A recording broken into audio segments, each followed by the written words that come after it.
Tantor Audio, an RB Media audio brand, presents Adam's Promise by Julianne McLean, narrated by San Anas.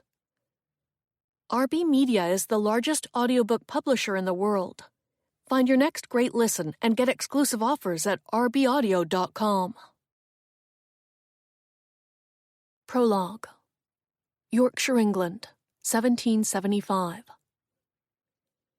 Madeline Oxley gathered her cloak about her and picked her way over the damp, foggy moor toward home. She peered through the mist shrouding her little stone house, nestled in the valley alongside the stone piggery and the other buildings, then came to a halt. Oh, she wished she did not see what she thought she saw. She blinked slowly and looked again. Yes, it was still there. Her father's carriage. He had returned. A little nervous breath puffed out of her lungs. She did not like surprises. The past few days, with her father gone, she had tasted freedom. Not freedom to come and go, mind you. She was always free to do that as she pleased. But freedom in a more mindful sense. She did not have to look upon that expression of disappointment and disapproval, the look that never failed to sit like a wet stone in her belly at every meal. With a resigned sigh, she walked down the hill and across the cobbled yard, past the chicken coop and stable, and around the empty carriage to the front door. She unhooked the clasp on her coat and stepped inside. Warmth from a strong fire crackling in the parlor touched her chilly red cheeks. The door clicked shut behind her. She removed her cloak and carried it into the room where her father sat in a chair in front of the flames. "Good evening, Papa. How was Thirsk?" He folded a letter, slipped it into the breast pocket of his waistcoat, and gazed up at her over the rims of his gold spectacles. "Thirsk was most pleasant indeed, more gainful than I expected." Madeline tried to keep her tone light and cheerful. "How so?" "It seems a burden has been lifted. I received a most generous offer from a gentleman I have not seen in a number of years." Madeline swallowed uneasily. "What sort of offer?" Her father raised his chin as if contemplating how best to phrase whatever he was about to tell her. "Sit down, Madeline. We must have a word." A word? She experienced a constricting sensation around her ribs, the feeling she always got whenever her father wanted to have a word with her. Still holding her cloak over her arms, Madeline sat down in the chair opposite him. "That's good news for both of us." He leaned back and crossed his legs. "It seems you will be married after all." Madeline's body went stiff. She wet her lips and tried to speak in a steady voice. "May I ask to whom?" Her father cleared his throat and shifted in his chair. "Well, he is a bit older than you, and you probably won't remember him. It has been a number of years since he was last here." "I've met him?" "Yes." "It's not Mr. Siddall, is it?" she asked, unable to conceal a fiery sense of panic. But how could she help it? Mr. Siddall was 3 times her age, and the last time she'd seen him, his teeth were black and rotting, and it was all she could do now to hope that, for the love of God, they'd fallen out. "No, it's not Mr. Siddall," her father replied. "Mr. Siddall is a local gentleman. He would never offer for you, not after what happened at Stanley Hall, and how you behaved so impertinently afterward."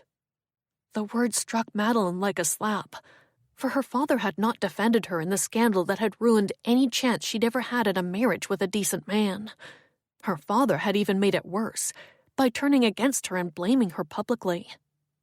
Determined not to let her father see that her wound still burned, she raised her chin to speak with as much dignity as she could muster. "Who, then? If I am not good enough for Mr. Siddall, what manner of man have you agreed to ship me off to?" He sighed deeply, as if he could not understand why he had been cursed with such a brazen disgrace of a daughter. "As I said, you probably won't remember him. It's been almost 15 years since his last visit. You couldn't have been more than an infant." 15 years ago I was 11, Papa." He waved a hand at her. Yes, whatever." Madeline felt the familiar sting of her father's antipathy toward her, and squeezed her hands together on her lap to harden herself against it. Her father tugged at his linen cuffs. "It seems he is not aware of your scandal, which is a miracle in itself, wouldn't you say?" Madeline simply gazed indifferently upon her father, who continued his account. "The gentleman I speak of left Yorkshire 4 years ago for the British colony of Nova Scotia. According to his description of things, there are very few women there. He would like to be married again, and it appears he remembers you fondly, though why I cannot imagine. You never sat still long enough for any man to get a look at you." He turned his gaze toward the fireplace. "Regardless of that, he has asked for your hand in marriage." Madeline steeled herself. "And you said yes?" "Of course. I already sent my reply. You will be leaving on the next ship out to Scarborough in 5 days. I have arranged for you to travel with a Mr. and Mrs. Ripley from Helmsley." Nausea welled up inside Madeline. 5 days? She would be leaving Yorkshire forever and crossing an ocean in 5 days? She tried to focus on the shock of that, and only that, rather than the fact that her father could be so cavalier about never seeing her again.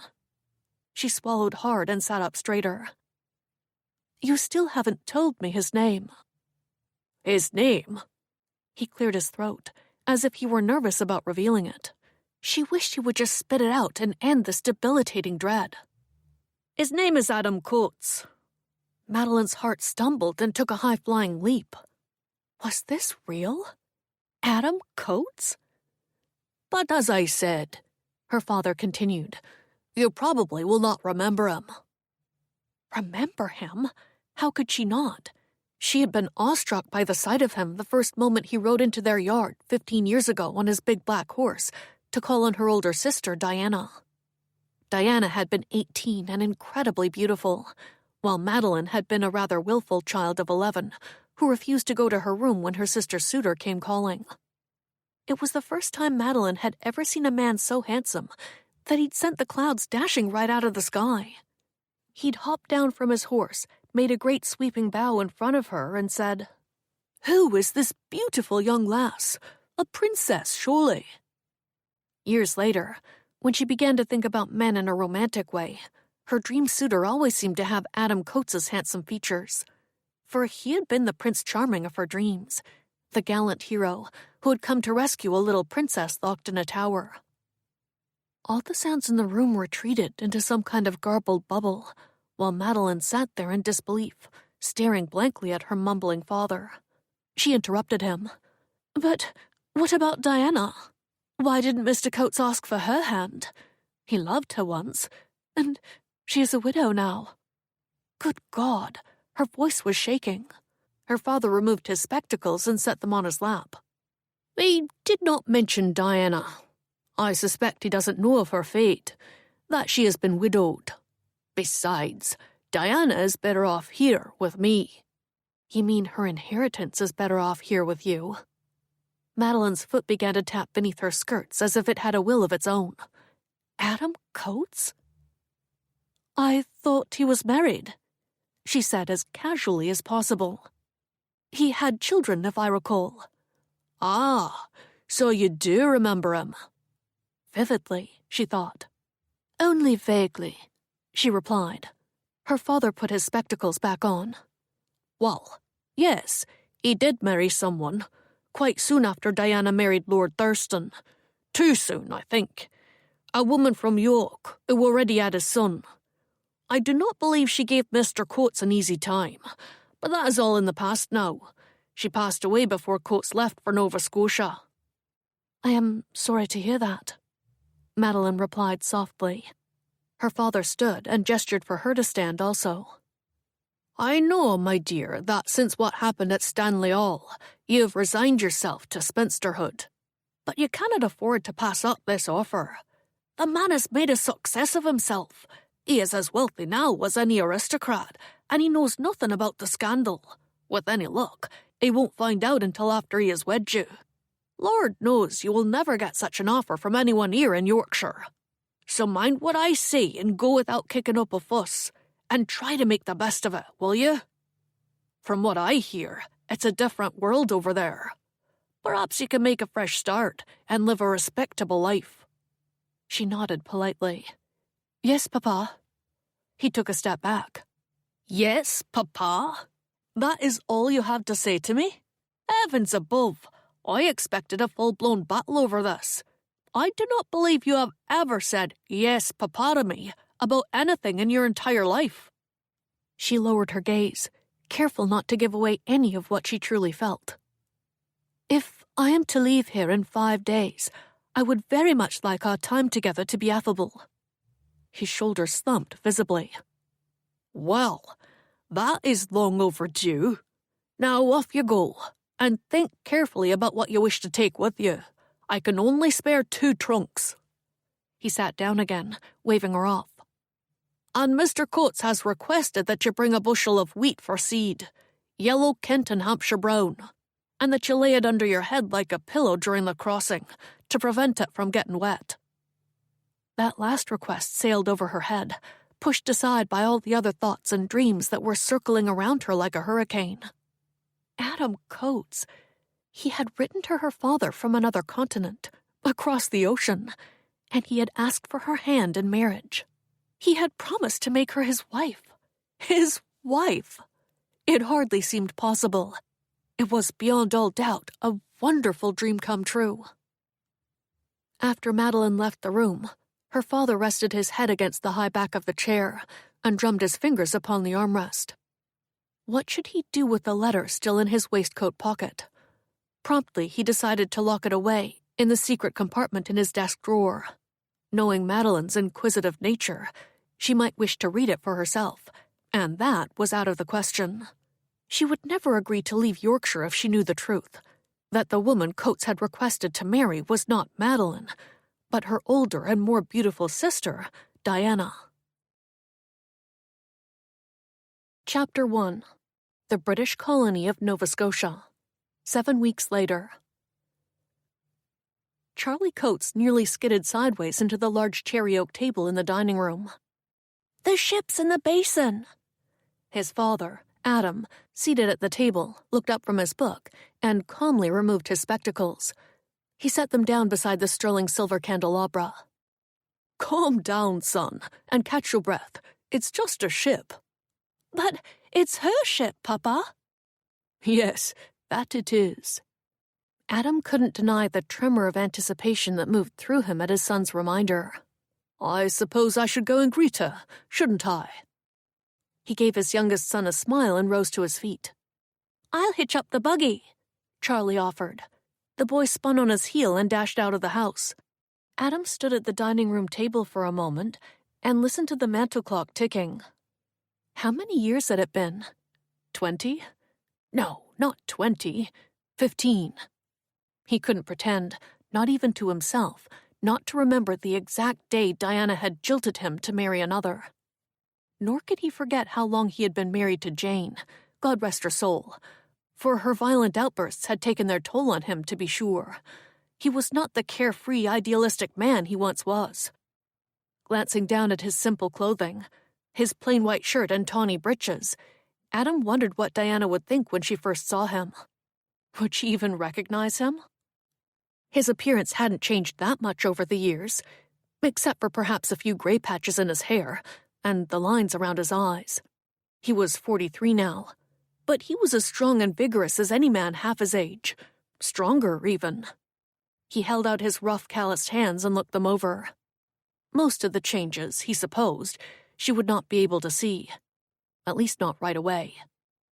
He decided then and there that he would quickly change his clothes and don his Sunday best. Good Lord, what would she look like? How had the years treated her? Had they darkened her exquisite golden hair, or tarnished the clean, pale complexion he remembered?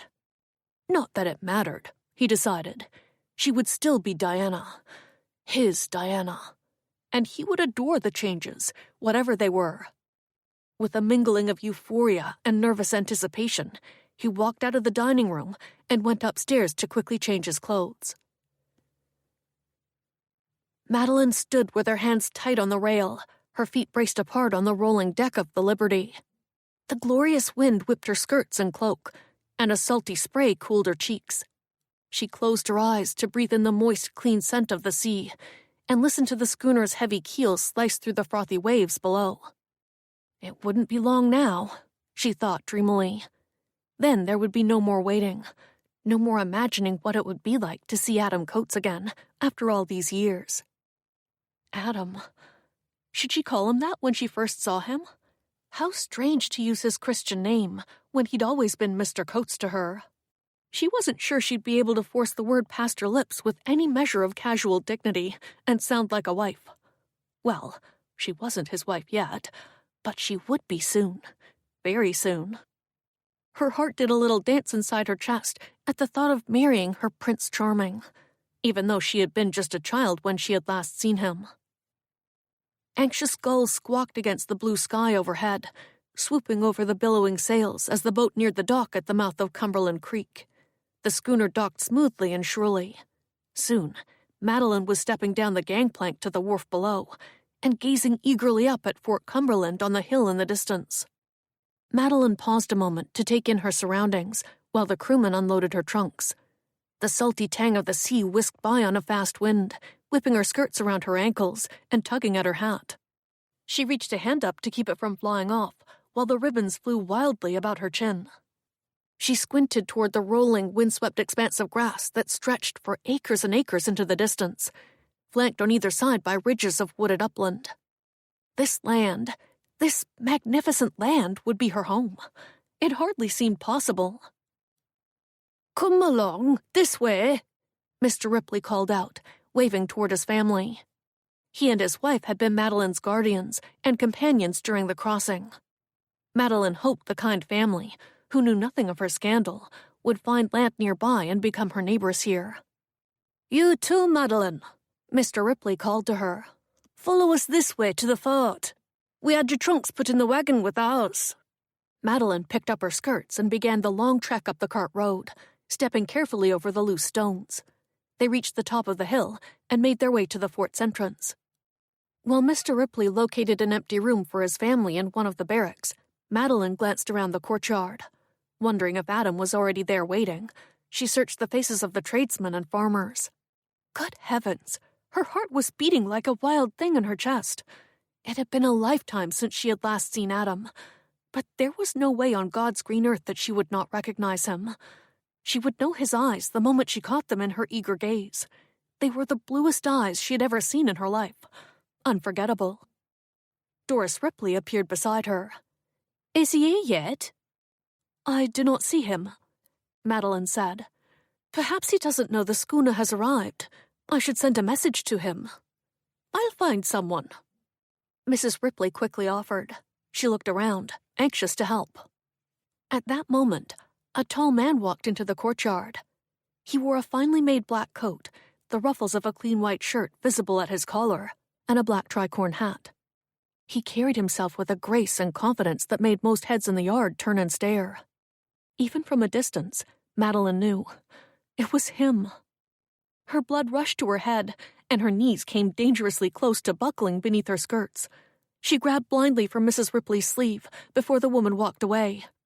"Wait, he's here." Mrs. Ripley glanced toward the fort's entrance. "My word, Madeline," she said in a breathy voice. Fighting the crippling sensation that had taken over her legs, Madeline watched him pause just inside the main gate. Dear God, he was a magnificent man, even more handsome than she remembered, if that were possible. The years had been good to him. There was a confident manliness in him now, a maturity that filled her with elation. Madeline quickly straightened her cream-colored fichu, ran her hands over her tight-boned bodice and down her striped cotton skirt. Adam approached a man inside the entrance and spoke to him. The man pointed a powder horn toward Madeline and the other passengers from the Liberty, who all stood in the crowd outside the barracks. The next moment, Adam was walking toward them, his long strides full of purpose, his gaze searching over everyone. There was anticipation in his eyes. Could it be that he was as ardent in his yearning as she?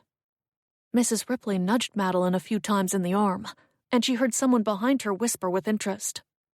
"Is that Miss Oxley's fellow? My word." What was said after that, she had no idea. It was all Madeline could do to keep a calm, composed expression on her face and prepare herself to say hello. Adam stopped in front of Mrs. Ripley, removed his hat and slid it under his arm. His shoulder-length dark hair, lightened with a hint of gray here and there, was tied back with a ribbon. His eyes were still as blue as an autumn sky, framed with black brows and black lashes, and he wore a polite yet confident expression. Madeline's heart warmed at the sight of him. Though she knew he was a stranger to her now, she felt as if she had known him all her life, which, in a way, she had. The idea of him was a part of who she was, a part of her identity. He glanced once at Madeline, rather indifferently, then turned his attention back to Mrs. Ripley again. "Good afternoon, madam. I've come to meet someone, and I wonder if you could tell me—" Before he had a chance to finish, Mrs. Ripley put her arm around Madeline's waist, pushed her forward, and said with a warm smile, "Yes, Mr. Coates, she's right here, eager to make your acquaintance." Adam's gaze fell upon Madeline again, a little more attentively this time. For a long moment, he studied her face. Madeline felt suddenly self-conscious in front of all these interested spectators. She cleared her throat to say, "How do you do, Mr. Coates?" But before she had the chance, his dark brows pulled together with concern. "No, it is someone else I have come to meet. We are to be married. She sailed from Scarborough weeks ago. Her name is Lady Thurston." For a long, awkward moment, no one said a word. The other passengers looked about in confusion, while all Madeline could do was swallow over the shock, confusion, and heartbreak that was quickly rising up within her. Chapter 2. Madeline felt the color drain from her face like slow, painful torture. Still, no one spoke. There was only the uncomfortable rustle of skirts behind her, the sound of a knife whittling wood somewhere off to the side, and then Adam finally spoke. "Is she here?" he asked, sounding hopeful. Madeline's body went numb. Mrs. Ripley struggled for a reply. She knew that Madeline had first met Adam when he was courting her older sister Diana many years ago, so Mrs. Ripley must have understood that a mistake had been made. "I am afraid Madeline's sister did not accompany her." It was a tactful, clever response, and Madeline was thankful for it. Adam turned his gaze toward her again, and she knew the precise instant that he recognized her. His disappointment was clear in the depths of his eyes and in the set of his shoulders. The color drained from his face as well. "I'm sorry, He stumbled over words. "You're Diana's sister? What was your name again?" Madeline squared her shoulders against the stinging humiliation and labored to speak in a steady, dignified voice. "My name is Madeline." Adam stared at her for another few seconds. "Yes, I remember you now." He paused again. "Was there a problem? Why did you come?" This couldn't be happening. She felt as if she were going to be ill.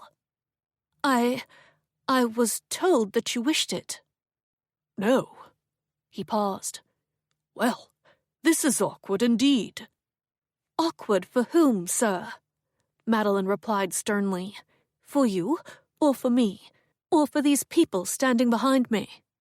Thankfully, the others recognized the hint and casually dispersed, including Mrs. Ripley, who gave Madeline a sympathetic pat on the arm before turning away. She was now standing alone, face to face with Adam Coates, not knowing what in the world to say to him, to this man who, only a moment ago, she had imagined was her husband-to-be. "Who told you I wished for you to come?" he asked directly. "My father. He said you wrote him a letter." Adam's mouth tightened into a hard line. "I did write to him, and to Diana as well. Did he not deliver my note to her?" "Not to my knowledge. She was away in London when your proposal arrived. I never saw the letter, and never even said goodbye to her. I barely had time to write and tell her where I was going." The muscles in Adam's jaw clenched visibly as his anger took root and burst forth. He began to pace in front of Madeline. "I was more than clear about wanting to marry Diana. Your father had no right to send you instead. What was he thinking of?" Madeline had to work hard to maintain her dignity when her whole being was winding tight with rage at her father. At Adam as well, For humiliating her like this in front of everyone.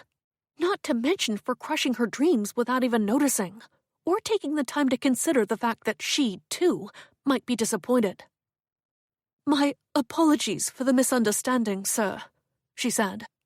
"My father has a tendency to manipulate things to his liking." "Manipulate? He sent me the wrong bride." Madeline gritted her teeth together, unable to hide her fury any longer. "Sir, you are not the only one who has been inconvenienced by this, I assure you. I have just spent 46 days on a damp, creaky ship eating dry oatmeal and drinking stale water. And now you tell me in front of everyone that I am not the one you ordered, and I shouldn't have bothered. I believe I've had quite enough insults and frustrations for one day." He stopped pacing and looked at her, really looked at her, as if for the first time. "Did you not think it strange that I would ask for your hand? Didn't you question what your father was telling you? Diana and I have a history together, a past, and you were just a child then. You are still a child now." "I am 26, sir." She was quite unable at this point to keep the ire out of her tone. "Ah, I see. 26, and wanting marriage so badly, you were willing to deceive a man to achieve it."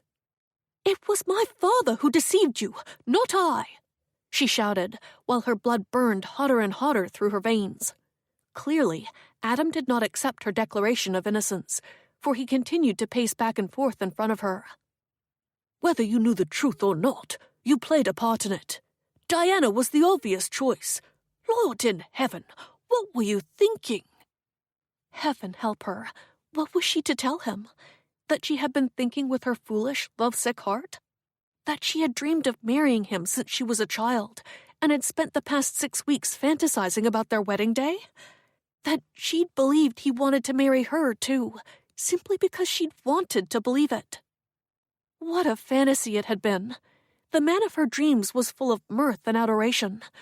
This rude, unfeeling man was nothing like the charming young prince she remembered. "My father assured me that you asked for my hand. I had no reason to question the truth of it." Someone nearby split a log with an axe. The sharp crack caused Madeline to jump. She felt as if someone were taking an axe to her heart as well. Adam's chest heaved with a sigh. "No reason to question it? Do you not have a mind of your own?" Oh, this was too much. "To tell you the truth, Mr. Coates, I do have a mind of my own. A mind to poke my father in the ribs with a knitting needle, and if I may say so, you could use a poke in the ribs yourself." His dark eyes narrowed. She wasn't certain if he was furious with her, or just plain shocked out of his shiny black boots that she should challenge him so. The man with the axe swung again, and the sound of splitting wood cut through the silence. Madeline kept her eyes on Adam. "What are we to do then?" he asked, his tone finally softening a bit. "I do not know, Mr. Coates.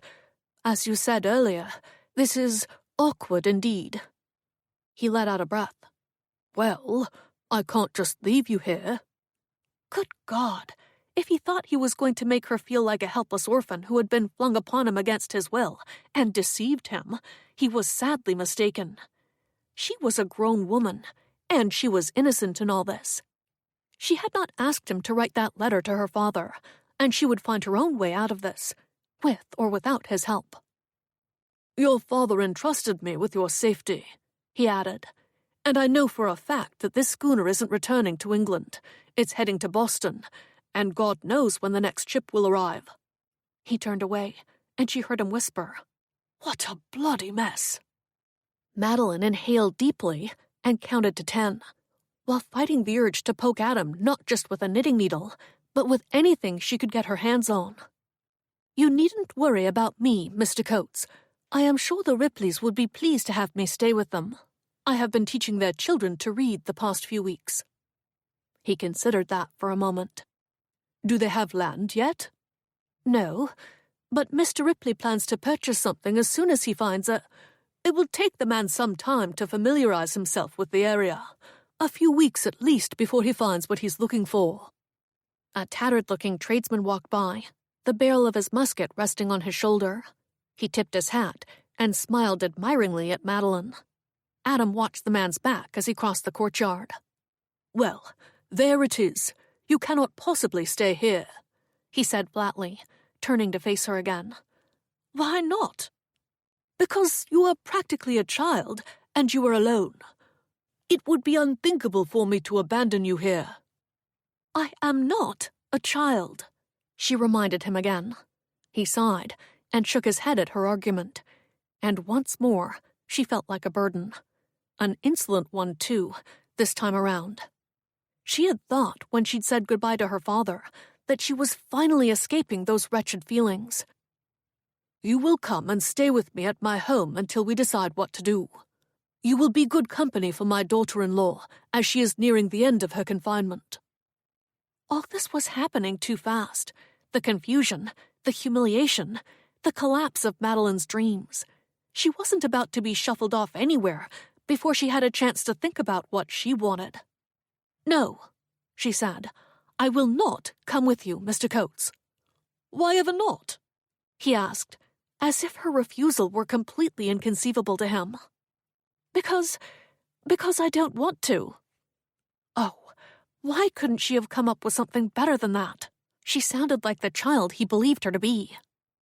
"What we want isn't always what is best for us," he told her, "or what we get." Madeline bristled at his paternal tone. He sounded just like her father, lecturing her, pointing out her constant rebellion. She hadn't liked hearing it from her father, and she certainly didn't wish to hear it from the man who had just publicly rejected her. Then she wondered if there were a double meaning to Adam's words. Perhaps he was referring to Diana breaking his heart all those years ago, to marry a baronet. Madeline wet her parched lips. "As I said before, I will remain with the Ripleys." "You will do no such thing," Adam argued. "You are my responsibility now, and you are Diana's sister, for pity's sake. I will not leave you here." Madeline felt frustration build up inside of her, like a rising tide about to overflow. All at once, an image of Adam's first visit to her home in Yorkshire years ago came flooding back. She remembered how he had ruffled her hair like a puppy and shown her a magic trick. Lord help her. What had she been dreaming of? He was 4 times her age then, and he was twice her age now. She had been so foolish. She squeezed her eyes shut, feeling rankled all over again. She didn't want to spend any more time with Adam Coates. She didn't want to look at his irritatingly handsome face and relive this embarrassing stupidity over and over in her mind. "Where are your belongings?" he asked. "My belongings?" He had caught her off guard. "Yes, your trunks. I will have them delivered to my home." She tried to say no, but he was already stalking off to find someone to do it. She followed him. "No, I told you I don't want to go with you." "I am not giving you a choice. You are Diana's baby sister, and I mean to look after you." "I don't need looking after, and I am not a baby." He stopped at that and turned to glare at her. She saw unyielding conviction in his eyes and noted the lines around his mouth. The lines gave him the appearance of a man stuck in a permanent frown. Those lines had not existed 15 years ago.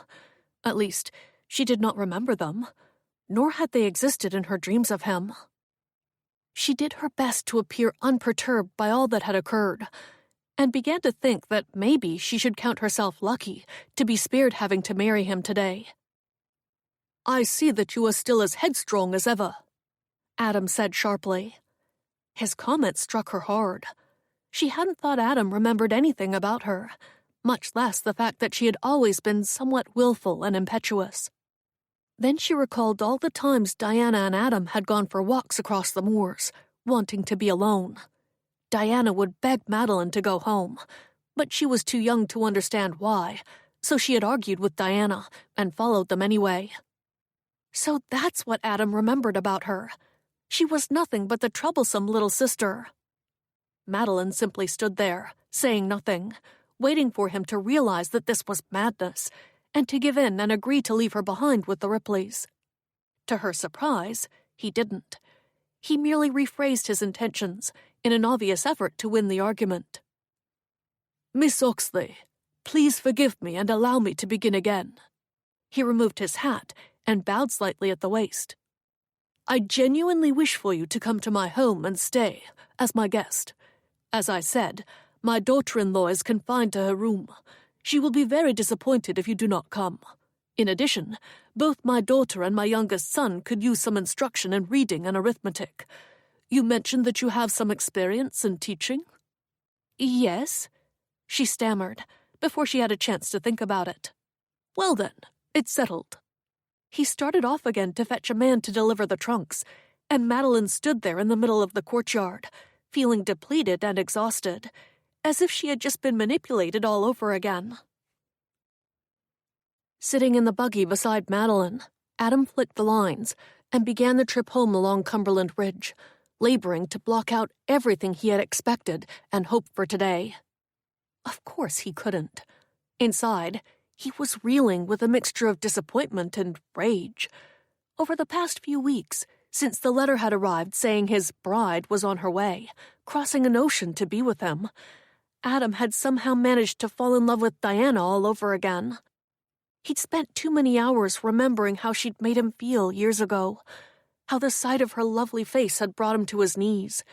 She was the first woman he had ever loved. They had been young and desperate for each other, and had wanted to be together every minute of every day for the rest of their lives.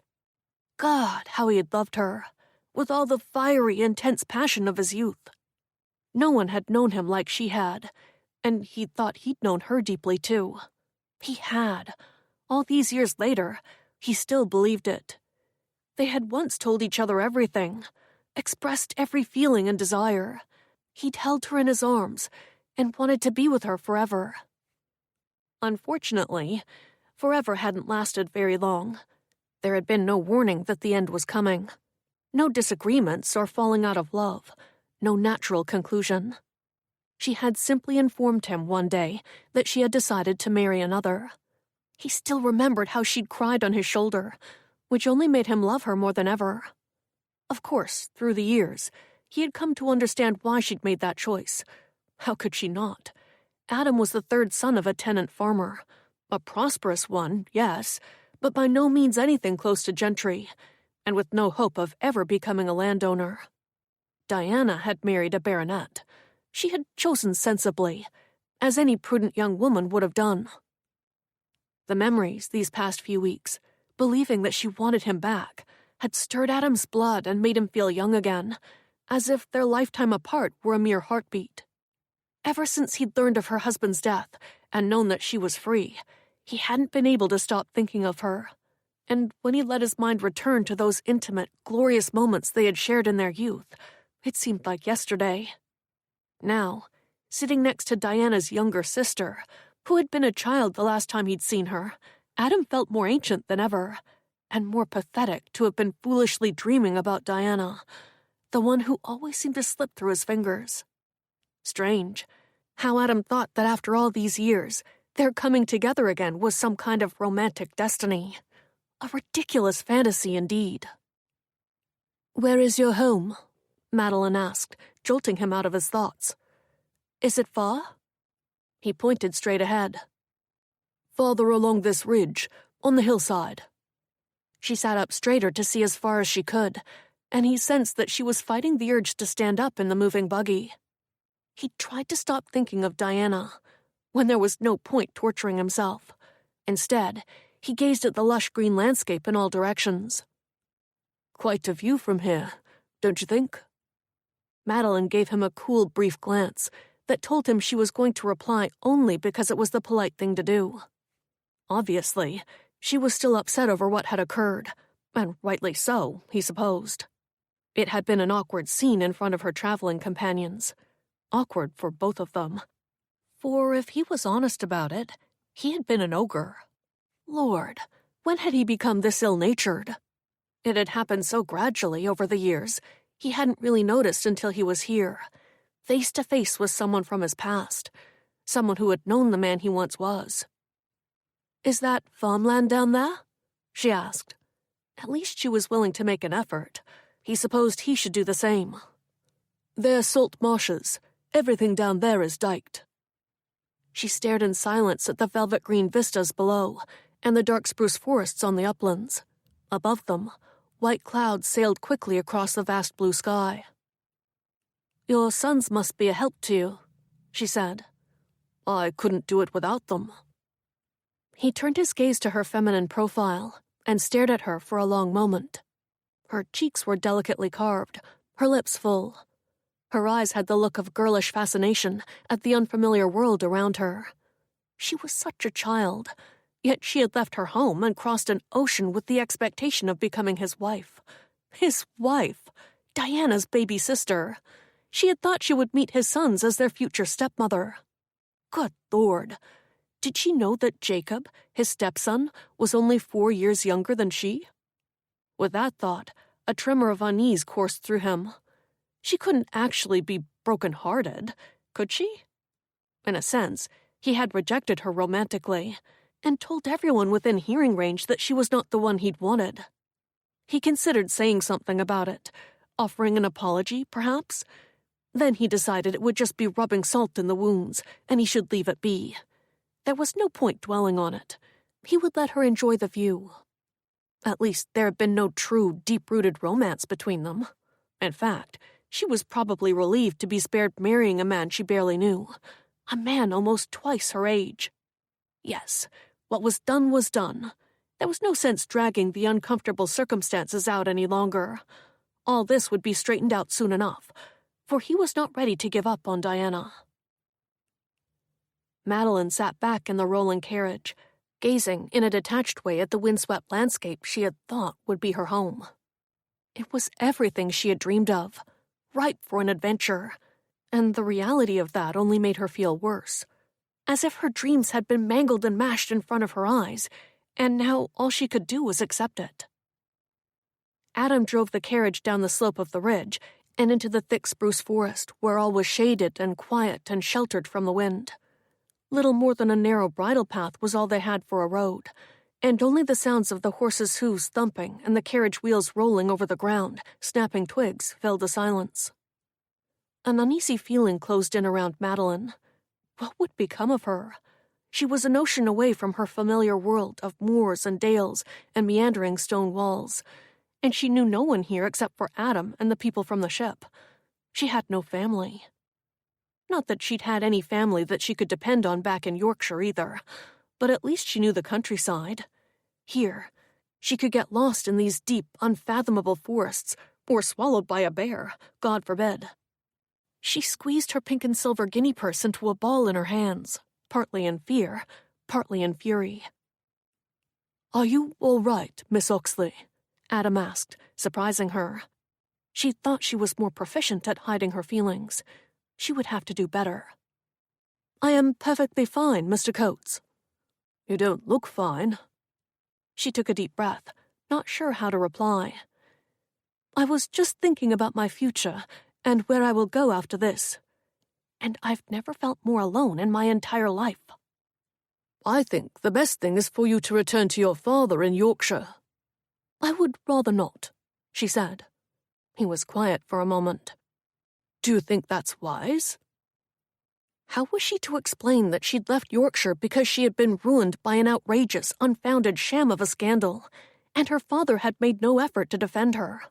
After this little debacle, she realized he had been more determined to get rid of her than she'd thought, and more determined to keep Diana at his side. "I will be frank with you," Adam said. "There isn't much here for a young unmarried woman. Very few settlers can afford a live-in governess, and the chances of finding work, outside of keeping house for someone, are slim. The winters are long and severe. The icy winds over the marsh can take a bite out of your skin if you're not careful. And the mosquitoes, well, I guarantee they'll come close to driving you mad.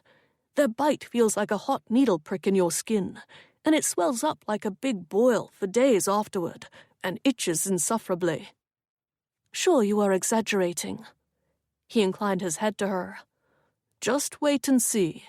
In a month, you might be tempted to jump into the muddy Tantramar just to escape them. Sometimes they're worse than a black cloud around your head, and—" She held up a hand. All right. You've made your point, Mr. Coates. but I am not going home. I don't know what I will do, but don't worry.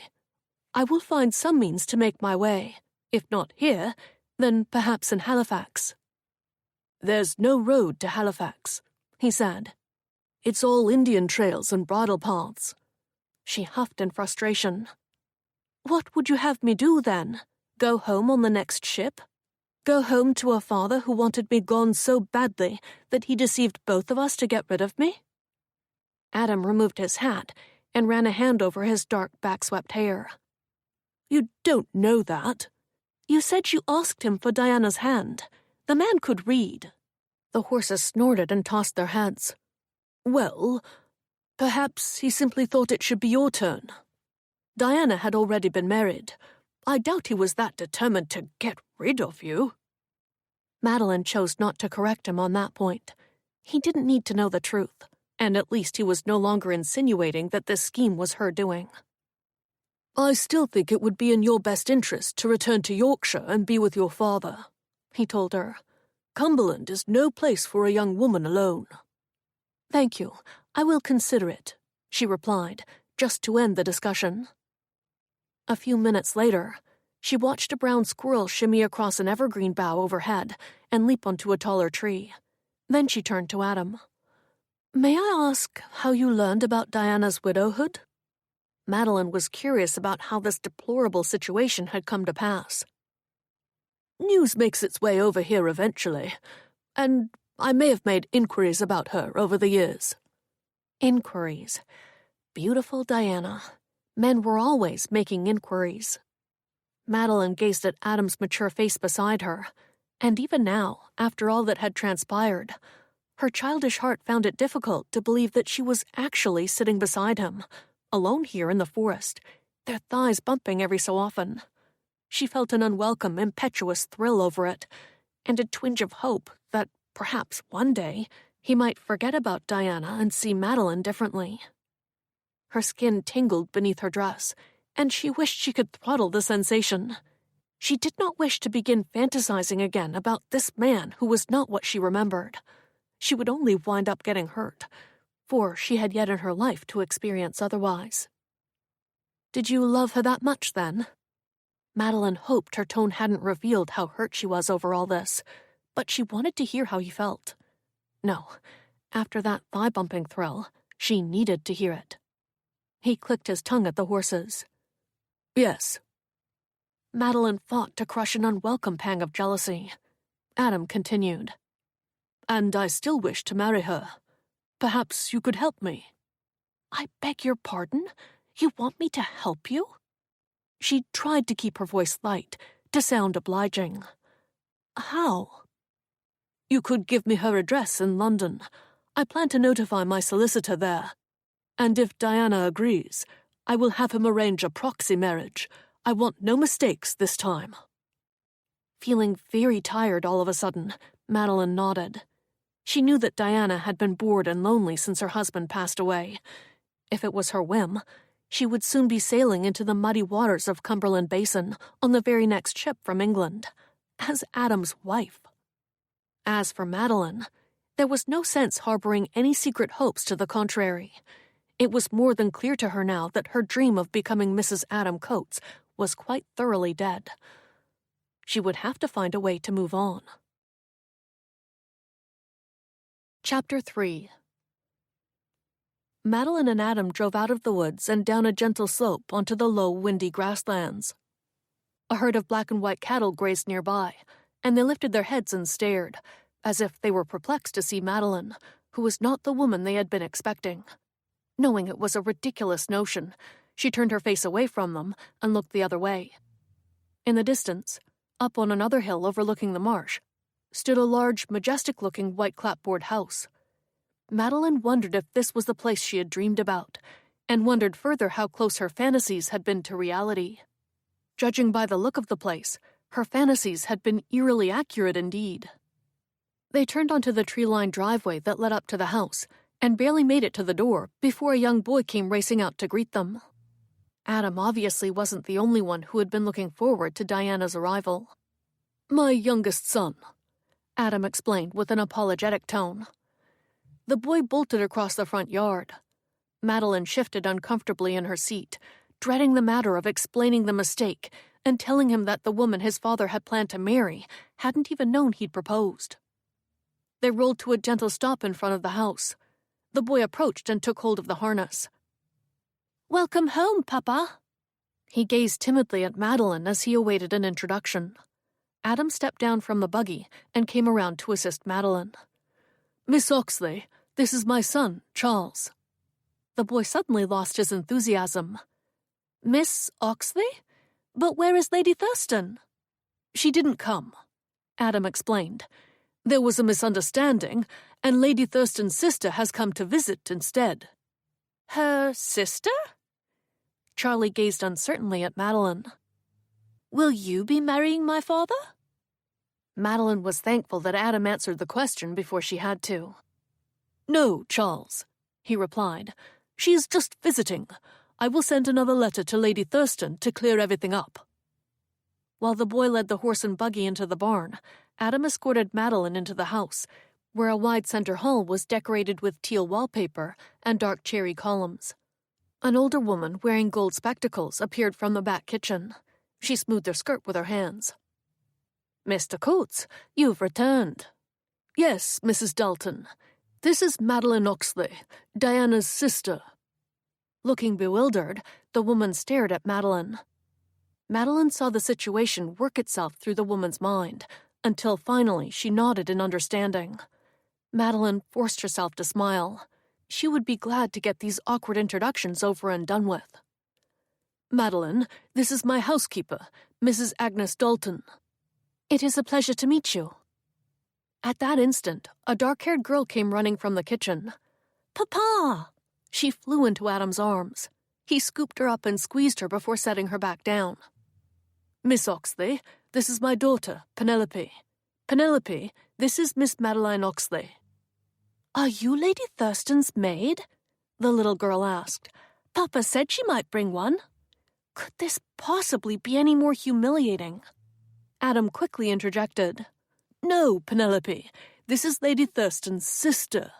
There was a misunderstanding about my marriage proposal, but it will all be cleared up soon enough." If Madeline heard him say sister with that overly explanative tone one more time, she might decide to swim back to Yorkshire. "So, you will be my aunt, then?" Penelope asked. Despite the setbacks, Madeline couldn't help smiling at the girl. "I suppose I will be." "Will you be living with us, too?" Madeline tried to imagine living here after Diana arrived, married Adam, and became stepmother to these children. Could she live here too, as the spinster aunt? She glanced up at Adam's handsome face, noticed the strong line of his jaw, caught the appealing scent of his shaving soap. No, definitely not. "I'm just visiting," she replied. "For how long?" "Very briefly." "How briefly?" Thank goodness the housekeeper stepped forward and cut off the interrogation. "You must be exhausted after your journey, Miss Oxley. The crossing wasn't too unpleasant, I hope?" She was the first person not to make Madeline feel like a big blunder. "It was fairly smooth, thank you. Let me show you to your room. You can freshen up and rest a while. Then you can meet Mary." "My daughter-in-law," Adam offered. He gave Madeline a melancholy look that she wished she could read. Was it an apology for their awkward beginning? Or was it simply disappointment that Diana had not arrived?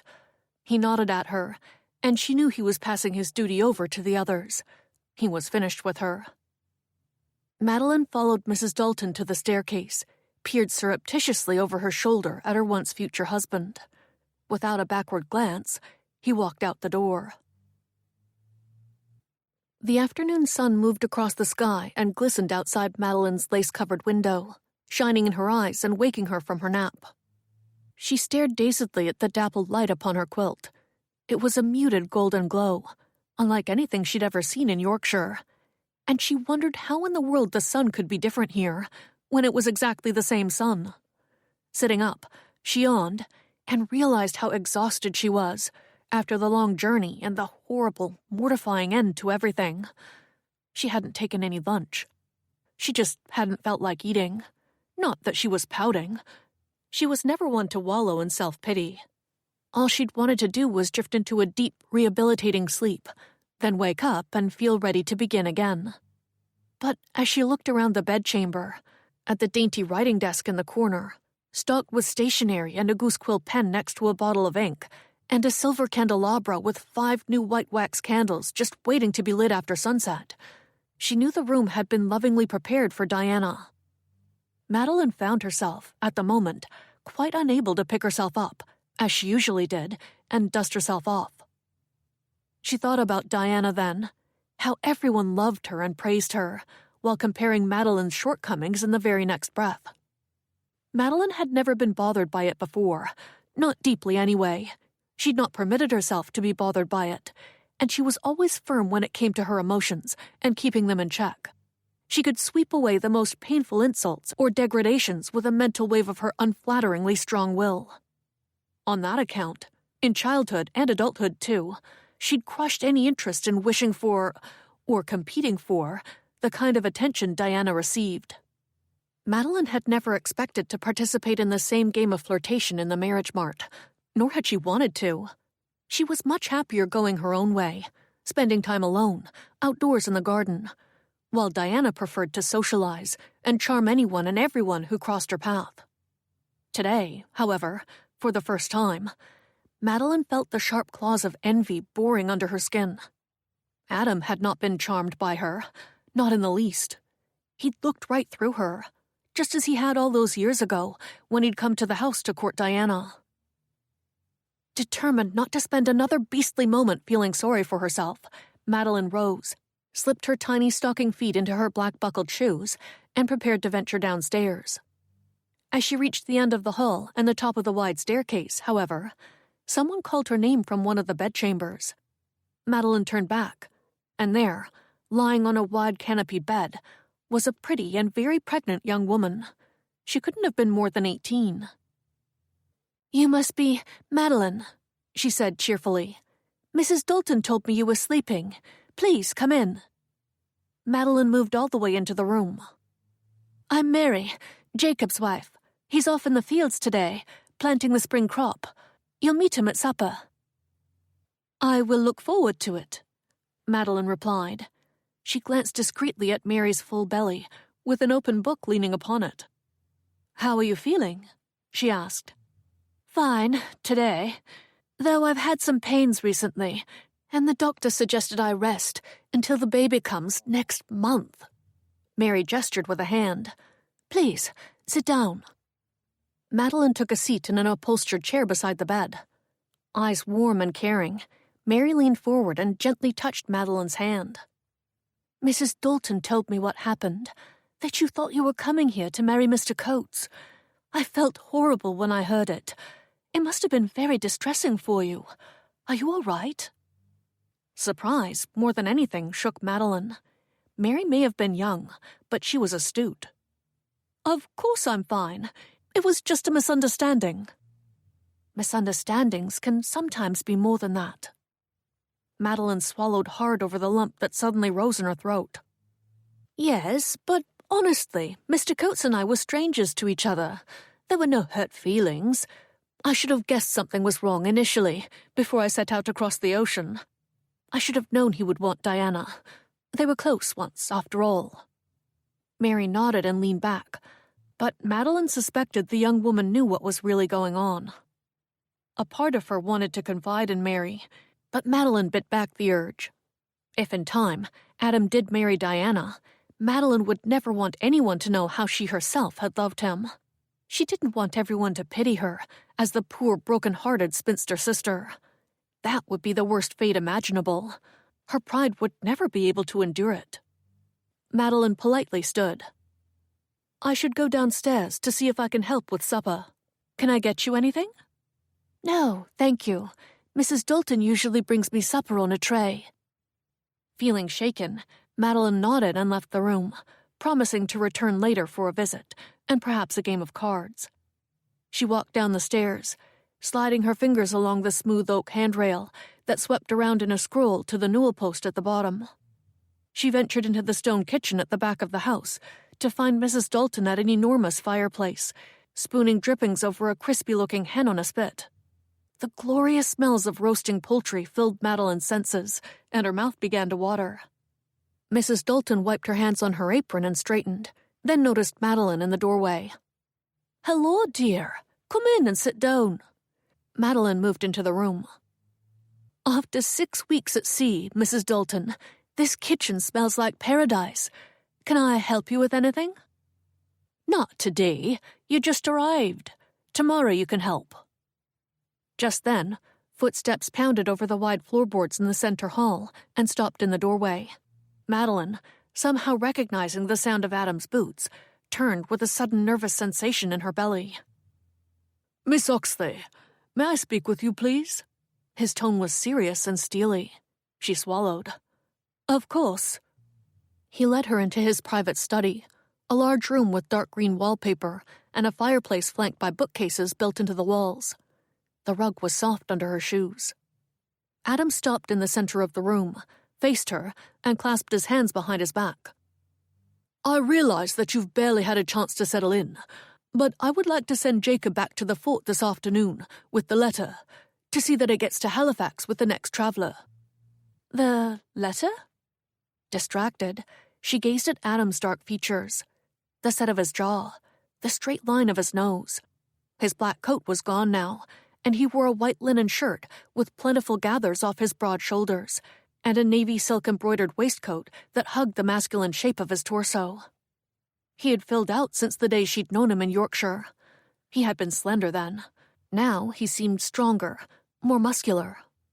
She suddenly thought of all her romantic daydreams during the crossing, how she had imagined Adam kissing her on their wedding day. She'd imagined all of it in great detail, the way he would look at her with love in his eyes. The feelings of love she'd experienced herself in those moments had felt so true. They still felt true.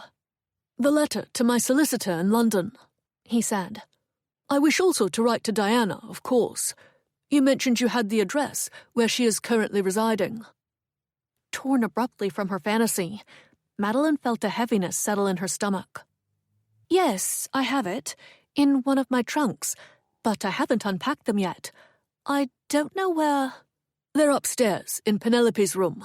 You were resting when they arrived, and I did not wish to disturb you." "I see." Speaking to Adam now, she had to remind herself that whatever she had fantasized about during the crossing was just that, a fantasy. She and Adam were strangers. There was nothing between them. Nothing. "I'll get it right away," she replied in a congenial tone, then turned to go. "Madeline." He took what sounded like an anxious step forward. She stopped, but did not turn around. She didn't wish to see his face, nor did she want him to see that her smile was not real. She didn't want him to know that she was disappointed, or unhappy, or affected in any way. She didn't want him to know anything. "Do you believe Diana will say yes?"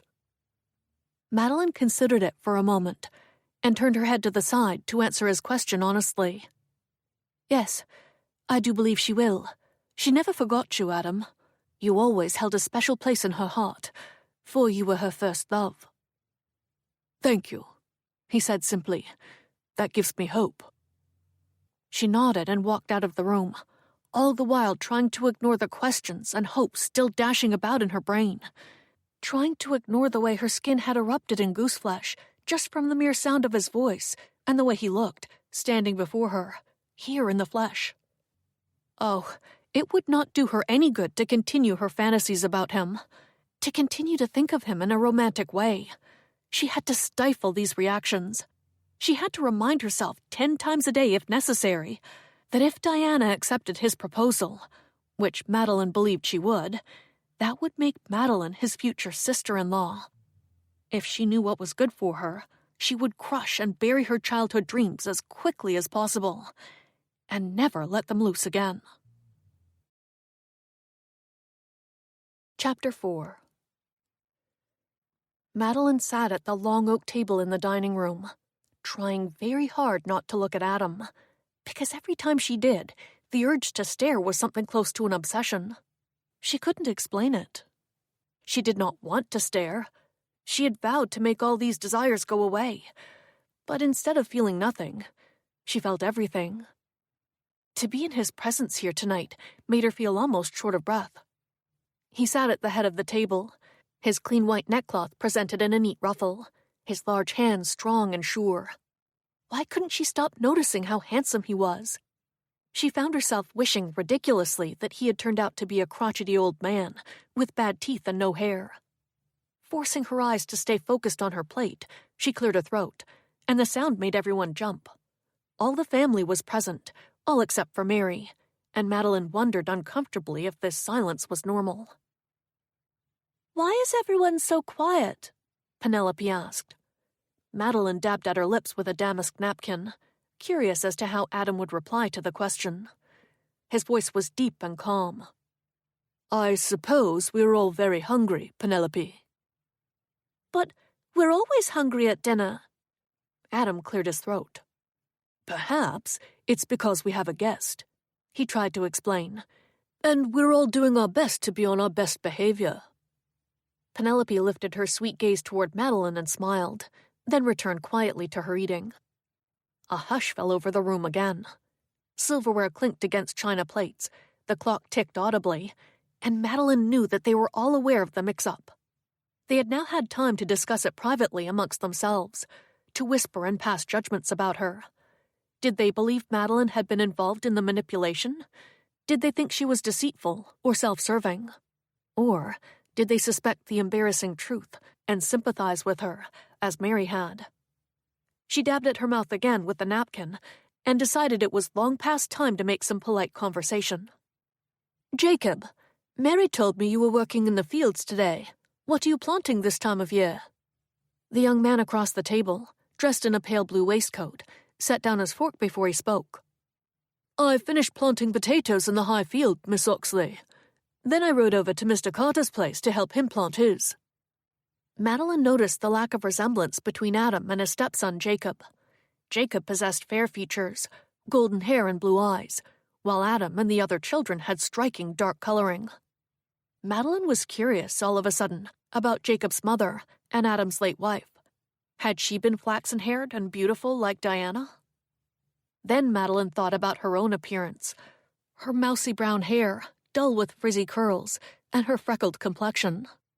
It was the first time in her life that she wished she had been blessed with the kind of beauty Diana possessed. The kind of beauty that turned gentlemen's heads and rendered them speechless when they first laid eyes upon her. "Do you have a large crop?" she asked Jacob, forcing herself to disregard such foolish, frivolous thoughts. She had never put much stock in appearances. She'd always credited herself with having more depth of character than that. Besides, there was no point dreaming about what could never be. "Large enough to last through the winter." She smiled at Jacob, but out of the corner of her eye, she noticed Adam wipe his mouth with a napkin, then toss it down as if he were finished. "We raise only enough potatoes to meet our needs." She suspected he was being polite for the children's sake, not hers. "We don't market them." "What do you market?" Madeline asked, deciding she would not let him intimidate her with his silences or deep booming voice any longer. She would look him in the eye, and if she wanted to know something about Nova Scotian farming, or the dikes, or even if she wanted to hear him admit that he'd been rude to her that day, she was going to say what she pleased. "Corn?" "No," he replied. "It's the same with corn as it is with potatoes. We raise only enough to meet the needs of our household. The marshes here are better suited toward pasture and meadow." He picked up his glass and looked away, as if he were finished not only with his dinner, but with her questions as well. She couldn't help but press him further. "Animal husbandry, then? And hay?" "Yes, Miss Oxley, hay." Adam turned his attention back to his dinner, and Madeline could see that he had no interest in talking to her about farming, nor any interest in even looking at her. She would have liked to call it indifference, but as she watched him, and the way he looked about the room, the way his dark brows drew together in a frown, she realized with some annoyance that it was more than that. The man flat out resented her presence here at his table, for she was the reason Diana was not here, and he was obviously still angry about that. And he was probably still suspicious about whether or not she had played a part in the deception. He only felt obligated to see to Madeline's welfare because she was Diana's sister, and he did not wish to jeopardize his future with her. Like Madeline herself, Adam was probably thinking that she could one day be the children's aunt, and for that reason, he knew he must keep things affable. Adam's continued silence for the rest of the meal forced Madeline to think more seriously about what she should do. She couldn't live in a house where she did not feel welcome. She had lived like that in her father's house for long enough. And worse, she could not stay here and watch Diana arrive and live happily ever after with Adam and his children. Madeline decided with firm conviction that she would look for another situation as soon as she could. She would be long gone by the time Diana arrived to become the next Mrs. Coates. Inside the barn the next day, Adam hoisted a heavy sack of seed grain onto his shoulder and carried it to the wagon. He set it down with a loud thwack and mentally kicked himself for being so hard on Madeline during the past 24 hours. What was wrong with him? He used to be better with people, women in particular. He used to enjoy charming them and making them feel happy and pretty. And he had always presumed most women were honest and forthright, for his mother, God rest her soul, had been a kind, good woman of the highest moral caliber. That was before his break with Diana, of course, and before his marriage to Jane. Unfortunately, Jane had taught him that not all women were what they seemed, and he had to be exceedingly careful. In the beginning, not long after Diana had married Lord Thurston, Jane had been a rock of sensible wisdom and understanding, helping Adam through that painful time. Recently widowed, and looking after her son, Jacob, she had shared her bed with Adam, and it was there where they had both found comfort during difficult times. When they discovered that she was with child, Adam married her, of course. It was only after the marriage certificate had been signed, and they were living together as man and wife, that she had revealed her true nature, which had not been easy to live with. So here he was, presuming the worst about a gullible young woman who had trusted her father and crossed an ocean to become Adam's wife, when he should be going out of his way to apologize for the situation and to ensure her comfort and happiness. On top of that, she was Diana's sister, and if things worked out the way he hoped, he and Madeline might one day be brother and sister by marriage. He needed to guarantee that Madeline was safe and well cared for, and he supposed it wouldn't hurt to cultivate a friendship. Slapping his hands together to brush away grain dust, he heard a throat clearing behind him and turned. There in the doorway stood Madeline, wearing a pretty blue and white striped day dress, with a white lace scarf tucked neatly into her neckline. Lord, she had grown into a lovely young woman, he realized suddenly. It was hard to believe he was looking at the same freckle-faced child he remembered from Yorkshire. Adam blinked a few times, then found himself comparing Madeline to Diana. Madeline wasn't lovely in the same way as her older sister. Diana was indisputably beautiful. One knew at the first instant one saw her.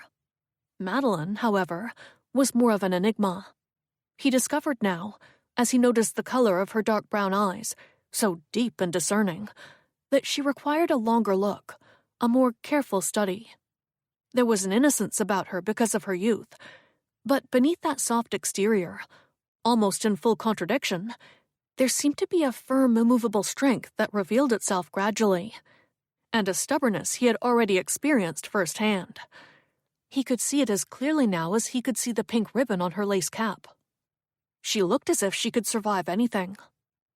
He wiped his hands on his breeches as he approached her in the doorway. "Is there something you need, Madeline?" She held her chin high and prepared to speak, as if she were bracing herself for a scolding for interrupting his work. Had he truly been that surly toward her? With a sharp pang of regret, Adam accepted that he had, and promised himself that he would try to be less gruff. "I would like to go to the fort," she announced. "Why? Did you forget something?" Ugh, he sounded gruff again. She seemed to put enormous effort into forming her response, to speak clearly and succinctly, and not shrink before his tone. "No, but I would like to speak with the Ripleys, or I could send a message, if someone is going that way." He leaned a shoulder against the doorframe.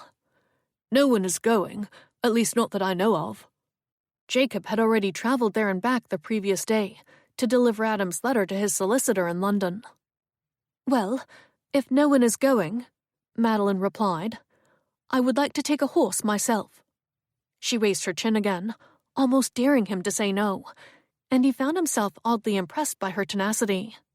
Nonetheless, there was no way on God's green earth that he would let her ride out into the wilderness alone. "I couldn't let you do that." "Why not? I could find my way. I'm quite sure I remember the road." He backed away from her, then lifted another sack of seed onto his shoulder.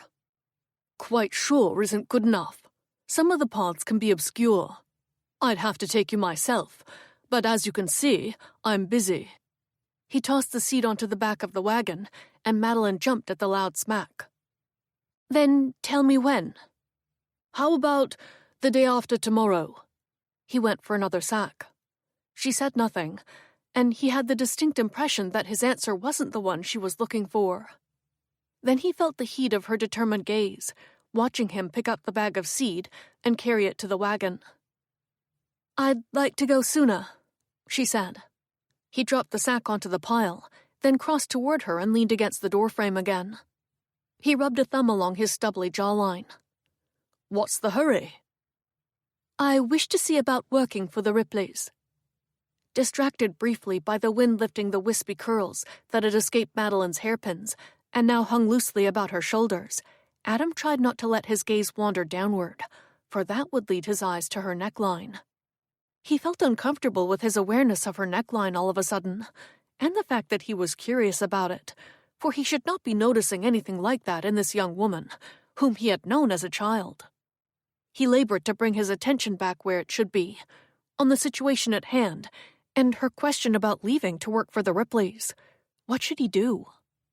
He had already sent his proposal to Diana, who, if fate was kind to him this time, would arrive before the fall harvest. What would she say if she knew he had not at least attempted to keep her baby sister safe in his home? "There is no need for you to leave and work for the Ripleys." He did his best to sound hospitable and not quite so ogre-like. "You are more than welcome to stay here with us as long as you wish." "Thank you, but no." "No?" "No." Lord help him, she was like a brick wall. "Miss Oxley, you are in a strange land. I apologize for the way things were between us yesterday, but that is no reason to be stubborn about—" "I am not being stubborn. I only wish to make my own way here." Knowing he'd insulted her, he pinched the bridge of his nose. "Please, let me begin again. Your plans have been hampered, and it is partly my fault that you are here." She blinked a few times. "Partly your fault? Yesterday it was all my fault for not having a mind of my own." He deserved that, he knew, so he raised his hands in mock surrender.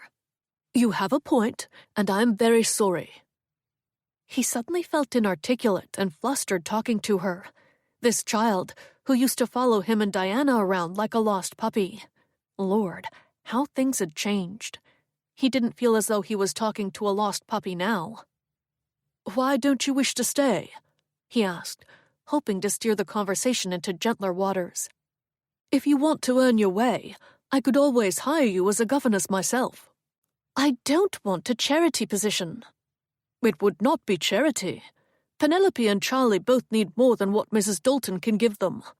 I've been considering hiring someone for quite some time, in fact." He was rambling now. Madeline shook her head. "I'm sorry, I cannot." "Why ever not?" After a long pause, she gave a frustrated sigh, as if he were forcing her to reveal more than she wished. "Because if Diana accepts your proposal and comes here to marry you, I would rather be elsewhere." Adam gazed at her drawn expression and the way she was pursing her full lips. He hadn't expected Diana to be the reason Madeline would not wish to stay. "Are there problems between the two of you? A rift of some sort?" "No, I simply do not wish to be dependent upon her." He rested his hands on his hips.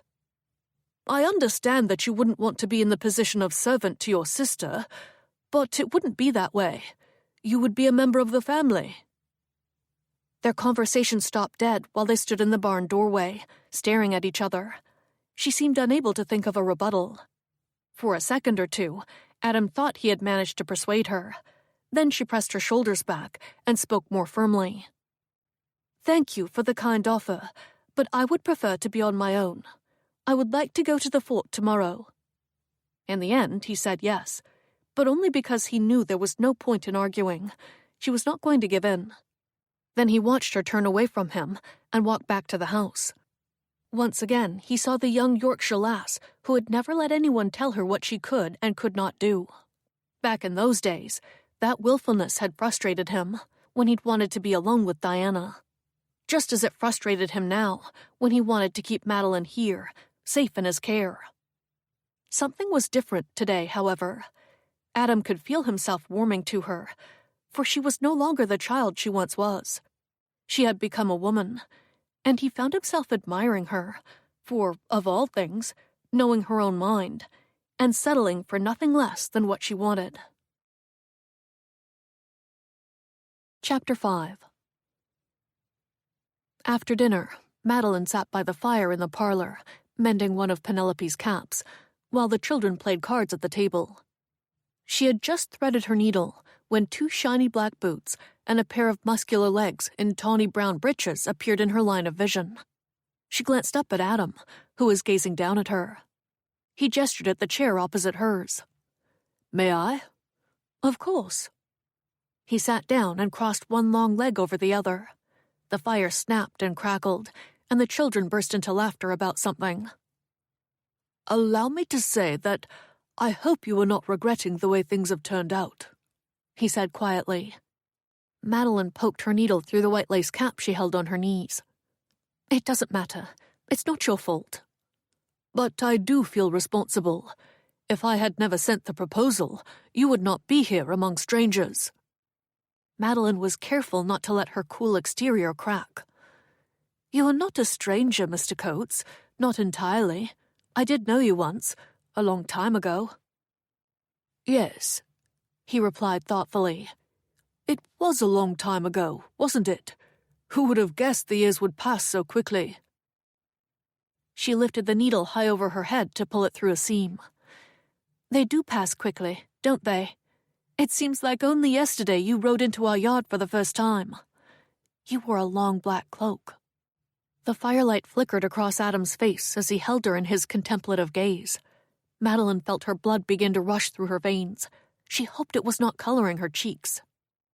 "I do recall," he said with a hint of amusement, "that you enjoyed magic tricks." A warmth moved through her. She hadn't thought he remembered anything beyond her bothersome presence, intruding upon his private moments with Diana, and refusing to leave when they asked her to. "You used to make a coin disappear, then you would retrieve it from behind the buttercrock." He smiled. "I do the same trick for Penelope now, but instead of the buttercrock, I retrieve the coin from her nose." Madeline laughed. The beat of her pulse eased a little. "You were Penelope's age then," he said. "I was. Looking at you now helps me to remember." He stared at her for a long, lingering moment. "You seemed curious about the farm last night at dinner, or were you just making conversation?" "Someone had to," she said with a hint of humor, which garnered another smile from him. "But I was genuinely curious as well." "If you like, on the way to the fort tomorrow, I could show you around the area. It's the least I can do." Madeline felt her mood lift slightly. "I would like that very much. Would we see some dikes? I'm curious to know how they work." He nodded, looking pleased with her enthusiasm. "Do you enjoy riding?" "More than anything." "Then I'll take you down to the marsh tomorrow in the morning." She eagerly agreed, and the conversation turned to Yorkshire. Madeline told Adam news about some of the people he once knew, and he asked about the earl who had been his landlord, and how the tenant farmers were faring with all the rent increases. An hour later, it was time to retire. The boys went upstairs, and Adam stayed behind to snuff out the candles.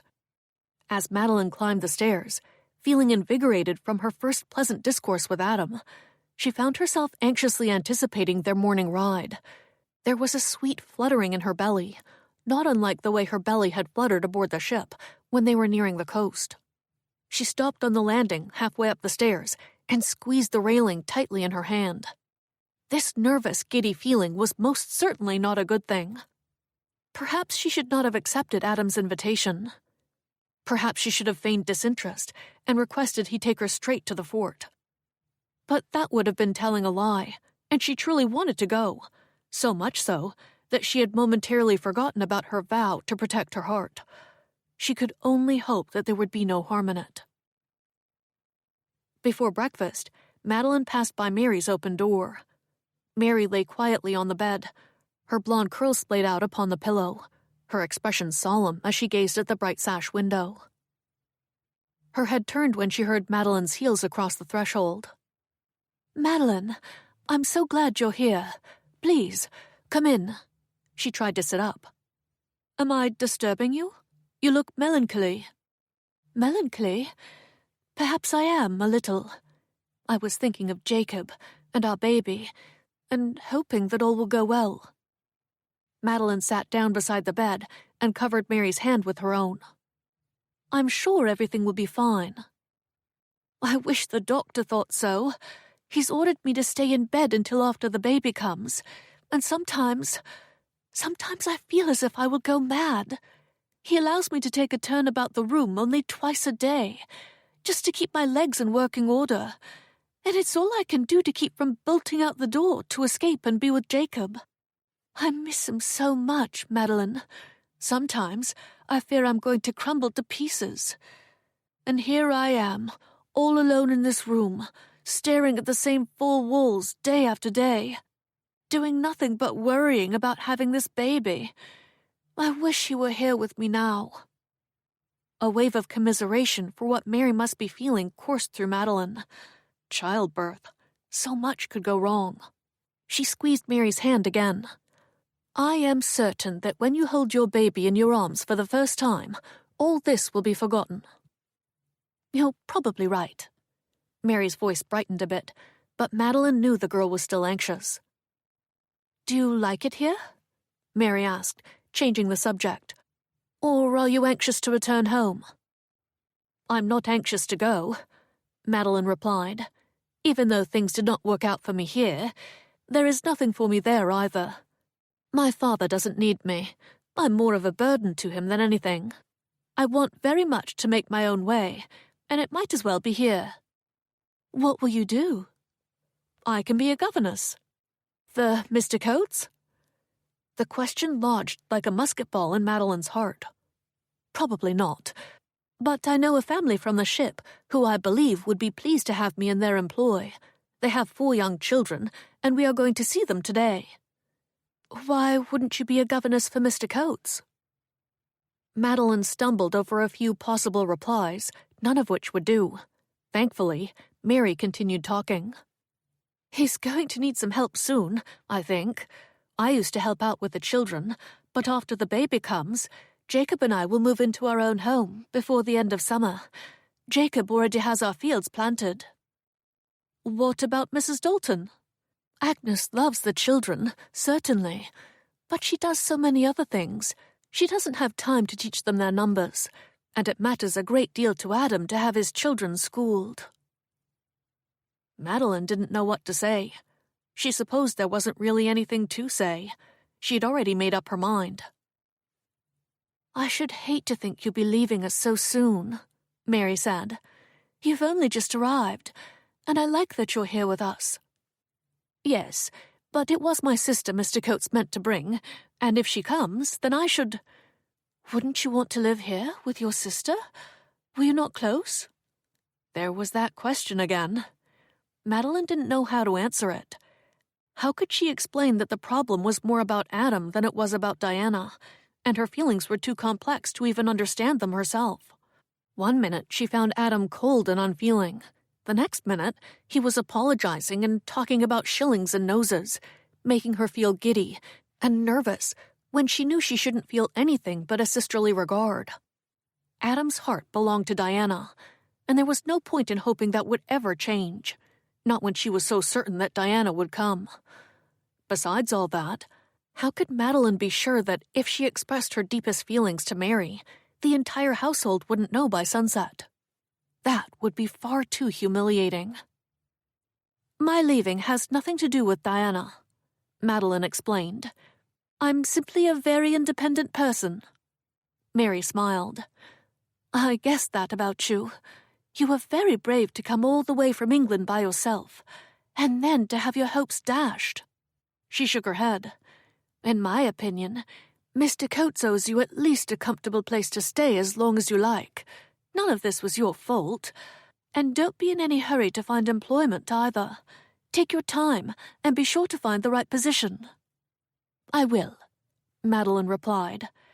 But it wasn't Adam's fault either, she added, wishing afterward that she hadn't leapt so quickly to his defense. Mary gazed at her for a long moment before she finally nodded and reached for the cards. Adam and Madeline started off at a trot through the early morning haze, the thumping of the horses' hooves mingling pleasantly with the chirping of sharp-tailed sparrows in the leafy sugar maples. Frost covered the ground and glistened like a blanket of tiny diamonds in the sun. Madeline looked about at the low fog hanging over the land. Is it unusual to have frost so late in the spring? Not for Cumberland. What about the crops? How do you manage to get everything done when you have to wait so long for the ground to thaw? We plow in the fall. But don't worry, this won't last much longer. In another week, you'll be fluttering your fan everywhere you go. I am not worried, she replied, unable to keep from smiling. And I still haven't seen any of those mosquitoes you were so adamant about the other day. Her teasing tone made Adam smile too. Ah, yes, the mosquitoes. They're as big as groundhogs, you know. Groundhogs? She laughed. What do you take me for, Adam Coates? I may be a young Yorkshire lass, but I do have a head between my ears. So I've learned, he conceded. They galloped up the ridge. Adam showed her where the barley and wheat would be planted, and pointed out the fields for oats and flax along the ploughed uplands. When they reached the crest, Adam pulled his mount to a halt. Madeline stopped beside him, finally able to look down at the great marsh below, which stretched before them for thousands of acres, like a vast green grassy sea. All of this was created with dikes? He nodded, and she felt him watching her, studying her closely, as she gazed with fascination at the magnificent vista below. How much of it is yours? She asked. I own only a fraction of it. The rest goes on for miles inland. The local farmers work together to maintain it and protect it from the tides. Does everyone do their rightful share? Unfortunately, no. There are a number of absentee landowners. I'm pushing for the county to appoint an official committee to ensure that, at the very least, the marsh as a whole continues to be maintained. Of course, you must preserve this. Preserve it, yes, but if we are enterprising, we could build on it as well. He kicked in his heels and led the way along the top of the ridge to a road down the hill. Soon they reached the bottom and followed a narrow path across the lowlands. We're below sea level now, Adam said. Really? And the dikes make this possible? May I see some?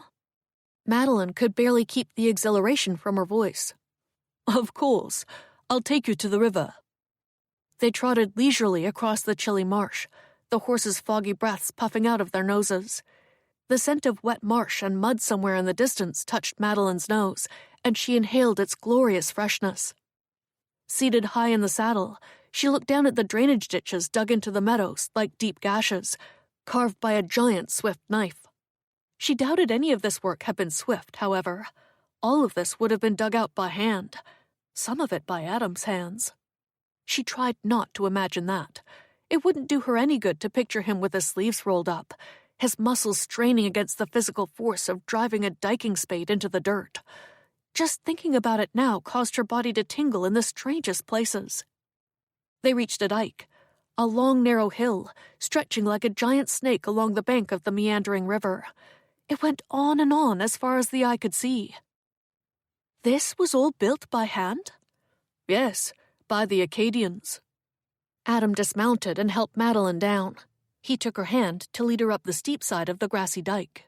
From the top, she peered down into the river. The tide is low, Adam said. When it comes in from the bay and the water level rises, almost to where we're standing, The dike will keep it from spilling over into the marshlands. Has it ever overflowed? Several times over the years, for different reasons. Neglect, mostly. What happens to the flooded land? It's put out of production for at least 2 years. The salt water has to be drained off. Then rain and snow has to leach the salt out of the ground. But perhaps I'm telling you too much. I'm sure you're not interested in the science of it. Of course I am. It's fascinating, Adam. Too late, she caught herself using his given name, as she had so many times in her daydreams. His head turned. She refused to look up at him. How could she? She was afraid he would see the awe in her eyes, and know how desperately she had wanted him the day she'd stepped off the boat. It sounds like a risky way to farm, she continued, trying to keep her tone light, pretending she hadn't even noticed that she'd used his given name. Perhaps. He finally turned his attention back to the river. She swallowed over her heart, now thumping in her throat. But good management dulls the risk, he said. The dikes are well worth the effort. We don't have to clear the forests. There are virtually no stones, and we don't have to fertilize the marsh soil. It's already fertile enough. We can even use the marsh mud to fertilize the uplands. It sounds like a perfect scenario. Nothing is ever perfect, Madeline. Madeline. Hearing him use her given name sent a flurry of gooseflesh down her back. He spoke with such a deep, resounding voice, yet her name spilled past his lips with fluid grace and buoyancy. She looked him straight in the eye. I am all too aware of that. For a long moment, he gazed at her in the sunshine. She wondered what he was thinking, what he thought of her, what he saw. Was he trying to understand her meaning? Was he wondering what kind of a life had shaped her into the person she was? Or was he looking into her eyes and wishing he was looking into Diana's? He turned his gaze toward the river again. Perhaps we should go. Yes, we should. We definitely should, before I feel more of what I shouldn't be feeling. But she didn't want to leave. She wanted to remain there with him, there alone on the dike, with the sun on her cheeks and the breeze in Adam's hair, and the sound of her skirts whipping lavishly in the breeze. Then she thought of her sister, and knew that even if Adam felt the same things she did, and wanted to stay here with her too, which he didn't, it would not be appropriate. A few seconds later, he tried to lead her down the steep slope, but she let go of his hand and broke into a run. Adam laughed. Are you all right? You practically flew down, Madeline. She burst into a fit of laughter herself. That was exhilarating. He walked her to her horse and helped her mount. As she settled into the creaky leather saddle and gathered up the reins, he discreetly took a section of her skirt in his large hand and flipped it over to cover her leg, which she hadn't realized was exposed almost to the knee. Good heavens! Her belly went whoosh as his hand brushed over her petticoats. Without even acknowledging that anything had been amiss, Adam mounted his own steed. Madeline felt a tremor of disappointment that he had not flushed, or nervously cleared his throat, or expressed some other kind of abashment. Then she chided herself. Why she should think Adam would feel awkward or shaken at seeing her leg was beyond her, for men had never stumbled over themselves with her the way they did with Diana. They looked straight through Madeline as if she were invisible. She did not stir passions in men, and that fact was demonstrated to her yet again, as Adam hadn't even noticed her leg. He flipped her skirt as if it was the folded back corner of a faded tablecloth. She wondered what it would be like to be Diana, to always feel beautiful, and to know that she captivated men wherever she went. What power Diana must have felt when they dissolved at her feet. The horses started walking in the direction of the fort, and a moment of disconsolate silence hovered over Madeline. At last, Adam spoke. Care to race? Madeline shook her head. No, I don't really think I'm up to it. But then she kicked in her heels and swindled a head start across the grassy marsh, just to put some distance between them and avoid any more reminders that she was invisible. She heard Adam laugh at her cheeky behavior. You are a rascal, Madeline. She glanced over her shoulder and saw him urge his horse into a gallop. Adam galloped after Madeline, but did not push to win the race. He intentionally lagged behind a bit in order to recover his composure, after the shock of his response to the unexpected, startling sight of Madeline's long, slender leg. Desire had sparked in him, red hot, like a blacksmith's poker left too long in the fire. He immediately attributed the response to his frustration over Diana's failure to arrive, for over the past few weeks, his eagerness to see her again had mushroomed into a burning need. Madeline was a part of those long-ago days, and her presence here had no doubt brought it all closer to home and stirred what had been dormant in Adam for what seemed like forever. If he was aware of Madeline's shapely leg, or the creamy, soft-looking skin at her neckline, it was only because she was a woman, and he had not seen many new women since he arrived here in this remote part of the world. He would probably react that way to any feminine creature. Adam then tried to picture his beloved's face, and wondered if her leg would be anything like her younger sister's, for he was sure he had seen some firm muscle in Madeline's calf. He suspected that Madeline didn't spend a great deal of time sitting. She seemed to enjoy the outdoors. He watched her ride ahead of him. She was indeed an accomplished horsewoman. He wondered further where he and Diana would be now if she had come as he had expected. Would he be riding across the marsh with her? Would she be curious about the dikes, like Madeline was? He preferred to imagine that they would be married already and enjoying a leisurely breakfast together, for he had been without her too long. And after the bit of fire he'd just experienced, he decided firmly that he was even more starved for Diana than he knew. Chapter 6. Adam and Madeline rode up the steep grassy hill to Fort Cumberland. They dismounted outside the main gate and led their horses into the courtyard. A voice rang out. "Miss Oxley!" Madeline turned and recognized the caller. John Metcalfe, a young man who had traveled on the ship with her from Yorkshire, was approaching, an axe in hand. He had come alone to Nova Scotia to rent land until he could earn enough to buy his own and send for his brothers. This morning, he looked as if he had been hard at work, splitting wood and perspiring in the sun. Madeline smiled and walked to meet him halfway. Adam waited near the barracks. "Hello, Mr. Metcalfe. It's good to see you. Have you been settling in?" "Yes, Miss Oxley, though I haven't found a place to call my own just yet." She remembered his optimism on board the ship, speaking ambitiously about the fertile soil in Cumberland, and how he planned to acquire enough land to someday make something of himself. "I'm sure you will find what you are looking for soon enough. Have you been to see the marshes?" "Yes, and it's fine land, miss, but I knew it would be." He peered over her shoulder. Curious to know what had caught his attention, Madeline also turned. There was Adam, standing by the barracks, watching their conversation. When he noticed her looking at him, he glanced the other way. "So, you didn't marry him after all?" Mr. Metcalfe asked quietly. "No."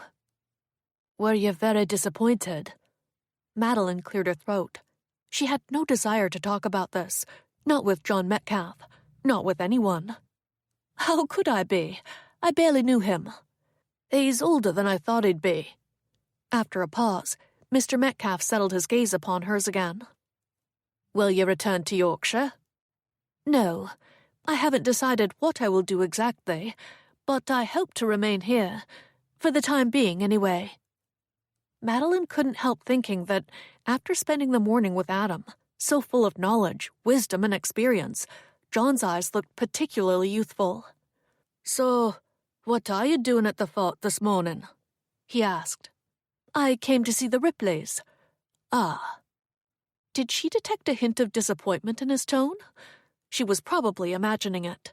He couldn't possibly be hoping she was here to see him. Men never had hopes about her. "They're staying in there." John pointed toward the barracks where Adam stood. "Thank you, Mr. Metcalfe. I must go now. It was nice to see you again. Good luck finding land." She returned to where Adam was now leaning against the outside wall of the barracks. "An acquaintance from the ship?" he asked, still watching John.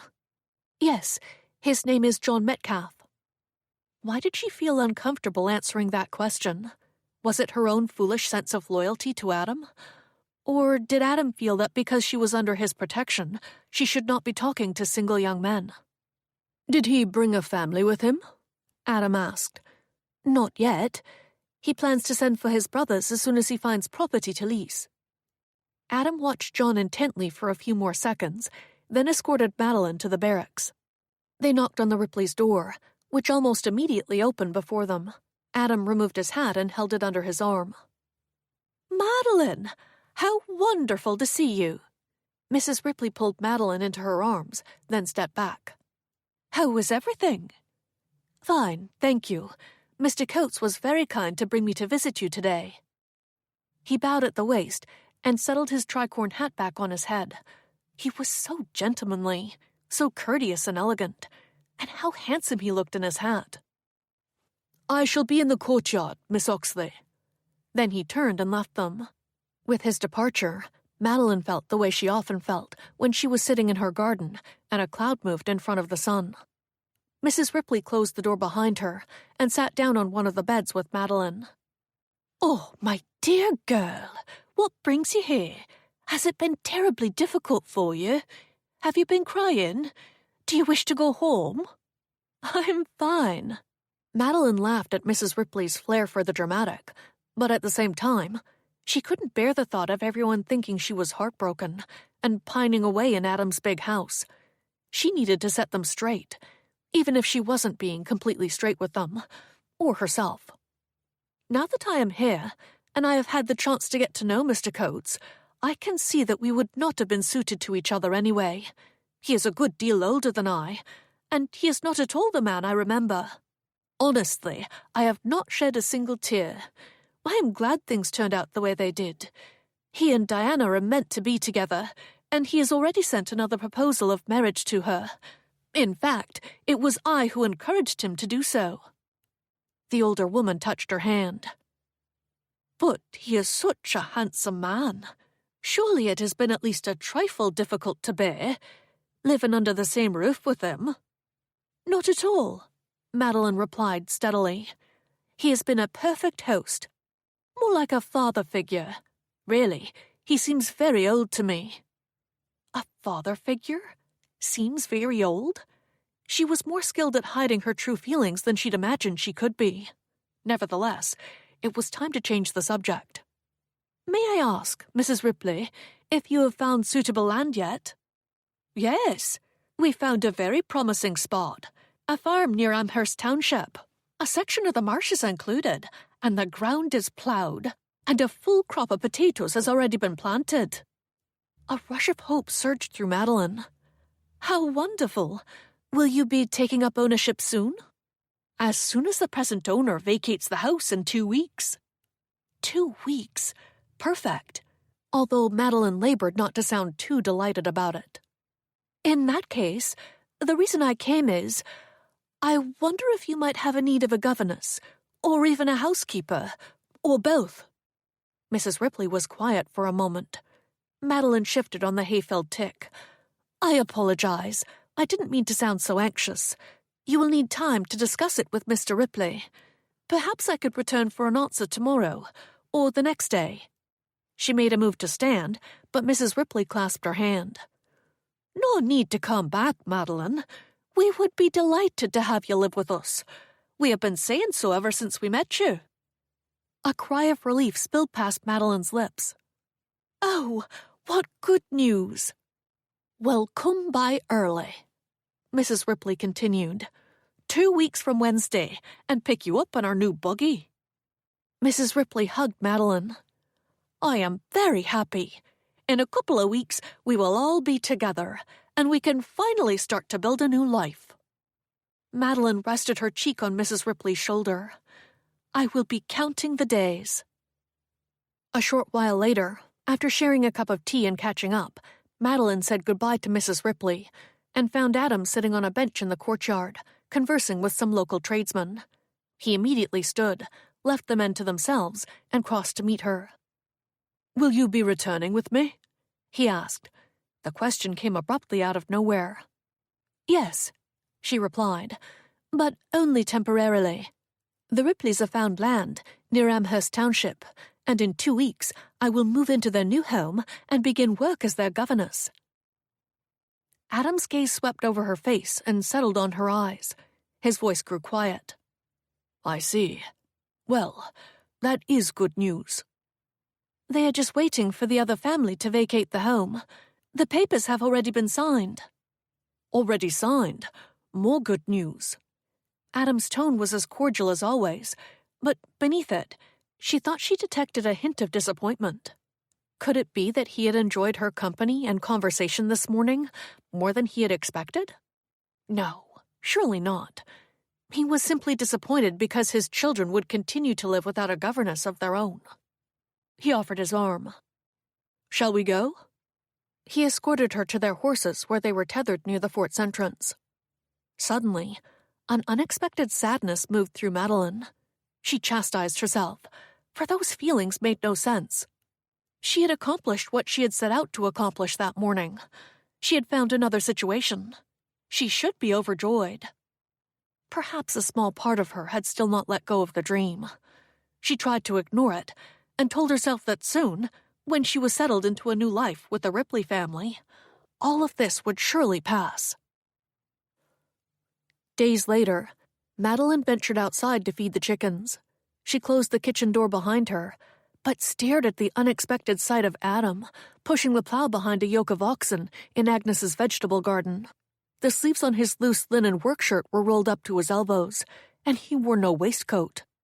He labored hard to push the plow, his muscles straining as he strove to keep the furrow straight. She stood motionless, watching for a moment, realizing how much she loved to watch him work. The sight of him, with dirt on his clothing and perspiration dampening his face, made her skin tingle with gooseflesh. She could have stood there and watched him work all day. He was rugged and strong, like the land itself. He was a part of it. He worked it, handled it, nurtured it. Then she began to entertain the most indecent thoughts. She imagined him alone in his bedchamber at night, removing his shirt in the candlelight, preparing for bed. What would his bare chest look like, and what would it feel like to share a bed with him and to be held close in his arms? Shaking herself out of those shockingly improper thoughts, Madeline started off toward the chicken coop and stepped inside. There was a cackling frenzy. Then the hens settled as Madeline made her way about, collecting the eggs from the nests of hay, while she tried not to conjure up any more indecent images in her mind about her sister's future husband. A few minutes later, she stepped out to the barnyard, where more hens pecked at the dry ground. She reached into her bucket and sprinkled the feed at her feet. A tiny voice caught her attention. Madeline turned. Penelope, resting her cheek on her arm and looking quite decidedly bored, watched Madeline from the other side of the fence. "Papa said you'll be leaving us soon." Hearing dejection in the young girl's voice, Madeline strove to sound cheerful. "Yes, Penelope. I have been hired as a governess and housekeeper for a family I met during the crossing." "Are they a nice family?" "Yes, they're very nice." Penelope picked her way around the fence. Her gait was shy and uncertain. "Do they have a little girl, or just boys?" Sprinkling more feed onto the ground, Madeline held out the bucket for Penelope to lend a hand, thinking it would do the girl good to feel useful. "They have 2 boys and 2 girls. The oldest is 10, and the youngest girl is only 4. "Does the youngest know her numbers yet?" Penelope kept her gaze fixed on the chickens. "Not yet, but I will begin to teach her right away. I could count when I was 2. A breeze fluttered Madeline's skirts, and she stopped what she was doing to gaze down at Penelope, who seemed to be seeking praise or approval. Madeline was more than happy to give it to her, for she knew what it felt like to spend a lifetime feeling deprived of it. "That's excellent, Penelope. You must be very bright." Penelope shrugged and sprinkled her grain on the ground. "Do you like those children more than you like us? Is that why you don't want to work for Papa?" "Oh, no, Penelope. It has nothing to do with you and the boys. It's just that my sister will be coming here, and when she arrives, you won't have need of a governess, because you will have a new stepmother." She sighed. "But Papa says she won't be here before autumn. Why do you have to leave now?" "Because if I don't leave now, it will be too painful later." Madeline struggled for a better way to reply. "It's just the way things are. I've already made a promise to the Ripleys." Penelope was quiet for a moment. I never knew my real mother. A heaviness settled in Madeline's chest. She stopped what she was doing and touched Penelope's shoulder. I know, sweetheart, and I'm very sorry. I never knew my mother either. I know how it feels. Madeline shuddered inwardly at the memories of her lonely childhood, of never being held or cuddled the way other children were. Her own father had never offered her any affection, only blame and disdain, for having been the instrument of his wife's death. That fact had led to him favoring Diana all through their lives. Madeline found herself wondering more about Adam as a father to these children. Was he affectionate? Had he ever blamed Penelope for Mrs. Coates's death, as Madeline's father had blamed her? Papa says that Mama had a good heart, Penelope said, and she could thread a needle with her eyes closed. Madeline made sure to keep her tone cheerful. That is quite a talent. I don't believe I could do that. Nor can Mrs. Dalton, or I, but I keep trying. Papa says it just requires practice. Madeline held the bucket while Penelope dug into it for more feed. She felt a sudden, strong connection to the girl beside her. Penelope's tone brightened. Is your sister anything like you? Now, there was a good question. Madeline had to think very hard to come up with similarities to offer Penelope. Let me see. We both grew up on the moors of Yorkshire, and we both like the color blue. Does she look like you? No, not at all. She has blonde hair and blue eyes, and she is very beautiful. You're beautiful too. Thank you, Penelope. That is sweet of you to say. You're a lovely girl. I'm not trying to be lovely or sweet. It's just the truth. Feeling a pleasant swell of warmth, Madeline turned the bucket upside down and dumped the last of the feed onto the ground. Then she and Penelope went into the barn to fill another bucket for the hogs. Will you come and visit us when you're living with the Ripleys? Penelope asked. Even though Madeline knew future visits would be difficult, she couldn't bring herself to refuse Penelope's invitation. Yes, of course I will come, as often as I can. A short while later, Madeline and Penelope started back to the house. They had just reached the kitchen door and were discussing a new cookie recipe when a gut-wrenching scream cut through the still morning air and pitched Madeline's heart into her throat. It was coming from the upstairs bedroom. Mary. Madeline picked up her skirts and dashed up the stairs. Chapter 7. Whoa! Adam angled the plow to a halt, wiped a sleeve across his damp forehead, and turned toward the house. He listened intently, not altogether certain what he'd heard. There it was again, another cry from the upstairs window. Dropping the reins, he bolted for the back door. He nearly wrenched it from its hinges as he threw it open, and ran through the kitchen toward the staircase. 2 at a time he took them, until he reached the top, crossed the hall, and skidded to a halt at Mary's open door. She was sitting up on the bed, panting and screaming Jacob's name, while Madeline leaned over her, trying to calm her. Everything's going to be all right, Mary. I'm right here. Penelope came running up the stairs. There you are, Papa. I tried to find you. Adam turned to her. Go to the south field and fetch Jacob. Tell him that Mary's time has come. But first, go and get Mrs. Dalton. Panic flitted through Penelope's wide eyes. She's not here. She's gone to the market. Adam glanced at Madeline again, who was trying to convince Mary to lie back against the pillows. Find George, then, Adam said. Tell him to saddle a horse and fetch Dr. Fowler. I will. Penelope hurried down the stairs.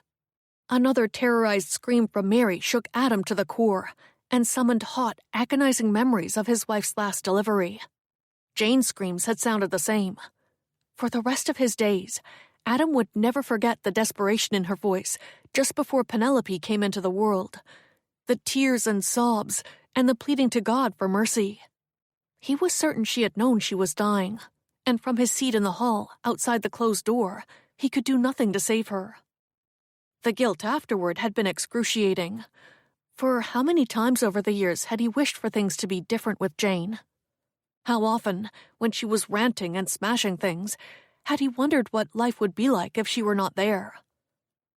Adam thrust those thoughts away and said a quick prayer for Mary. His children's happiness meant everything to him, and he did not want Jacob's young wife to be taken from them now, when she and Jacob were so deeply in love and eager for the future. Madeline pulled the quilt back and tossed it into the corner of the room. "What can I do?" Adam asked. Fear showed itself in her eyes, but her voice was calm. "Is there no one here? Just us?" "For the moment," he replied. "Penelope has gone to fetch Jacob, and George will ride for the doctor." Adam watched Madeline contemplate the situation, as if she were playing it through in her mind and anticipating what she must do. A feeling of powerlessness moved through him. All he could do was trust her with Mary's life. "Have you done this before?" Madeline met his gaze squarely.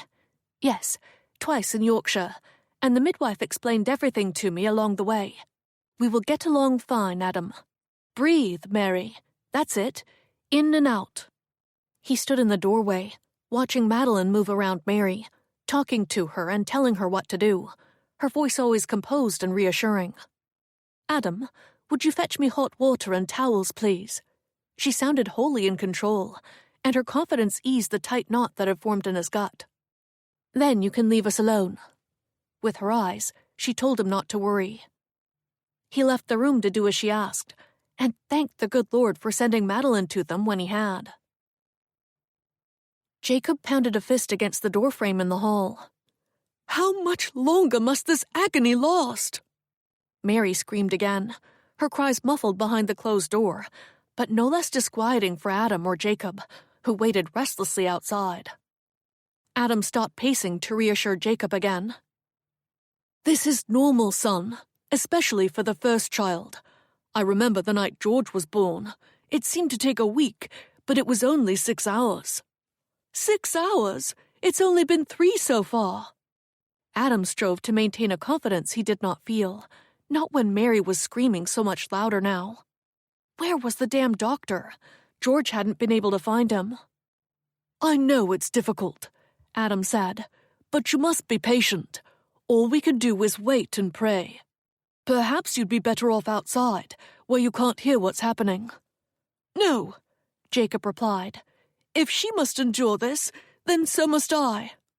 Jacob collapsed onto the chair in the hall and buried his face in his hands. He shook almost violently with silent, pain-racked sobs.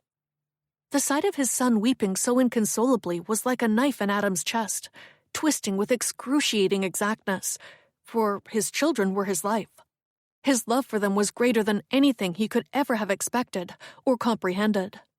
Another cry came from the room, this time a baby's cry. Jacob's tear-filled eyes lifted. "Did you hear that?" Before Adam could form a reply, the door creaked open and Madeline walked out. Her hair was damp with perspiration around her forehead, her face pale. She wiped her hands on a bloody cloth. Jacob practically leaped out of his chair. He took one look at the smear of blood on Madeline's apron and teetered, as if he were about to faint.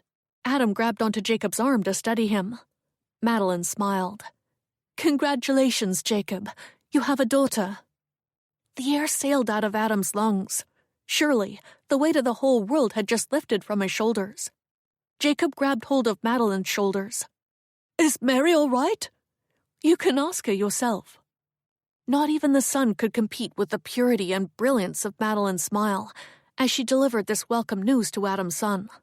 Jacob hastened into the room, leaving Adam and Madeline alone in the corridor. They both stood in silence, staring at each other, recovering from the anxiety they had both been harnessing for the past 3 hours. Adam gestured toward the chair. "Won't you please sit down? You look in need of a rest." "Thank you." An immense swell of tenderness and gratitude rose up within Adam. Madeline had been a great champion today.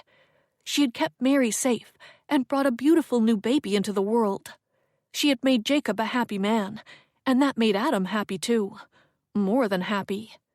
"No, I must thank you," he said. "What would we have done if you had not been with us today?" She made light of his compliment. "Everything went smoothly. Mary's built for childbearing.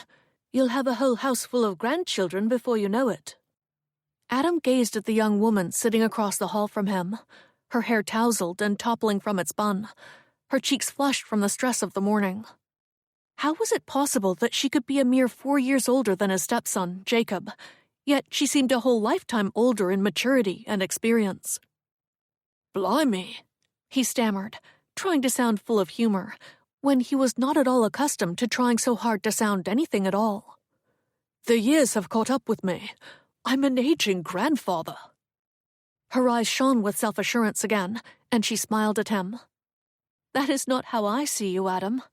I see a robust and healthy man in the prime of life, and I see what lies ahead, not what has already gone by." He could not resist probing further. "And what do you think lies ahead?" She thought carefully before she spoke. "New beginnings, great happiness and love." "Do you mean Diana?" he asked quickly, too quickly. A sensation of unease prickled through him. What kind of a question was that? Of course she meant Diana. After a long pause, Madeline simply smiled and stood. "I should go and see if Mary needs anything." Adam cleared his throat. He felt flustered and unsure what to say next. "Of course, you must go." There was that gruff voice again. "I'll go and spread the good news." He made a move to leave, but Madeline caught his arm. "Please, Adam, come first and see your granddaughter." A warm familial pride moved through him. Madeline was right, of course. He should be among the first to see the babe. This was all so new to him. Thank God sensible Madeline was there to guide him through this. He followed her into the room, where Jacob stood in front of the large window, holding his firstborn child in his arms. Dazzling sunshine lit up Jacob's fair features, so much like his mother's, and reflected off the tears of joy on his cheeks. Adam felt his own eyes cloud with tears. It was an extraordinary moment he would never forget. Jacob turned to show off the babe in his arms. Adam moved softly toward them. Only the infant's tiny face was visible from beneath the white swaddling blanket. Her beautiful, tiny red face. She made quiet little fussing sounds and pursed her puffy lips. Adam touched his knuckle to her fat cheek and felt love move through him in a powerful, potent rush. "Look, Papa," Jacob said. "Isn't she beautiful?" "She is a treasure, Jacob." Adam's voice shook. Mary watched from the bed, smiling. Madeline moved toward her and wiped a cool, damp cloth over her forehead and face. "Congratulations, Mary," Adam said, bending to kiss his daughter-in-law on the cheek. "You did well." A single tear spilled from her eyes. "I couldn't have done anything without Madeline. She was so encouraging and knew exactly what to do. I would have been terrified if she had not been here to tell me everything was going to be all right." Adam glanced over his shoulder at Madeline, who had moved to the other side of the room. She lowered her eyes at Mary's compliment, turned her back to him, and wrung the cloth out in the basin. Adam's heart trembled with endless gratitude. He could not let the moment pass without letting Madeline know exactly how much he appreciated what she had done for them today. He crossed the room and took her by the arm, gently urging her to face him. "I will never forget this, Madeline. Thank you." Then, he laid a warm, light kiss on her cheek. As he caught the scent of her hair in his nostrils, felt the warm, silky softness of her cheek beneath his lips, his body responded with a subtle buzzing sensation. He had the most intense urge to hold her a little closer and embrace her more fully, to run his hands over her back and let his lips linger upon her cheek. Surprised and bewildered, Adam pulled back. He searched around inside himself for explanations. He had dismissed the spark he'd felt when he'd helped her onto her horse on the marsh. He had attributed it to his frustration over Diana. Could he dismiss this, too? Could he blame this on the intensity of the moment? Thankfully, Madeline did not seem to sense any change in him, maybe because she'd kept her gaze lowered. She turned from him to face the wash basin again, and Adam sucked in a deep breath as he backed away from her, and struggled to retrieve his sobriety. Throughout the next week, Adam did manage to deny what he had felt when he'd kissed Madeline on the cheek in Mary's bedchamber. Over and over, time and again, he told himself that it was relief and gratitude and nothing more. although he had come to depend upon Madeline a great deal since she delivered the baby. Not only had she been helping Mary to care for the infant, she had been reading to the children in the evenings, and during the day, she helped Mrs. Dalton in the kitchen with the chores. In addition, she was giving Penelope impromptu music lessons. After the children were in bed at night, Madeline often sat with Adam in the parlor, listening to his concerns about the marshlands and encouraging him to continue his campaign to do what must be done to preserve them. They talked for hours until the candles burned down. And like a newly sown field after a long, cold winter, Adam felt awakened and more confident about the task of safeguarding and expanding the land that belonged to him and would one day belong to his children and grandchildren. Yes, he and Madeline had become good friends, but it was nothing more than that, he assured himself. Then, one morning, Adam descended the stairs just as the back door opened, and Madeline walked into the kitchen with a basket of eggs. She began to hum as she pulled off her shawl and hung it on a peg by the door. She wore a dress Adam had not seen before, with red printed flower sprays over a white background, and a muslin neckerchief that barely covered her bosom. Or perhaps he had seen the dress before, but simply had not noticed it. Well, he noticed it now. He noticed a lot of things now, like the feminine curve of her neck and shoulders, and the delightful wine-colored blush of her soft, moist lips. For once, he let himself gaze deliberately at her. It was difficult to believe she had been nothing to him but a child when she first stepped off the ship. Suddenly, he found himself captivated by the beauty of her womanhood. He watched Madeline for a few more seconds from the doorway as she cracked open some eggs and whisked them in a bowl. Then he grew increasingly uneasy with the fact that he was spying.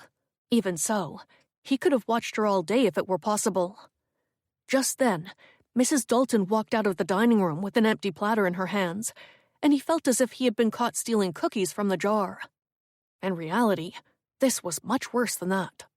He cleared his throat. "Good morning, Mrs. Dalton." Then he walked with exaggerated aplomb into the kitchen. Madeline turned, her voice cheerful and melodic as she greeted him. "Good morning, Adam. Breakfast will be ready in a few minutes." He picked up a warm biscuit from a pan cooling on the table and bit into it. The moist flavor melted exquisitely on his tongue. "These are spectacular, Madeline. Did you bake them?" He sensed Mrs. Dalton hovering around like a busy bee behind him, listening. His awareness of her presence and a feeling of self-consciousness was a great deal sharper than usual. Madeline's eyes lit up at the compliment. "Yes, I added some sweet dried savory to the dough." "Savory, you say?" He took another bite. "Magnificent." Next to the door, Mrs. Dalton pulled on her shawl. "I am going out to the vegetable garden for a moment." With that, she left them alone. Adam remained in the kitchen, watching Madeline pour batter into an iron pot on the fire. She was very quiet, so calm all the time. Suddenly, he yearned to know more about Madeline and her life before she came into his, and he couldn't resist his curiosity. He sat down at the trestle table. "Did you cook for your family at home?" "My father had a housekeeper, but I was always in the kitchen helping her, if I wasn't in the garden digging in the dirt. Of course, neither of those things my father approved of, but he gave up trying to stop me after a while. To be honest, I doubt he ever expected me to do what Diana did." Her voice trailed off, and Adam was intrigued. "Which was?" Madeline looked at him and sighed. "I don't know, Adam. She spent so much time away from home. She was constantly with our aunt in London. And when she came home, she always looked so beautiful. She was skillful with an embroidery needle, too, and could sing and play piano. So I suspect that, unlike me, she spent a lot of time doing what most well-brought-up young ladies wish to do." Adam laughed. "Are you saying that you were not brought up well?" "I am saying that I was not as socially ambitious as most women my age." She threw him an apologetic look. "I do beg your pardon, Adam. I did not mean to insinuate that Diana was—" She paused. "What?" he asked. "A social climber? Let us be honest with each other, Madeline, and call a spade a spade. That's exactly what she was. She jilted me for a baronet, remember?" Madeline stirred whatever she was cooking in that huge pot. Of course I remember. She paused again. But Diana and I were 11 years apart. We had very different childhoods. Why did he have the feeling she was trying to change the subject? Adam watched Madeline a little longer. The desire to know more about her, and the person she was beneath the surface she showed to the world would not leave him, so he simply gave in to it. Why were you so different? I know that Diana spent time in London with her mother and aunt. Why didn't you do the same? Madeline moved from the hearth to the work table. She reached for bread dough that she must have set to rise before she went out for the eggs. Mother died when I was born, she explained, so I never took any trips to London. Father went, of course, and continued to take Diana with him. But I was just a babe, so he left me at home with the housekeepers. Habits form, I suppose, and as I grew older, he continued to leave me behind. Did that bother you? No, I barely noticed. It was the way things always were, and I never questioned them. To be honest, I grew to look forward to their trips, so I could have more freedom at home to do what I wanted. Were you lonely? No. At least, I didn't think I was. I found much to interest me on the moors and in the garden, and later in books. I know that when you came calling on Diana, I might have seemed lonely, the way I followed you about. She glanced at him sheepishly. But I think I was more curious than anything, about what you and she talked about and did together. I had never seen romance before. She flipped the heavy dough over and smiled at him. It was an appealing smile, and it made the hairs on his arm prickle. Is it too late to apologize for that? If anyone deserves an apology, Madeline, it is you. For we were young and selfish. You were just a child, and we should have included you. That apology, he decided, was long overdue.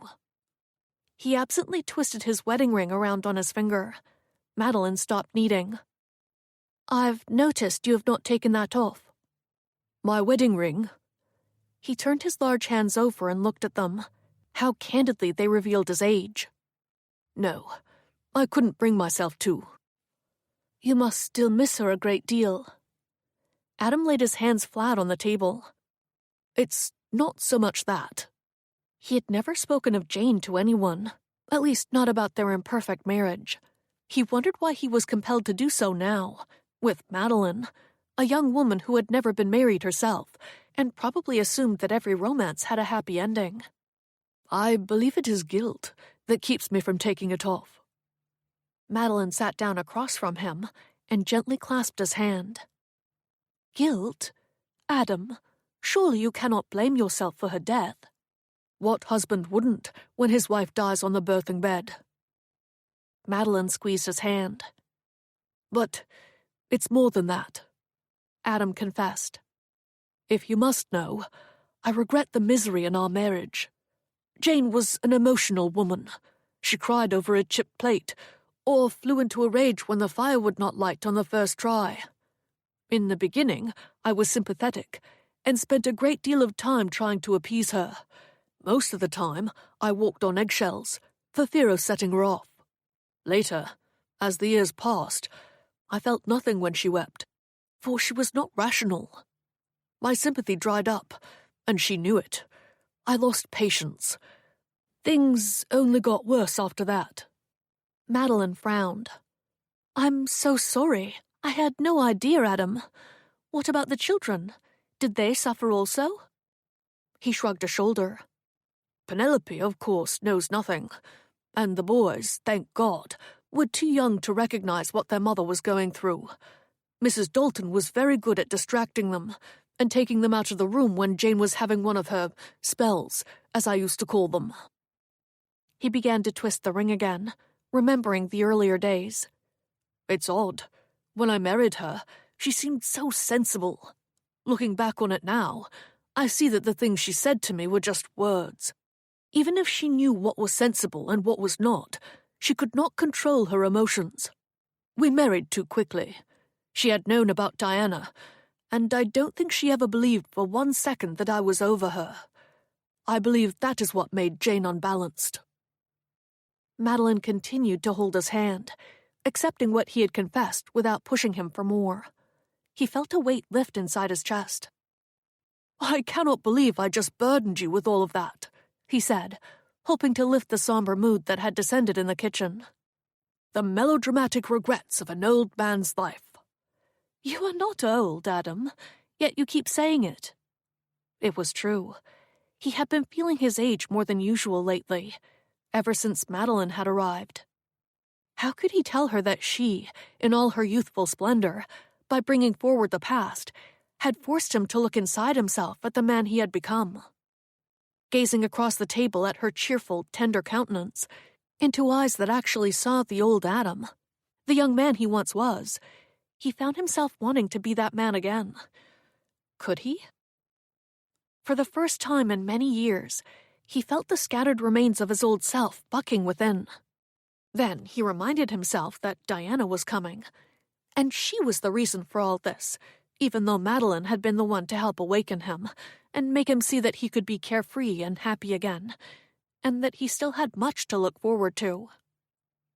He began to tell himself that Madeline's arrival here, and his surprisingly strong responses to her, were happening for a reason. God had intended it, because if Diana had arrived first and seen the empty shell of the young lover she remembered, she might not have stayed long enough to see things come around right. That realization disturbed Adam more than he could say. Did he have no confidence in Diana? Did he not trust her to be different this time, to hold true to her commitments? Suddenly, the kitchen door swung open, and both Adam and Madeline jumped. Mrs. Dalton stepped inside, her gaze falling to Madeline's hand upon Adam's. Madeline pulled her chair back and stood, returning to her bread dough, which sat like a dry lump of clay on the work table. She began to knead it again, while asking Mrs. Dalton about the weather. Mrs. Dalton hinted at nothing untoward, she never would, and rambled on about the hogs being in an awful tizzy over the water trough. Adam stood up to leave, but Mrs. Dalton stopped him. She wrung her hands together with an uncharacteristic nervousness. "Mr. Coates, before you go, I wonder if I may have a word with you." "Certainly. What is it, Agnes?" Adam hoped that she did not intend to chastise him for sitting alone in the kitchen, holding hands with his future bride's younger sister. "I beg your pardon, sir, but may we speak in private?" Ah, she was going to chastise him. He gestured with a hand to lead her into his study. She followed him inside and paused by the door, still wringing her hands together. "I have something difficult to tell you, Mr. Coates, and I hope you'll not be. I hope you'll not be." Adam fumbled for his handkerchief and offered it to her. She took it and blew her nose. "I promised myself I wouldn't cry.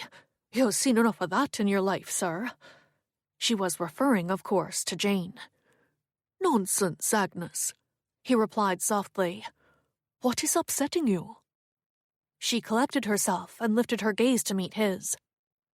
"I am afraid I must leave you, and the children." The words came at him as though through a tunnel filled with echoes. "Leave us, Agnes? But why? You've been with us forever." "I have indeed, Mr. Coates, and my years with you have been good ones, the best of my life.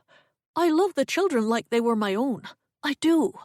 But I have a chance to live in my own house now. I'm to be married, you see." Adam had to sit down. "Married? To whom?" "To a man from McCann, sir. We've been meeting every Wednesday at the market in Amherst." Adam took a moment to digest this news. "I have noticed that you've been late returning on Wednesdays. I thought you were simply taking more time for yourself." "Well, I have been, sir." He cleared his throat awkwardly. "Yes, of course you have been. He's a good fellow, is he? Dependable? Trustworthy? I won't have you marrying any dangerous or unscrupulous character." "He is a good man, Mr. Coates. A widower, like you. He owns his own farm." Adam leaned back in his chair as this news settled upon him. "The children won't be happy to see you go." "Nor will I be happy to leave them. But I will visit often, I promise you that." Adam stood. "Well then, I suppose congratulations are in order. I am very happy for you, Mrs. Dalton. You deserve every joy in life." He pulled her into his arms and held her. She buried her face in his chest and wept for a moment. They stepped apart. "When will you be leaving?" Adam asked. "The end of the week." He felt an ache in his chest. "So soon?" "Yes, sir. I thought it a good time, since Madeline is here and taken such good care of things." "But she is not staying," Adam reminded her. "She is leaving in a few days." Mrs. Dalton blew her nose. "Yes, but I doubt you'd have any trouble convincing her to stay, if you explained the situation." His stomach turned over with dread. "But I've already offered her a position, and she's dead set against it. And she's headstrong, Mrs. Dalton. Surely you've seen that." "I have. But she's only headstrong in the face of what she doesn't want, and she wants to stay here." "How do you know that?" "I just know," his housekeeper replied. "Any fool can see it." Adam shook his head. "Any fool but me. Honestly, I've tried to convince her." "I reckon you'll have to try harder, sir." With that, she walked out. Chapter 8. That evening, after the supper dishes had been washed and put away, Madeline ventured into Adam's study to take a look at his books. It would do her good, she thought, to immerse herself in an intriguing story for the next few days, to help pass the time. Candelabra in hand, she made her way down the dark center hall, the heels of her shoes tapping lightly over the wood floor. The door to Adam's den was open, but inside, the room was black, the curtains drawn and keeping out the moonlight.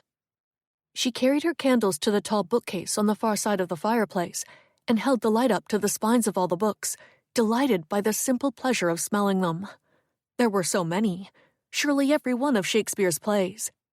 She had not yet read King Lear. Perhaps she should begin with that one. As she knelt down and let her fingers graze over others closer to the floor, she found new temptations. Homer, Hobbes, Norton, Milton, as well as a number of other authors whose names she did not recognize.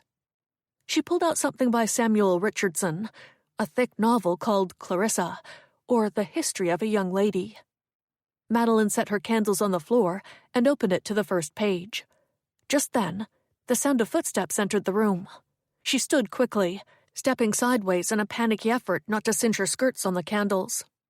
Carrying his own candelabra, Adam slowly approached and bent to pick up hers. He set it in a safer place upon the desk. "Did you think I was a ghost?" he asked. She smiled. "I wasn't sure. You surprised me." "I apologize. I thought I heard you come in here. Have you found something that interests you?" Heart still racing, Madeline cleared her throat to speak. "I was just about to look at this one."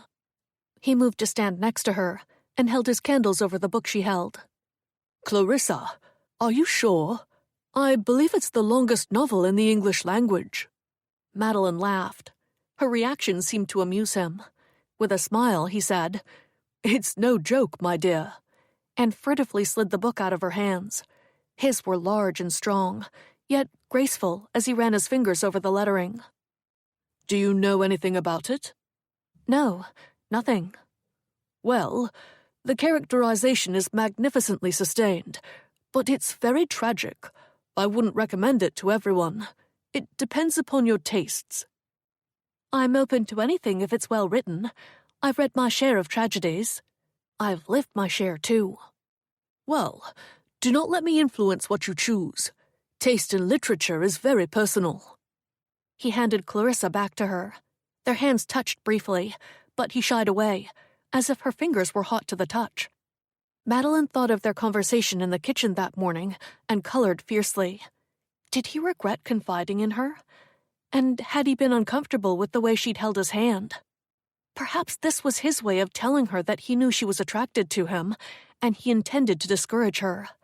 She was relieved that she would be leaving soon. Madeline put Clarissa back where she found it. "Can you recommend something else? Perhaps something shorter?" Adam held his candles up to the titles on a higher shelf. Madeline stared at the strong line of his jaw in the flickering candlelight and wished she could reach out and run her fingers along the shadow of stubble. He looked over the spines for a few seconds. He seemed intimately familiar with where everything was. "Have you read any Shakespeare?" Then he smiled down at her. "Of course you have." She returned his smile. "Yes, but not everything." "What about Measure for Measure?"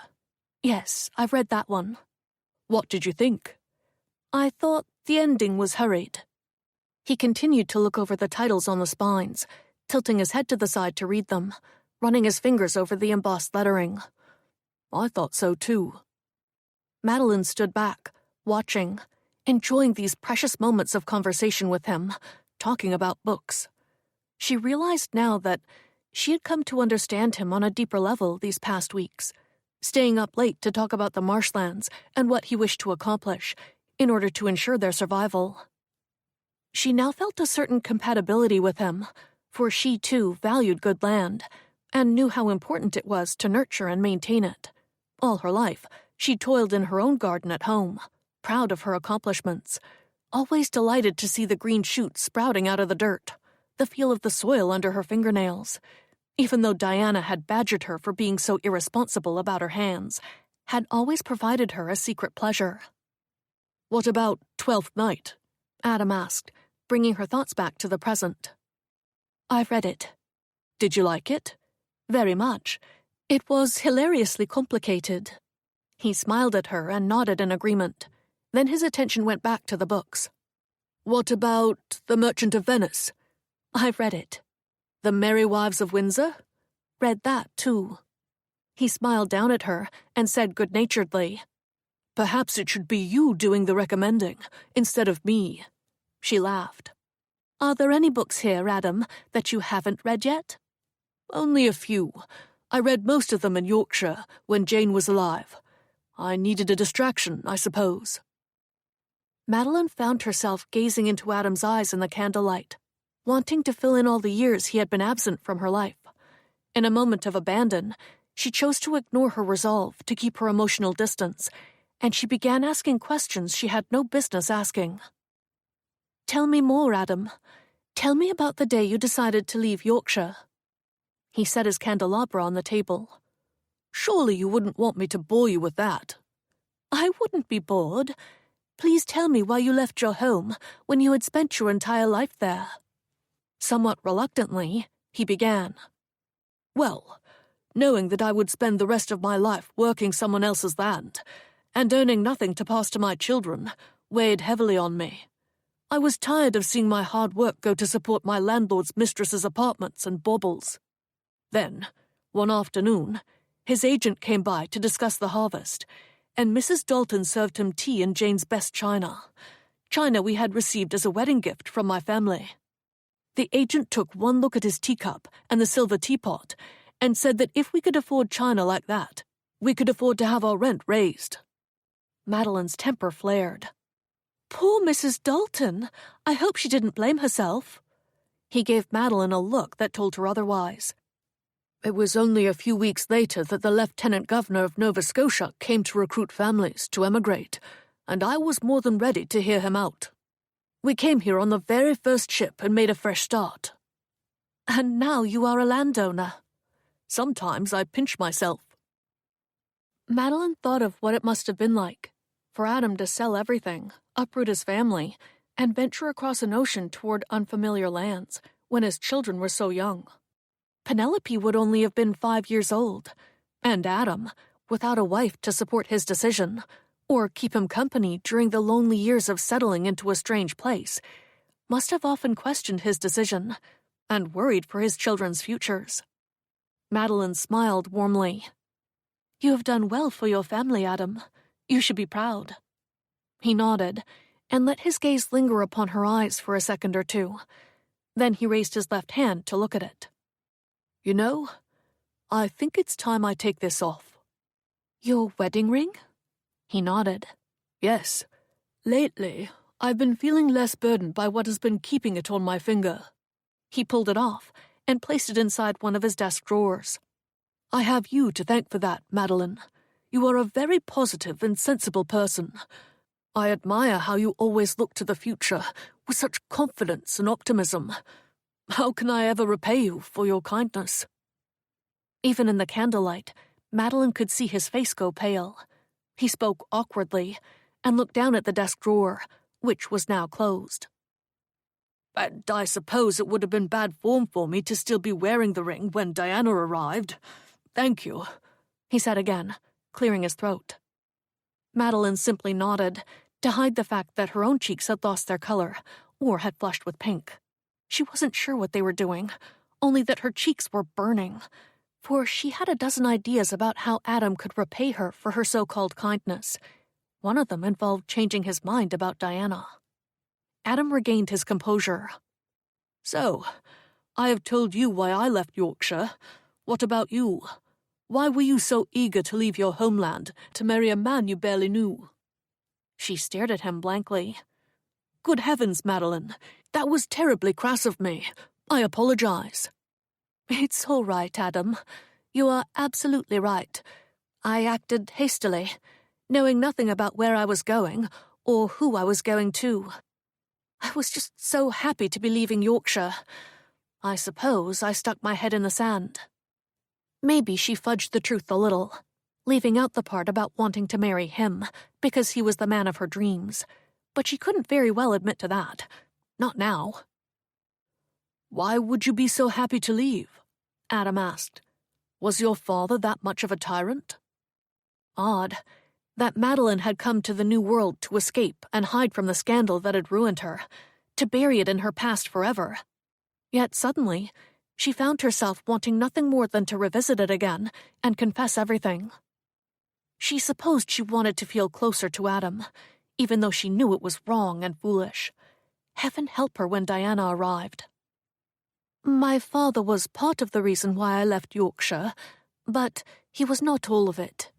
Mostly I wanted a fresh start, for I discovered the hard way that a woman's reputation is as fragile as glass, and once broken, not so easy to put back together." Adam gazed at her with interest. "What happened, Madeline? You weren't—" She quickly shook her head. "No, it never came to that. But it's not what happens to a woman that matters so much as what appears to happen." She paused and looked down at her hands. "When I was 18 and visiting Stanley Hall to tutor Lord Geoffrey's children, the local vicar followed me out into the garden and attempted to compromise me, for which I gave him a black eye." Adam's face lit up at that. "Good for you." "Well, I thought so too, but my father, alas, did not. He paid the vicar a generous sum to marry me, and the vicar agreed to it, but I refused to marry such a man. My father was furious with me. Then the story about our so-called tryst in the garden got out, don't ask me how, and the vicar blamed me for seducing him. My reputation was ruined, and the vicar lost his position and insisted on keeping the money for compensation. My father never forgave me for not marrying the man. Before that, I always felt that he loved Diana more than me because if it were not for me coming into the world, his beloved wife would still be alive. But after that, I knew he out-and-out despised me." Adam frowned. "He despised you, his youngest daughter, for defending herself against a lecher. I can only pray that if Penelope ever encounters a man like that detestable vicar, she will have your spunk and spirit and give him 2 black eyes." Madeline tried to smile, but the familiar shame and embarrassment that her father had pressed into her for years came upon her, despite her deep belief that none of it was her fault. She lowered her gaze to the floor. To her surprise, Adam's strong arms enveloped her and pulled her close into the warmth of his chest, where the shock of being held by him, the profound sense of release, took her breath away. She felt the heat from his body, smelled the outdoors on his clothes. She could even hear his heart beating within. A wave of love and desire washed over her. And then, the intensity of it all, and the fact that he could never be hers, unleashed a flood of tears. "Madeline," Adam whispered, stroking her hair and rubbing her back. She melted as he spoke her name. "It wasn't your fault. Whatever torment or grief you endured these past years has not followed you here. You are in my care now, and I would defend your honor to the death if I had to. I only wish I had known you then. I would have been your champion." A rush of new feelings coursed through her, an unfamiliar, steadying sensation that came with the knowledge that someone was on her side. Someone believed her and sympathized with her. For the first time in her life, she felt valued and appreciated, as if she were part of something, part of a family that appreciated her. Oh, God. What kind of fool was she to think she could go on denying that she loved this man? Since she had arrived here and had her dreams crushed, she'd managed to convince herself that her dream of Adam was not real. That whatever she believed him to be was born out of her imagination and her fanciful illusions of him. But now that she knew him, the real him, she knew all of it was true, and more. He was the most beautiful, incredible man she had ever known, and she loved him, desperately. But that realization caused a shock of painful grief in her heart. It felt as if someone had died, for he did not return her feelings. The woman he wanted, the woman he truly desired, was her sister. And even if that weren't true, he had already sent a proposal of marriage, which meant if Diana accepted him, he would be obligated. For only the lady could release a man from such an obligation. At last, Madeline managed to grapple with her feelings and wrestle them to the ground. She drew away from him. "I'm so sorry, Adam. I don't know what came over me." "You have been wronged, Madeline, and no one has been there for you. You deserved a good cry." She tried to laugh, even though she felt as if her heart was being ripped in two. "I suppose I did." She accepted the handkerchief he offered. Madeline wiped her eyes and blew her nose as she fought to collect herself. Then Adam reached out and brushed a few loose strands of hair away from her face. His touch was gentle and loving, and it filled her with longing. "You deserve a better life, Madeline," he said. "You suffered a terrible injustice in England." Lowering her gaze again, she nodded. "That is why I did not wish to turn around and go home, after I found out that you wanted Diana and not me."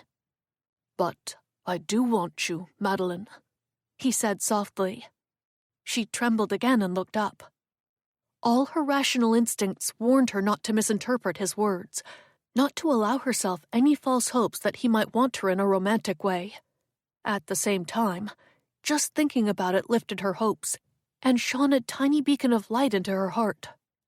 Treading cautiously, she managed a few shaky words.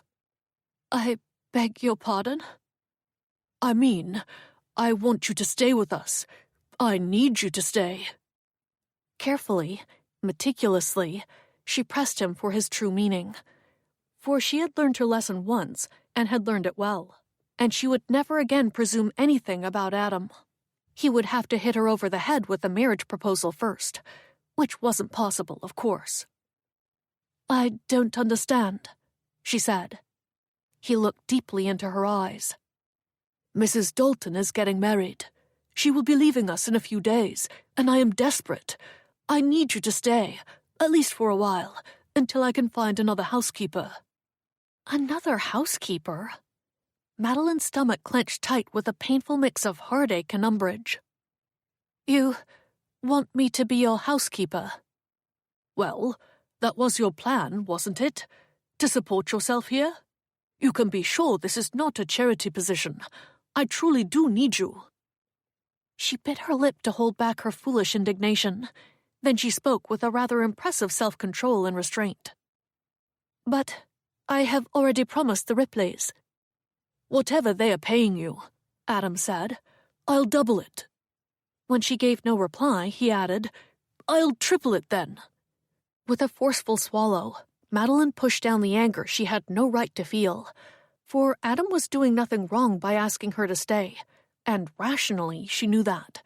She had never revealed her true feelings, and to him, she was his future sister-in-law, nothing more. She was, as she had always been, invisible. "You cannot leave us now, Madeline," he said. "Please, not when you've become such a friend to the children. They adore you. I adore you. We could all be so happy together if you would just consider staying." She tried to see into the future, tried to imagine how this could possibly turn out well for her. She pictured Diana arriving and becoming Adam's wife. Madeline would be forced to watch them retreat to their bedchamber each night, while she wished she were the one in Adam's bed and in his arms. She would have to listen to them talking and laughing, and going off for private walks alone in the fields, like they used to do all those years ago. She could not imagine a worse fate. No amount of money was worth that. Adam cradled her chin in his hand, and in the dim flickering candlelight, she saw the pleading in his eyes. Oh, if only it were a different kind of pleading, one filled with love, the kind of love a husband feels for a wife. Please, Madeline, do not leave. I cannot possibly get along without you, not now. We have become such good friends. They stood by the bookcase, gazing at each other in the flickering golden candlelight. Madeline breathed in the scent of his shaving soap and felt as if she were floating in a sea of love. If Adam thought she was a child, he was wrong. She was a woman who wanted to belong to him, body and soul. Was there a chance he could ever see her that way? What if Diana were not in the picture? Would he open his eyes to Madeline then? The thought jolted her. What if Diana refused him? Was it not possible? Was there not a slim chance that by the time she received Adam's proposal, she might have already met someone else? Her mourning period had ended months ago, and Madeline had not spoken to her since then. Adam's proposal would take at least 6 weeks to reach her. Perhaps she would receive it and not wish to marry him. She might release him from his obligation. And what if Adam fell in love with Madeline in the meantime? What would happen then? Lord, what was she thinking? She was not a devious person. She loved her sister, and if Diana did come, Madeline could not steal away the true love of her life. But Adam was the love of Madeline's life. Why should she sacrifice her happiness for Diana, who had always gotten the best of everything, and chosen to throw Adam over for a better catch years ago, while Madeline had suffered and been punished for something she could not control? For being born feet first. That had not been her fault, and the fact that she had never known her mother was as painful and damaging to her as it had been for everyone else. Still, the fact remained that Adam loved Diana, not Madeline. And Madeline wasn't sure she would ever be able to change that, even if she tried. Diana had been the love of his life, after all. Will you stay? Adam asked, still stroking her cheek. And she realized it was a seduction of sorts. Maybe not a romantic one, and maybe not a conscious one either, but an effective one all the same, for it found its mark. She simply could not fathom leaving him, even if it meant a lifetime of heartache. Yes, Adam, I will stay. Chapter 9. The sky was blue and the sun warm over the south field as Adam, Jacob, and George planted the season's first crop of barley. The boys were spread out across the field, working diligently with their bags of seed slung over their shoulders, straw tricorn hats shading their downturned faces from the sun. Adam stopped for a moment to kneel down and pick up a handful of dirt. He felt its coolness in his palm, studied its dark, rich color between his fingers. Glancing upward at a hawk soaring freely overhead, Adam thought of his conversation with Madeline a few nights ago, when he'd remembered what it was like in Yorkshire, farming land that was not his. Back in those days, he had never stopped what he was doing just to touch the earth for pleasure's sake. He had touched it, of course, to see how wet or dry it was, or how sandy, but he had never felt such bliss at the feel of it in his hand. It was as if this land was a part of him now, and to see it flourish was as satisfying as seeing Penelope squeal with delight when she accomplished something she'd set out to do, or seeing Jacob smile at Mary with love and pride in his eyes. Adam was relieved that Madeline had decided to stay. She understood him and the things he cared about. She made him see all the things he should be thankful for, instead of the things he had lost. He wondered fleetingly who did that for her. Who could she talk to?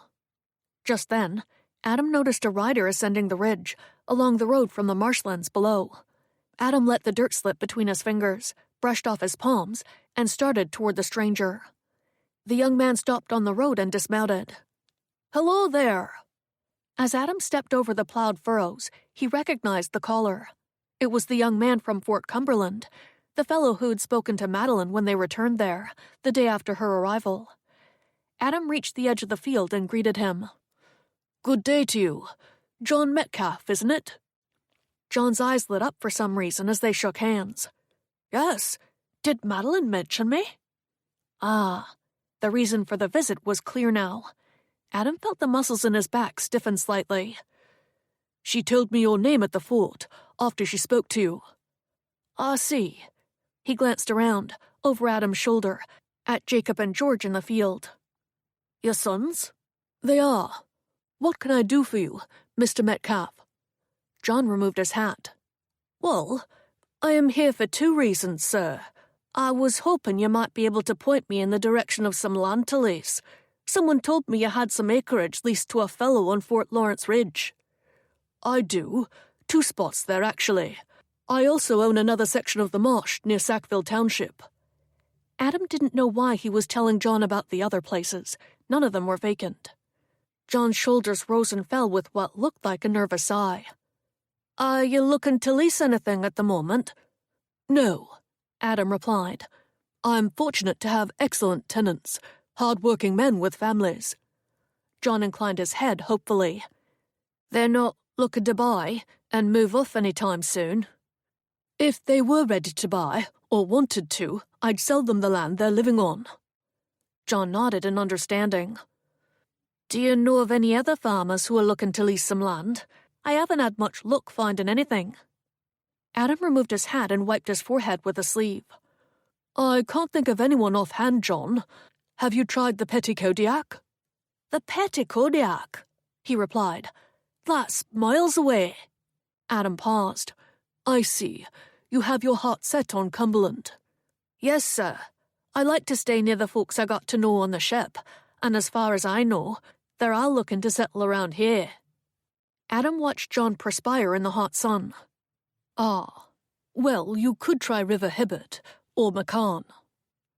John stared blankly at Adam. From the look on the young man's face, Adam guessed those places were a little too far as well. "I reckon I'll just have to keep looking," John said, settling his hat back on his head. He glanced at Jacob and George again. "Do you need any help? Till I find a place of my own, I'm temporarily for hire." Adam cleared his throat. "Not presently, John, but I'll keep you in mind at haying time. I usually hire a few hands then." An awkward silence ensued. "What was the second thing you came to speak to me about?" Adam asked. John's face flushed red. He swept his hat off again. "Ah, yes. Well, sir, I came to ask your permission to—" He paused and swallowed hard. Things were quiet. That hawk was circling overhead again. Adam pressed him. "Yes? What is it?"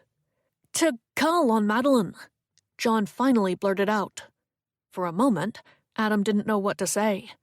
He had suspected this was coming, and wasn't entirely comfortable with the fact that he had hoped John would choke on his words before spitting them out. Quickly, Adam told himself that he was only being protective, and he would feel the same way if Penelope was older and a man had come to court her. Adam would naturally want to refuse him, too. He wouldn't, of course, unless he had a very good reason to. Was there a good reason to refuse John? God, why couldn't he think of one? He wanted to think of one. Adam hesitated for another moment, and felt the awkward silence from a few seconds ago mushroom into something noticeably uncomfortable. "Was Madeline expecting you today?" Adam asked. If the answer was yes, he would feel irritated, even though he knew there was no reason to feel that way. It would be an irrational, ridiculous response, and he was not a ridiculous man. "No, sir. I wanted to ask your permission first. I presume you're acting as her, not her father, but her—" "Father? Guardian?" Adam finished for him. "Yes, guardian. Thank you, sir." Adam shifted his weight from one foot to the other. He didn't like the way he felt. He didn't like this sudden ill-tempered mood. when only moments ago in the field he had felt on top of the world. "When do you wish to call on her?" he asked John, only because he had to.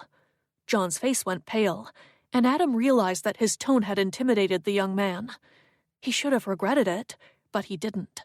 Wasn't it the guardian's duty to intimidate young suitors? "I would like to call on her today, sir, if I could have your permission." His voice cracked on the last word. Adam took a long, deep breath and replaced his hat on his head. "All right, for 1 hour." The color returned to John's face as he backed away. "Thank you, sir." Adam made no reply. He simply watched John's lively, youthful gait as he practically leaped back onto his horse. "Good day, sir." John galloped off, up the road toward the house. Adam stared numbly at the cloud of dust rising behind those fervent, thundering hooves. He suddenly felt an ache in his back from bending to plant the barley.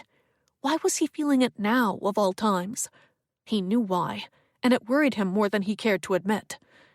Feeling the muscles in his jaw clench, Adam turned and walked back across the field. Curse that John Metcalf for making him wish he was a younger man, and that it was he who was riding up to the house to call on Madeline today. There was no point in denying it. He wasn't just being protective. He was jealous. As soon as he admitted it, a flash of memory of the time he had spent with Madeline in his study the other evening came hurling back at him. He had been working so hard not to think of it, not to feel what he had felt. But now, he couldn't push the truth away. All he could think of was his arms around Madeline as she wept, the sweet smell of her soft skin, and the feel of those loose tendrils of hair beneath the touch of his fingers. It all stirred him into a whirlwind of impassioned awareness. Adam halted in the field and stood there, dumbstruck.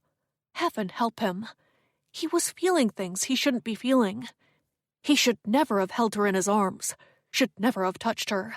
Now, his mind had something to hold on to, an innocent moment to repeat in his memory, over and over. Ah, if he were alone with her now, feeling this new, unbidden awareness, he wasn't sure he would be able to resist her, as he had the other night, when she was gazing up at him with tears on her cheeks and adoration in her eyes. He might very well take advantage of the attraction he sensed in her, too, for these feelings of his had suddenly become impossible to explain or deny. How long had it been since he'd held a woman in his arms? He wondered ruefully. Not since Jane had died. And to be honest, he had stopped holding her long before that, when doors were routinely slammed in his face after nightfall. Now he felt like a bear waking from a long cold winter in the den. He was starving for affection and love. He realized suddenly, with a disturbing rush of dread, that he was in a terrible pickle, for he was engaged to one woman while having feelings for another. Clearly, his world was about to become intensely complicated. Madeline was sitting in the kitchen, plucking a hen for dinner, when a knock sounded at the door. She rose and ventured across the front hall to answer it, but Mrs. Dalton, who had not left them yet, answered it first. It was John Metcalf. He stood on the step, nervously hugging his black tricorn hat to his chest. He said something to Mrs. Dalton, and she invited him in. His apprehensive gaze then fell upon Madeline, and she knew he had come to see her. Mrs. Dalton turned to Madeline. "You have a visitor." "Good morning, Miss Oxley," John said, bowing politely. Madeline reached around to untie her apron at the back. "Good morning, John. If you will just give me a moment."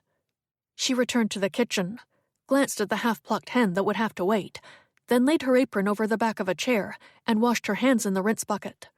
Smoothing some of the loose sprigs in her upswept hair, she returned to the entrance hall. "What brings you here, John?" "I came to call on you, Miss Oxley. Mr. Coates said it was all right, just for an hour." Her heart stumbled clumsily over John's answer. "You spoke to him?" "Yes, I met him on the road just now. He and his sons were planting in the field." "And you asked if you could call on you?" "Yes." "Call on me? Gentlemen never call on me."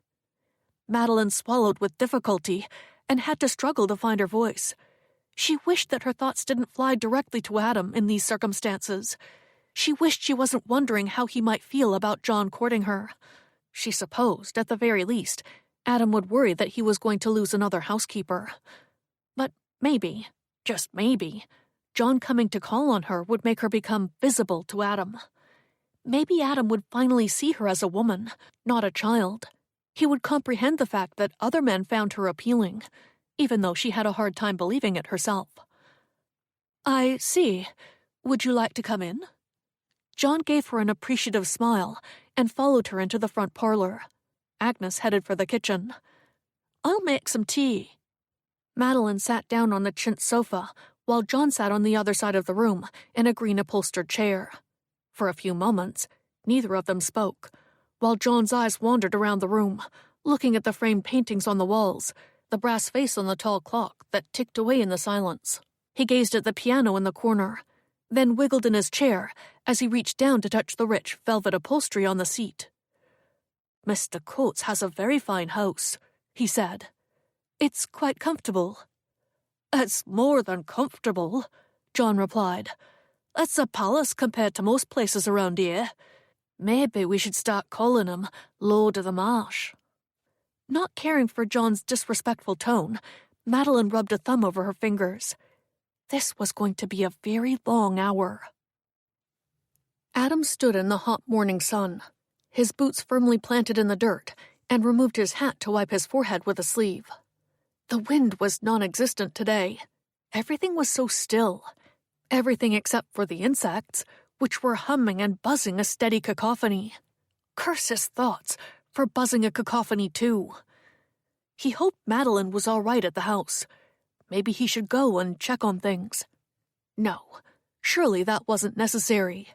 He was just making excuses to interrupt, to thwart John Metcalf, when Adam had no business thwarting anything to do with Madeline. Whatever improper feelings he had for her, he had to vanquish.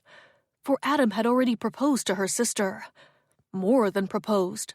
No one knew it, but he had sent the necessary documents for a proxy marriage to take place, and it was out of his hands now. The proposal was on its way across the Atlantic, and Adam could not make the ship turn around. Nor should he want to. Diana was the true love of his life, the one he had always wanted, and the one he continued to want at this moment. Didn't he?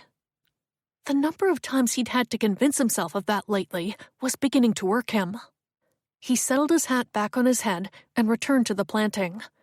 But despite his efforts not to think about Madeline, it dawned on him that perhaps Mrs. Dalton was not in the house with her and John, which would be wholly improper. Adam hadn't thought about accompanying John to ensure they were chaperoned. What if his housekeeper was in the barn when John arrived? Clearly, he was no good at this. He had never been required to play this role before. He hadn't expected to be in this position until Penelope had matured in a number of years. A good number of years. When he'd sent for Diana, he had expected a bride, not a ward. But there, he was making excuses again. Madeline was not his ward. She was a woman, and sometime over the past few weeks, he had become all too conscious of that fact.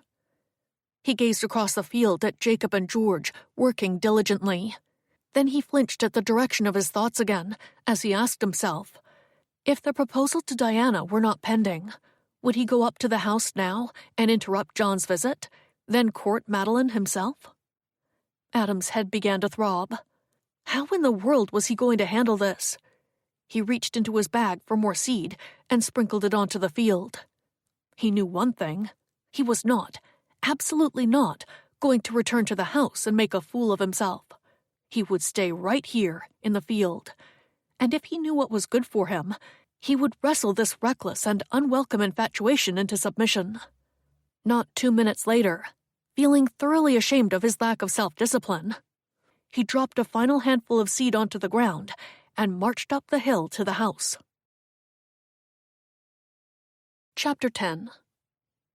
Madeline, seated beside Mrs. Dalton on the sofa, while listening politely to John tell her about all his relatives in Yorkshire, had just raised her teacup to her lips when the front door of the house swung open.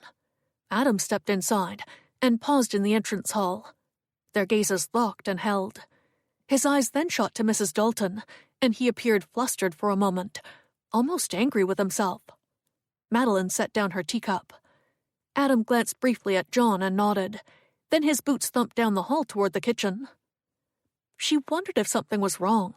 Should she go and ask if there was a problem, and try to help somehow? Her heart began to beat heavily against her ribcage.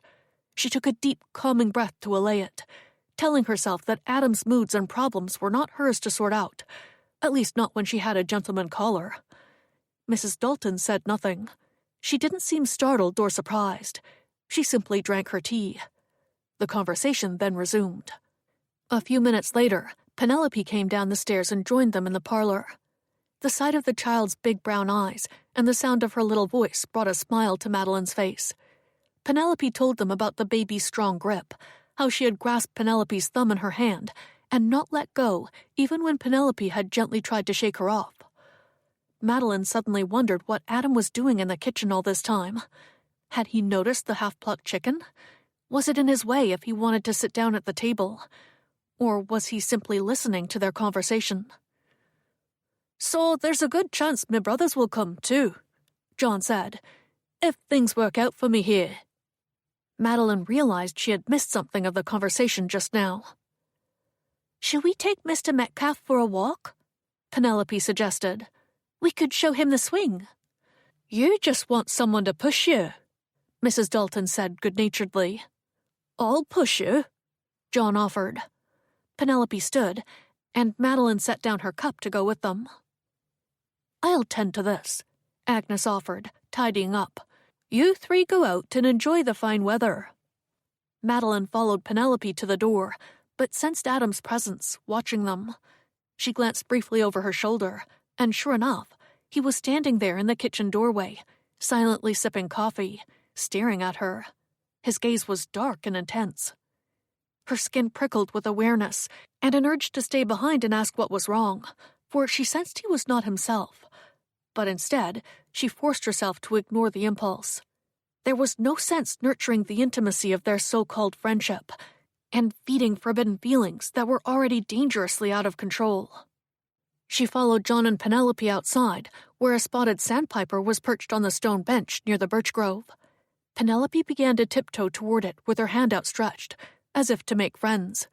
Grateful for the distraction, Madeline watched her, then felt John's gaze on her face. "That bird," he said, "will make a mess of your bench. She doesn't feed them, does she? That'll only bring more of them around."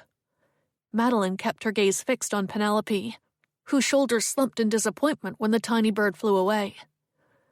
"I believe she enjoys the music they make," Madeline told him. He shrugged at that and followed Madeline, who led the way up the hill, on a footpath through the trees. Along the way, Penelope skipped ahead, stopping in a dusty clearing to pick fragrant bright yellow chamomile along the edge of the wood. John talked about how much trouble he was having finding a place to live, and Madeline listened politely to every word. He told her about all the people he had met at the fort the past week, and the farmers he had met on his quest for good land. He spoke of the farms and the livestock and the crops, told her about his plans and ambitions.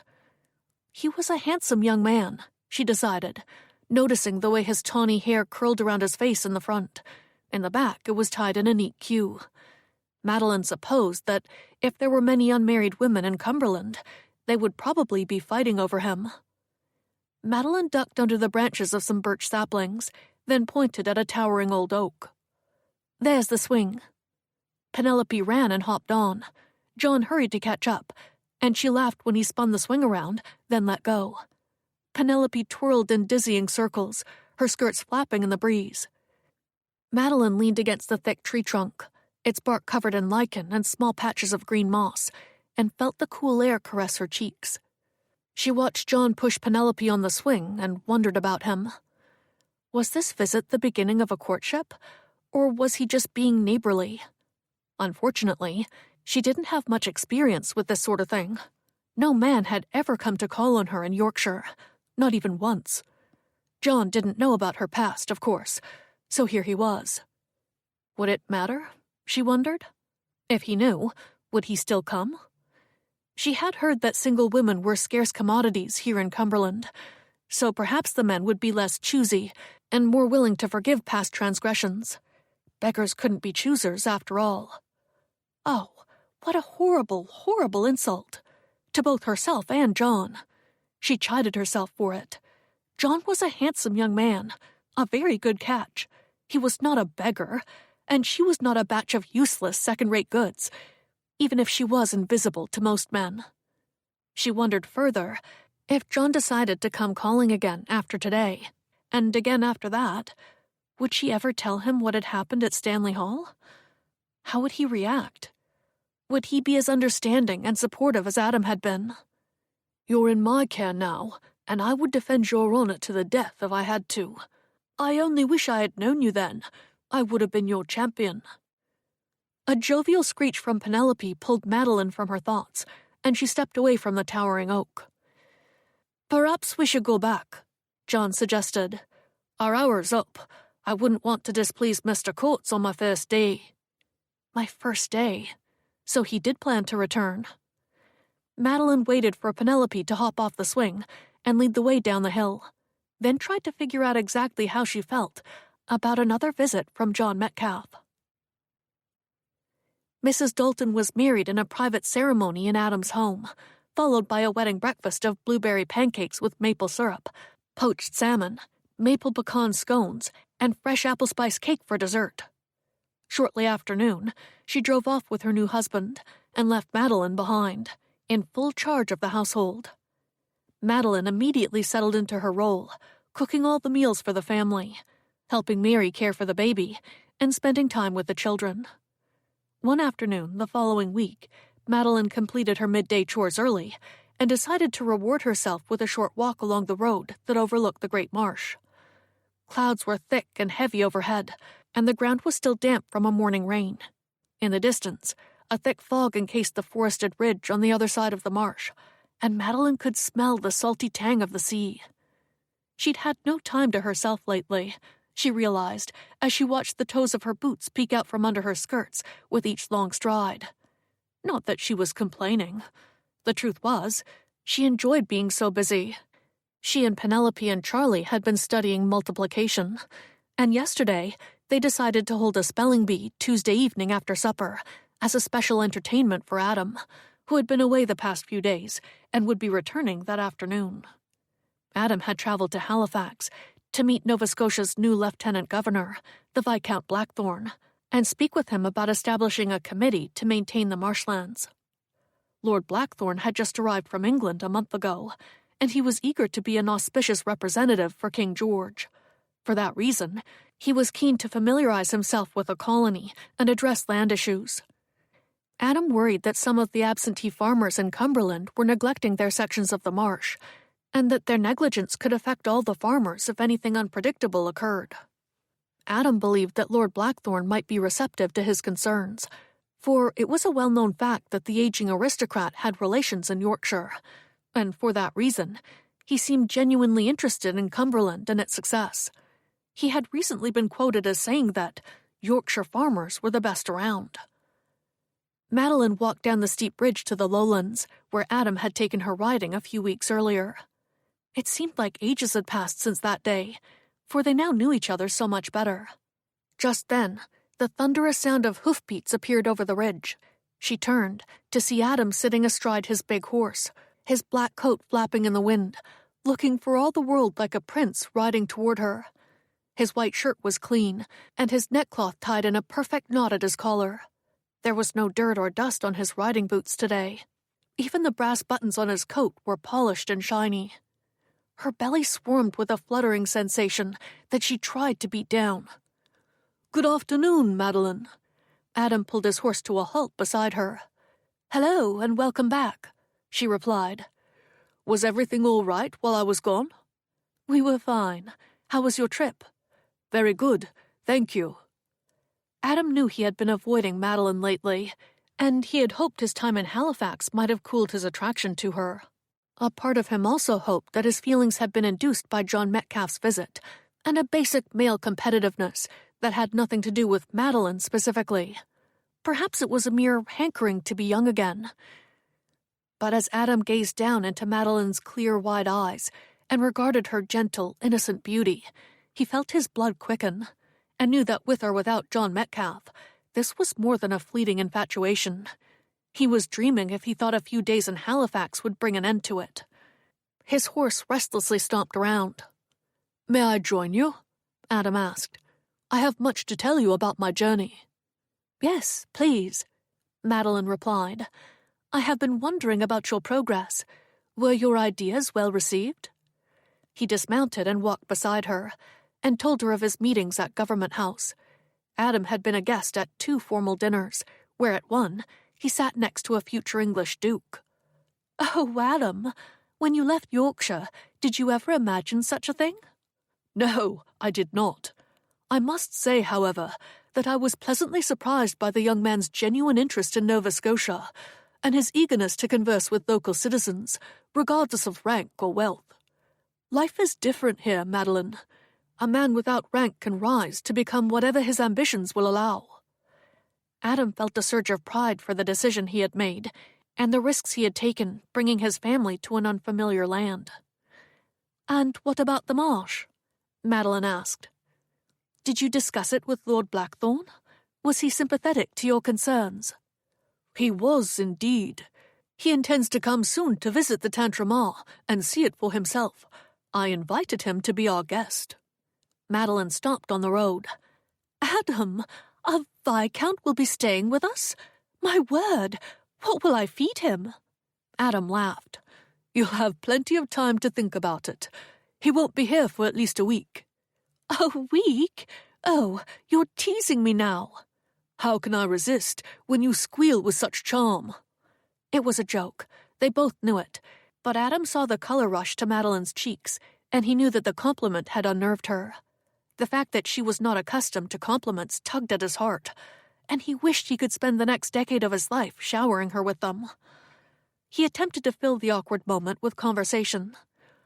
"I do know that he enjoys our local fiddleheads, as well as corn fritters and brandy snaps, and anything made with blueberries." "Well, that gives me something to work with. How long will he stay?" "Only a few days, long enough to see the marsh and meet some of the local farmers. Then he will continue on to the Petitcodiac." They spoke more about the events during Adam's visit to Halifax, and he enjoyed this time alone with Madeline, for he knew he could never conquer how much pleasure he derived from their conversations. Nor was there any need to conquer that particular aspect of their relationship. They were supposed to be friends, after all. Then he had to broach another subject, one that was a little less pleasurable for him. "By the way, I met John Metcalf this morning, on my way by the fort. He was riding to Jolicoeur. He's still looking for land." "Oh?" By the tone of her response, Adam guessed that Madeline didn't know anything about Metcalf's current comings and goings, and Adam couldn't help feeling a little glad. "You didn't see John while I was gone?" he asked. "No, not at all. I've been very busy. Did you stop to speak with him?" "Yes." Deliberately, Adam did not elaborate. "And what did John say?" It was decidedly rotten of him, making her beg for information like this, but Adam wanted to see just how curious Madeline was about John Metcalf. Apparently, she was curious enough to press him for the details, and he felt a twinge of disappointment, even though he had not wanted to care. "He asked about you, naturally, and wanted to know if he could visit again tomorrow afternoon and spend another hour with you." Madeline stared straight ahead. "And what did you tell him?" "I told him that he would have to ask you himself, for I did not know what your wishes were, nor did I even know where you were in order to ask you." "But you found me." "Yes, I found you. Mary told me you had gone for a walk, and I took the chance that you might go this way, along the same route we explored together a few weeks ago." They walked in silence for a few minutes. The horse, still plodding along behind them, snorted in the damp air. "In the future," Adam said, knowing that he was the one now pressing for information, "if John asks me if he may visit you, what would you like me to tell him?" Madeline stopped. Adam stopped too, awaiting her answer. "Are you asking me how I feel about John, if I want him to come calling?" "Yes, that is what I am asking you." Adam felt a surge of impatience. Well then, yes, I would very much like John to call on me again. Adam squared his shoulders. I see. Very well then. They continued walking, and Adam fought to subdue his displeasure. Why was this all so frustratingly confounding? His head was reminding him that he was engaged to Madeline's sister, while his heart and body were refusing to believe it. There was a full-blown battle raging inside of him. Just then, Madeline slapped her neck. Ouch! What was that? Adam moved toward her to trap the insect in his fist. A mosquito. Looks like they found us. He inspected his palm, then wiped away the tiny corpse. Another one came flitting about. Madeline took a few steps backward, but the insect followed. Adam waved his hand in front of her face. They must like the way you smell. What do you mean, the way I smell? The flower water you use. Oh, shove off, you nagging beasts. She began to wave her hands about, then took off in a run along the path. Adam couldn't help laughing. See? I told you. We must go home. It's all this damp weather. It will be better up on the ridge. Not wasting another moment, Madeline ran back to Adam, who turned his horse around. They walked quickly up the hill, where a welcome breeze began to blow. You're right. There aren't as many up here. Not at the moment, but I wouldn't stand still for too long. You mean we cannot stop to catch our breath? He shook his head, brows creasing in a teasing way. Not a wise thing to do on a wet day on the marsh. By the time they reached the top of the ridge, they were both breathing heavily with exertion. Madeline's voice was light and airy as she spoke. That was a good walk. I feel quite exhilarated. Exhilarated? I'm completely tuckered, Madeline. I need to rest my weary bones. Well, don't do it here, she said, or the mosquitoes will have you for dinner. You're quite right, and we wouldn't want that. Then I would miss the spelling bee you have planned for tomorrow evening. A wonderful idea, by the way. They reached the gate, and Adam opened it for her. She brushed by him but stopped. Ouch! She slapped her neck and inspected her hand. Another one! He bit me! Cheeky creature! I'm bleeding! Look! Adam inspected the squished mosquito in her hand, surrounded by a few drops of blood. He certainly had a bellyful. Let me see. He moved a few wispy hairs aside and pulled back her lacy collar to examine the back of her neck. Sure enough, there was a red spot already swelling. Madeline lifted her upswept hair so Adam could see the entire area. All at once, the whole world seemed to disappear, and all he could see and feel was Madeline's presence, her feminine scent, her soft, smiling nearness. Her skin was smooth, like peach cream. What he wouldn't give to touch his lips to the warmth of her neck, then to spin her around and kiss her properly, to feel her sigh with amorous pleasure. He jumped when Madeline spoke. Well? Adam cleared his throat and stepped back. He broke into a sweat under his wool coat. You will be itchy, but you'll live. He thought of what day it was and tried to anchor himself in reality. His proposal to Diana might be in her hands at this very moment. She might be scrolling her name to become his wife. He certainly had his work cut out for him, and it wasn't going to be easy. For if Madeline ever recognized his lustful thoughts, she would surely think him a low, faithless scoundrel who could not be trusted, and he could not allow that. Whatever happened, however he decided to handle this situation, he had to keep his integrity and his honor intact. But how? Before he had a chance to answer that question for himself, he took hold of Madeline's arm to keep her from going into the house. Madeline, will you tell me something?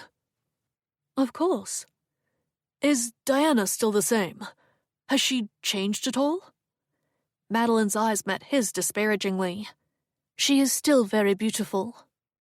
Oh, I mean, has she changed in other ways? Is she still the same person? Does she still like to ride? She and Lord Thurston used to go fox hunting quite often. They were close, then? Do you think she is over him and ready for another marriage? A breeze blew a wayward lock of hair into Madeline's face. She closed her eyes, then gently pushed the hair away. I cannot say with absolute certainty, Adam, for we did not speak intimately with each other in recent years. But as I told you before, she once said that you would always be the man she dreamed of. A month ago, that news would have put him in the clouds. Today, it filled him with dread and confusion. Do you believe that when she receives my proposal, she will actually come? There was something intense in Madeline's expression, as if the possibility of Diana's arrival was unsettling to her, too. Why are you asking me this? I need to know. Madeline stared at him for a moment. Then she wrenched her arm out of his grasp. I am not a fortune-teller, Adam. I don't know. She quickly went ahead through the gate. Chapter 11. Adam walked into the house, went straight to his private study and shut the door behind him.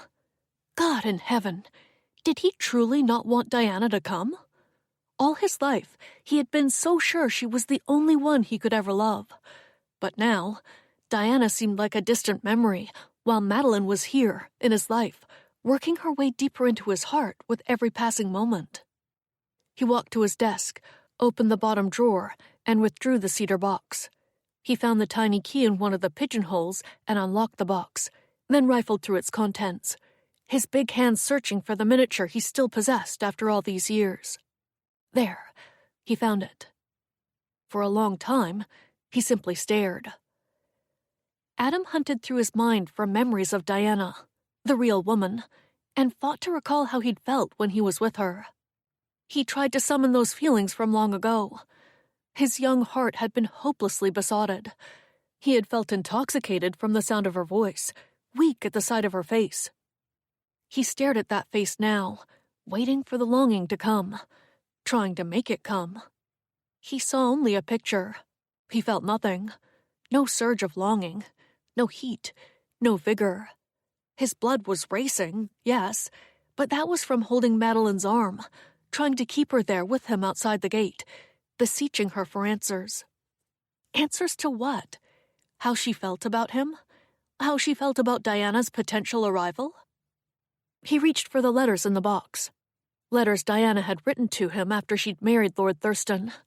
They had continued for almost a year.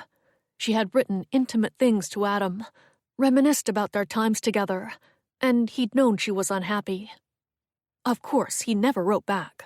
He could not encourage her, and he was married himself by that time.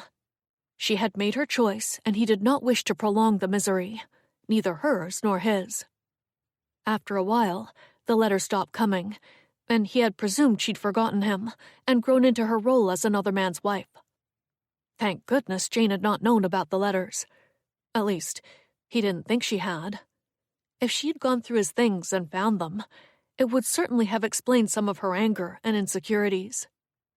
So many hearts had suffered. Adam squeezed his forehead with his hand, racking his brain for an answer, a plan, a proper course of action. In the end, it was his heart that guided him. He knew what he had to do. I love you, more than anything in the world. You are planted so deeply in my heart. Sometimes I think you must have been born there. Not even a poet could express what I feel for you, my darling. Madeline heard the words spilled tenderly from Mary's lips, just as she stepped into Mary's open doorway. Chessboard in hand, Madeline froze. She saw Jacob leaning over the bed, kissing his young wife. Just then, everything on the board, kings, queens, and knights and pawns, started to slide, and Madeline had to fumble in a panic to keep from dropping the entire game on the floor with a resounding crash. Madeline, Mary called out, surprised, but not the least bit sheepish over what Madeline had just seen and heard. She rose from the bed, straightened her skirts, and went to greet her. Come in. Oh, bless your dear heart. The baby just fell asleep, and I am in need of some distraction. Madeline handed the chessboard over to Mary. Well, I should leave you two. No, please come in. Jacob was just trying to leave, and I wouldn't let him. He stood. Father's waiting for me. We are preparing to drive a herd of beef cattle to Halifax. To Halifax? Madeline asked. But he just returned. Father won't be going. Just George and I and a few fellows from Jolicoeur. We'll start out early tomorrow and be back in a week." He kissed Mary on the forehead and whispered something secret in her ear that made her giggle and gaze at him flirtatiously. "See you at supper, Madeline." He smiled at her as he left the room. Madeline moved all the way in and sat in a chair by the window. Mary began to set the chess pieces in a place on the table. "Please say you will start a game with me, Madeline." "I shouldn't, with all the preparations for Lord Blackthorn's arrival." "Just 15 minutes, then I will come and help you." Mary's blue eyes flashed at Madeline. "Besides, you cannot leave now. You still look flushed." Madeline felt her cheeks turn an even deeper shade of pink. "Flushed?" "Yes, from walking in on Jacob and me. I apologize. We didn't know anyone was upstairs." "I should have knocked." "No, the door was open. We should have been more discreet. But sometimes I just can't help myself. I can't help telling Jacob how much I love him." With a twinge of sadness that seeped into her bones and ached like an old wound on a damp day, Madeline stared absently at the chess pieces. Ever since her conversation with Adam out on the road, she'd felt flustered and disconcerted in the most bothersome way, and she hated that she did not know what was going on and how he felt about her. When she tried to leave and he had taken her arm and pulled her toward him to ask questions about Diana, she could have sworn she'd seen passion in his eyes, that he'd wanted to kiss her. But that couldn't be true. It must have been wishful thinking on her part. Nevertheless, her heart had leaped into her throat, and it had taken every ounce of self-control she possessed to keep from kissing him first. How she had wanted to. Then he asked about Diana, and Madeline was knocked backward and off her feet, back into her sad reality. Now, to walk in on two young lovers who seemed to know so much more than she did about love and life, she suddenly longed for some new understanding. She wanted to feel she was knowledgeable and capable, that she could handle and understand her emotions when it came to Adam. "You spill out your hearts to each other," she said to Mary. "You hold nothing back. I've never seen anything like that before." Mary's voice brimmed with sincerity and an odd hint of commiseration. "What other way is there to love someone? There's no need to keep it inside. Jacob likes it when I tell him I adore him, and I like it when he tells me. Love is as much about what you say and do and what you show as it is about what you feel inside, because the one you love can't read your mind. Besides, it feels wonderful to tell him. I can't stop myself. I know it sounds trite, an exaggeration, but my heart swells every time I say it." She moved her first pawn. While Madeline considered her own first move in the game, she found herself wondering what it must be like to feel so free to give and receive love. She supposed she'd never had any example of it before. She had never had a mother and father who would express things like that to each other, nor did anyone express such things to her. She could not imagine telling someone she loved them. Was it something a person got used to? Like jumping into the cold ocean, shocking at first, then it almost began to feel warm? How did Mary become so secure in her belief that Jacob would not break her heart in return? Madeline could see for herself that Jacob shared Mary's feelings. But when did Mary come to know that? Who took the chance and declared their love first? Maybe they just knew how the other person felt. Would Madeline never just know? She knew John Metcalfe was interested in her, but he was not passionate, the way Jacob and Mary were. At least she didn't think so. Maybe that came later. With Adam, on the other hand, she knew how he felt, because he continued to make his feelings about Diana known. As Mary said, love was about what you said and did and showed, not just about what you felt. And Adam had already told Madeline that after all these years, he still loved Diana, and he asked questions about her that very day. Madeline found herself wondering what Adam would do if he knew how Madeline felt, if she came right out and told him. Then, while she waited for Mary to make a move in the game, Madeline began, as she always did, to fantasize. She imagined that if she did tell Adam that she adored and wanted him, he would take her into his arms and tell her he felt the same way. And together, they would find a way to resolve the situation with Diana. Perhaps Adam could prevent the proposal from reaching her. And if he couldn't, well, marriages could be annulled, couldn't they? Yes, Diana would be angry, but she would recover from it, the way everyone recovered from pain in their lives. No one was safe from it. Madeline rested her cheek on her hand and tried to imagine Diana learning that Adam was jilting her for her younger, less beautiful sister. Diana would be shocked out of her petticoats, to be sure. Normally, Madeline was not a spiteful person, but she couldn't help but enjoy such a thought. Diana would probably break something, a piece of china, a mirror. Madeline could almost hear her sister screaming like an old witch for someone to come and clean up the shattered glass at her feet. Oh, she really had to give up these foolish dreams, for she was coming dangerously close to making a fool of herself and spoiling any chances of a continuing relationship with this family, whom she was growing to love after Diana came. It was her turn in the chess game, but as she gazed down at the board, she could see no logical way to move her pieces. "Mosquito," Penelope said with precise diction. "Mosquito. Mosquito." Everyone clapped. She sat down beside Charlie on the chintz sofa. Charlie rose to stand in front of the fireplace like a soldier, his arms planted firmly at his sides. Madeline picked up the next card and read the word printed upon it. Tempestuous. Momentary panic dashed across Charlie's face. Tempestuous. Tempestuous.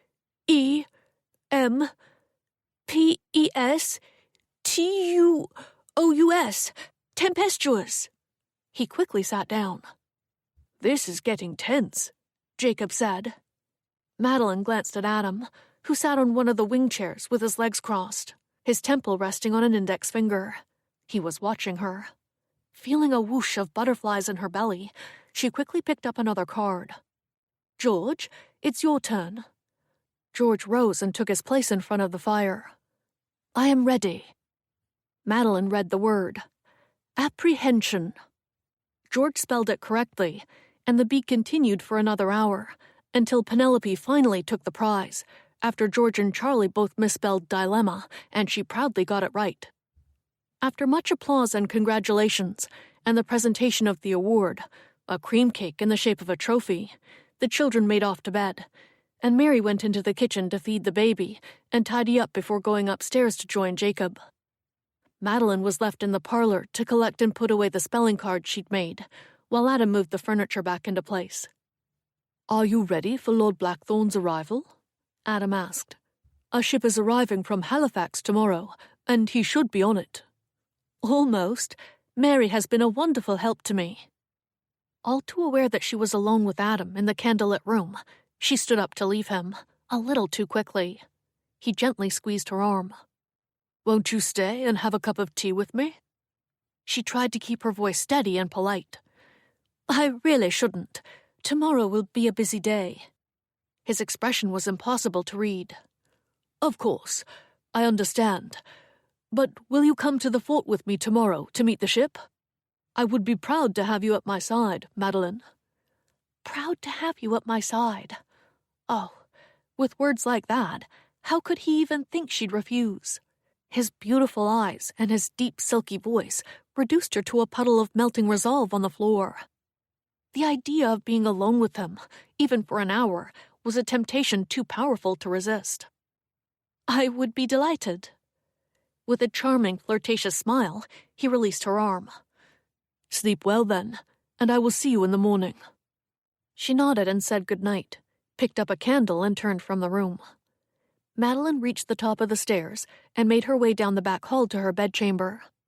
She set the candle down on her bedside table and noticed the book, Clarissa, lying unopened on the bed. She had not read a word of it. She had been too busy with her household duties and had been spending all her free time with the children and the baby. It was as if she felt a need to make up for a lifetime of missing companionship, and to savor it while she could, for it might not last long after Diana arrived. Madeline decided to return the novel to Adam's study, at least until after Lord Blackthorn's visit. She carried the candle into the dark hall and down the stairs, and tiptoed into the room. She set the candle on his desk, moved to the bookcase, and slid the book into the empty space on the shelf, then returned to the desk for her candle. She had her finger through the brass grip when she noticed a miniature lying there beside it. A miniature of Diana, and a pile of her love letters. Madeline's heart broke a little at the sight of it, for she had been hoping again. But somehow, she managed to keep her head out of the stars. This was the reality. She knew it. It should not be a shock or a surprise. She let her fingers roam over all the letters spread out on the desk. Letters from Diana, written years ago. Madeline picked up one of them, held it next to the candle, and read a few words. My dearest Adam, how deeply I regret the way we parted, and how I made you suffer. You were my one true love, and I betrayed that love. If I could see you one more time, I would not trust myself not to run away with you and correct all my mistakes, for I may be another man's wife, but my heart will always belong to you. I will go on dreaming that one day we will be together again, forever, as we were meant to be. Madeline closed her eyes briefly and searched for the strength to put down the letter and read no more of it, for it felt like a vice around her heart. Madeline picked up her candle and walked out of the room. Early the next morning, Adam waited anxiously for Madeline, who was upstairs, dressing to go to the fort to greet the lieutenant governor.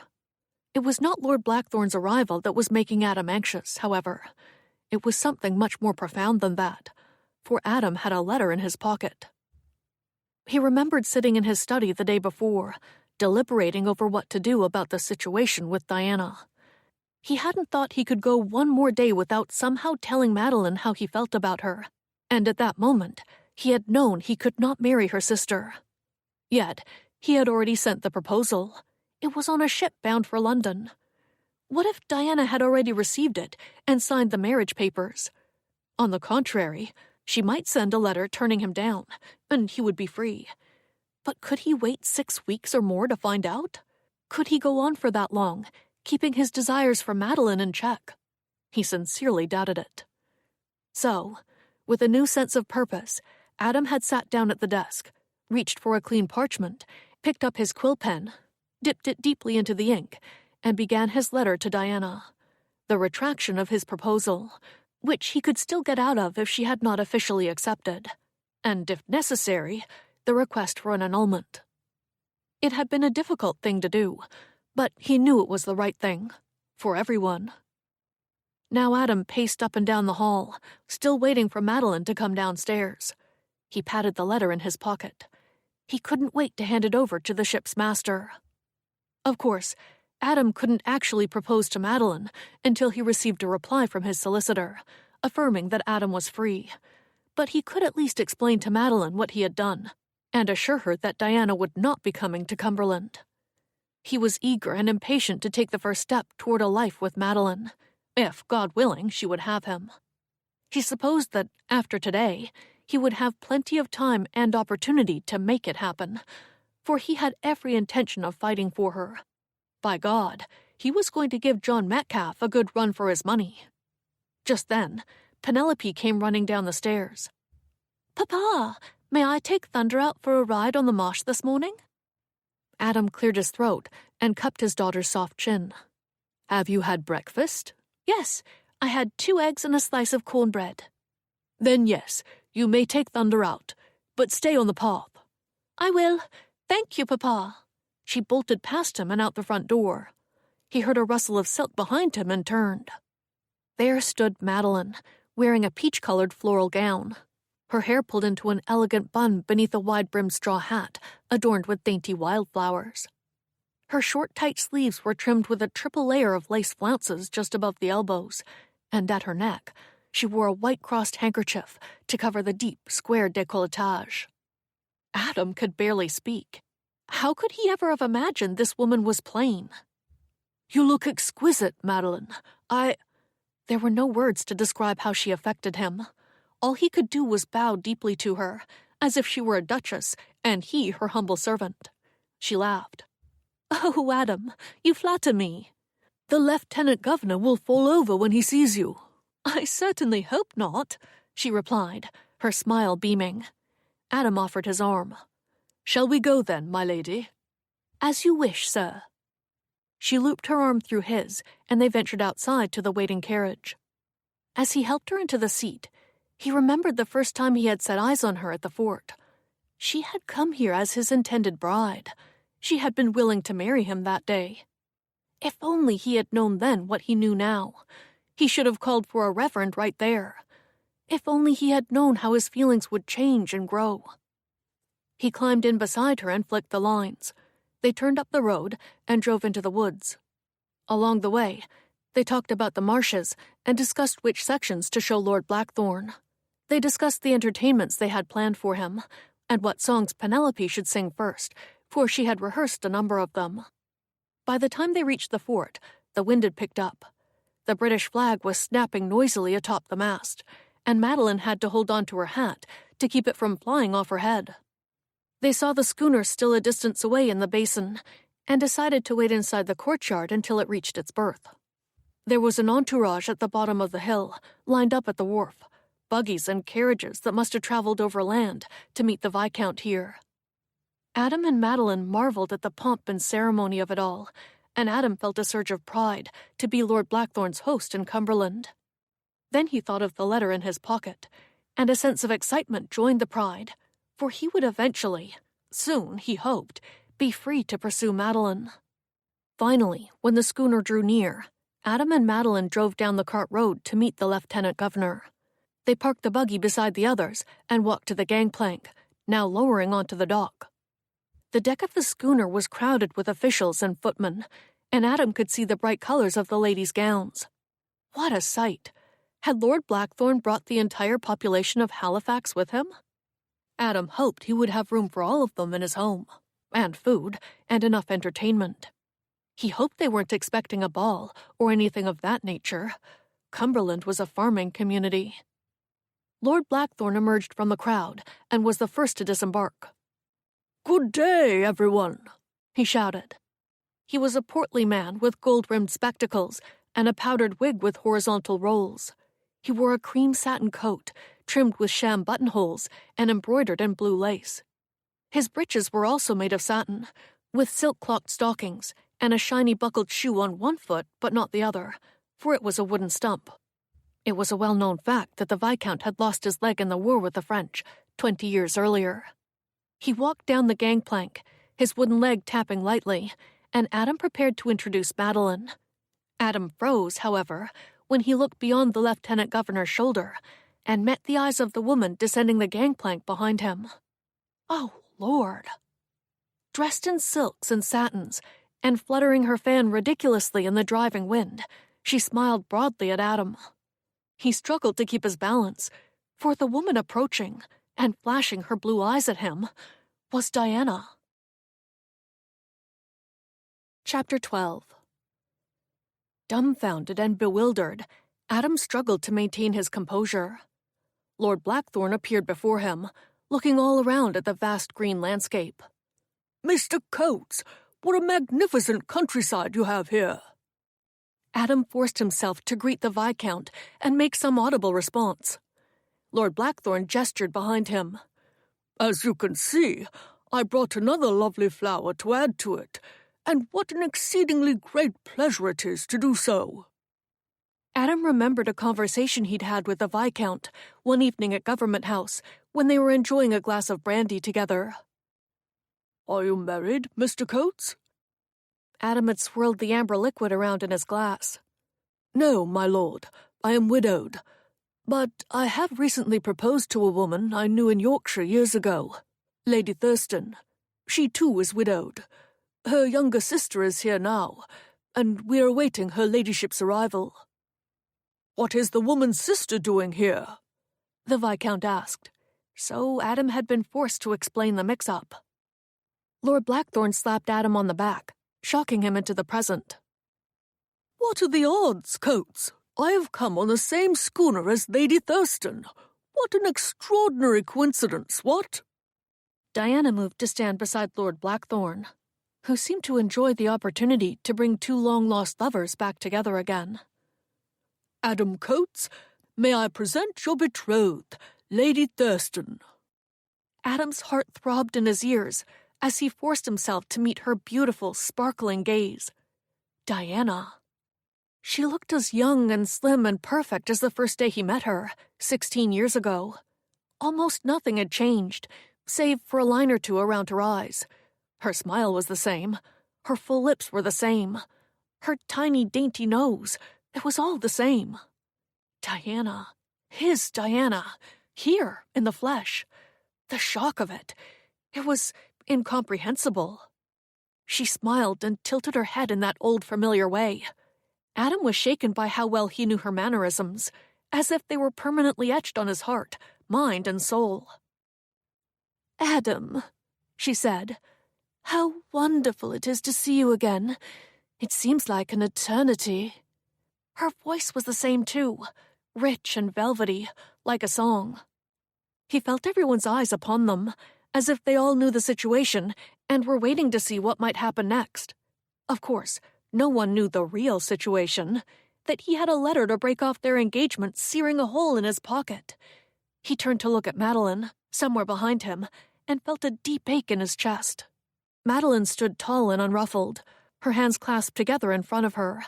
As he turned, Diana turned too. Then Madeline moved forward to greet her sister. The whole scene was excruciating, like something out of a Shakespearean play. They hugged each other, and it was all Adam could do to keep himself from demanding an explanation.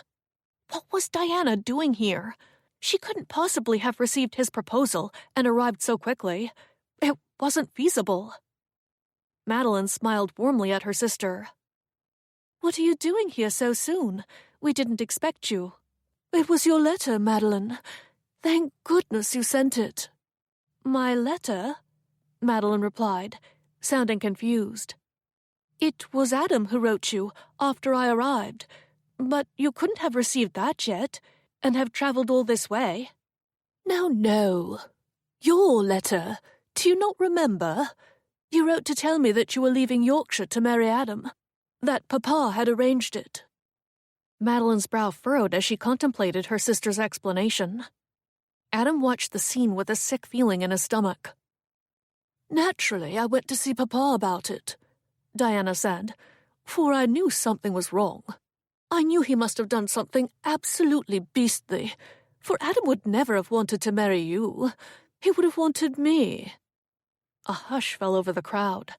Madeline held onto her hat against the driving wind as her skirts whipped mercilessly around her legs. Adam felt Madeline's humiliation as if it were his own. He stepped forward. "It was a misunderstanding, that is all." He turned to look at Madeline's profile in the sun, trying to see what she was thinking. Her eyes were downcast.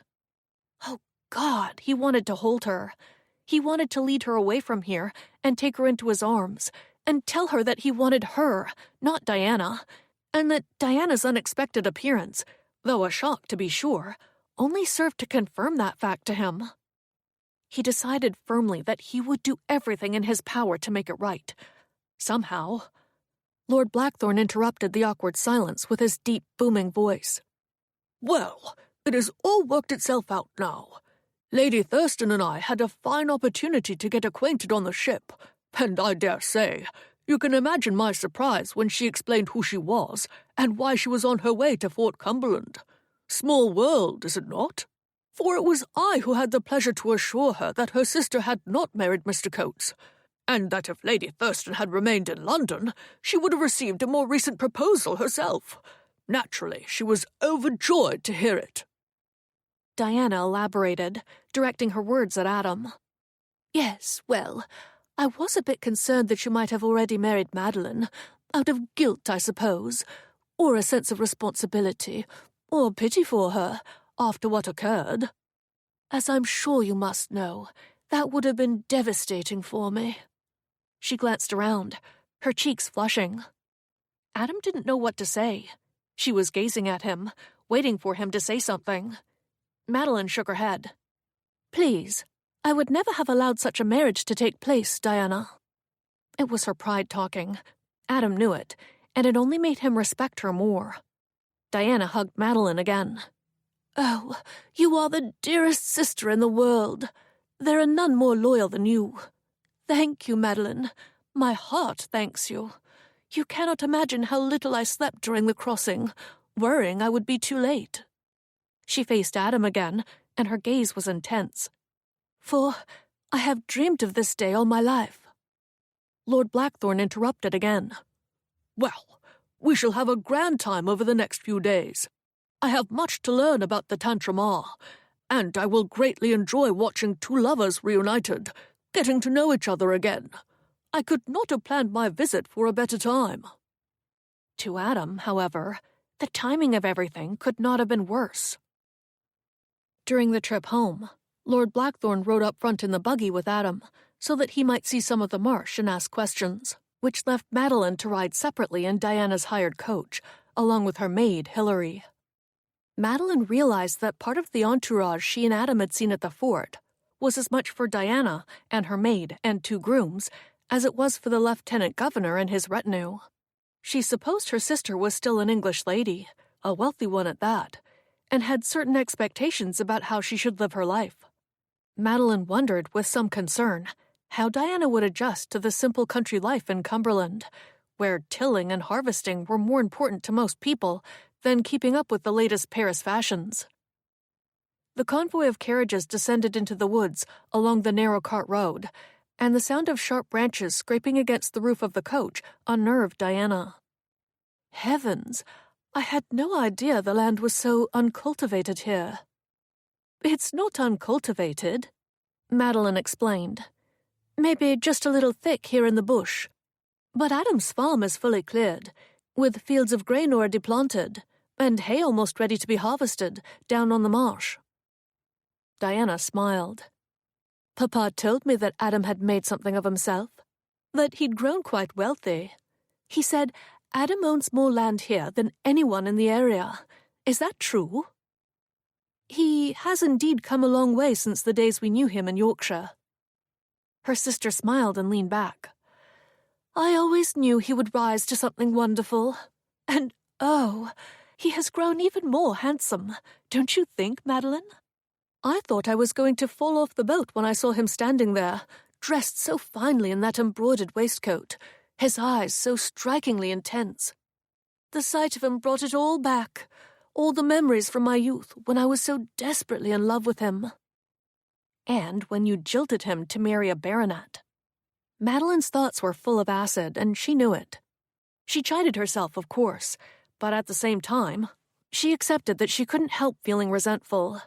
Here was Diana, coming to take Adam for herself and make him hers. All she had to do was flutter her long eyelashes, beckon with her pretty finger, and it would be done. "You have been quiet, Madeline. Were you that surprised to see me? I always suffer when you are quiet. Why must you do that to me, when I've come all this way and I very much want to talk? Why is everything always about you?" "I'm sorry, Diana. I don't mean to be quiet. It's just that I have been working hard the past few days, preparing for Lord Blackthorn's arrival. Of course I'm thrilled to see you." "Ah." She gazed studiously at Madeline. "May I ask, what is your role in Adam's house? You are not keeping house or anything like that, are you?" With that tone, she might as well have said, "You're not eating dead worms, are you?" Madeline arranged her skirts on the shiny blue leather seat. "As a matter of fact, I am. I am also governess to the children, and I am tending the vegetable garden with my very own hands." Diana glanced briefly out the window at the passing spruce branches, still scraping against the sides of the coach. Then she threw Madeline that look.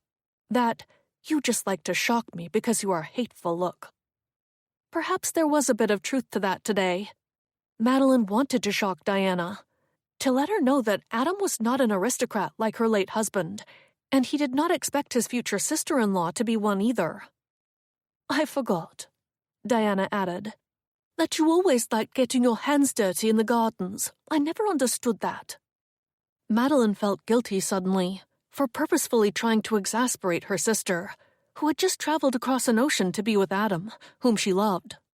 No matter how angry or resentful Madeline felt, she could not forget that. Diana loved Adam too, in her own way. She reached for her sister's hand and held it. "We were always different, Diana. We still are. But that does not mean we cannot try to be close, now that you are here.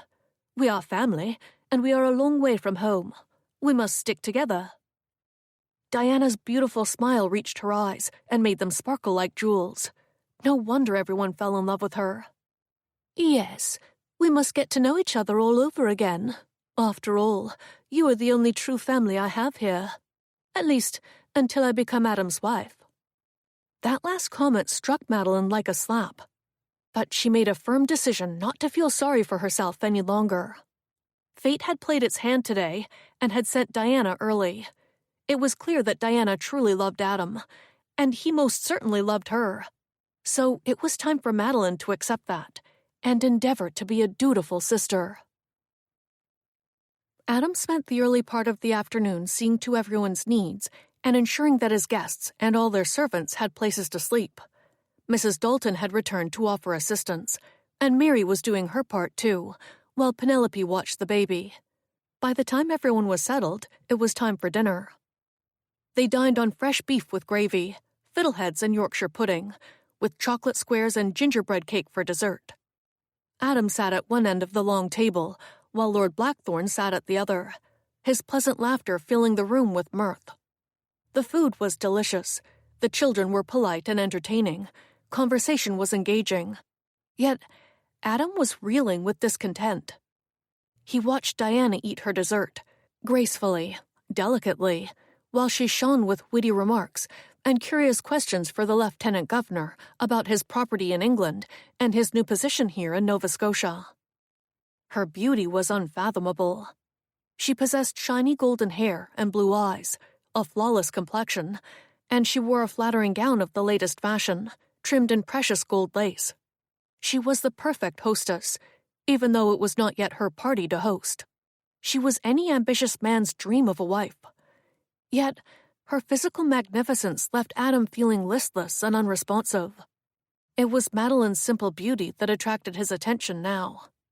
He sipped his wine and watched her. She listened politely to Diana's stories, smiled demurely at Lord Blackthorn, but for the most part was quiet. There was a sweet shyness about her, a shyness that he adored, for it was gentle, genuine, and kind. He loved that she valued the things he valued: family, home, the land. She didn't care about expensive jewels or society gossip. She was more interested in watching Penelope chase a squirrel, or helping Charlie with his numbers, or seeing the first tomato sprout on the vine. Beneath all of that, she was strong and capable, and as Adam watched her now, dipping her gingerbread cake into the cream on her plate, he knew that Diana's arrival had changed nothing. Whether Madeline was aware of it or not, she had stolen his heart.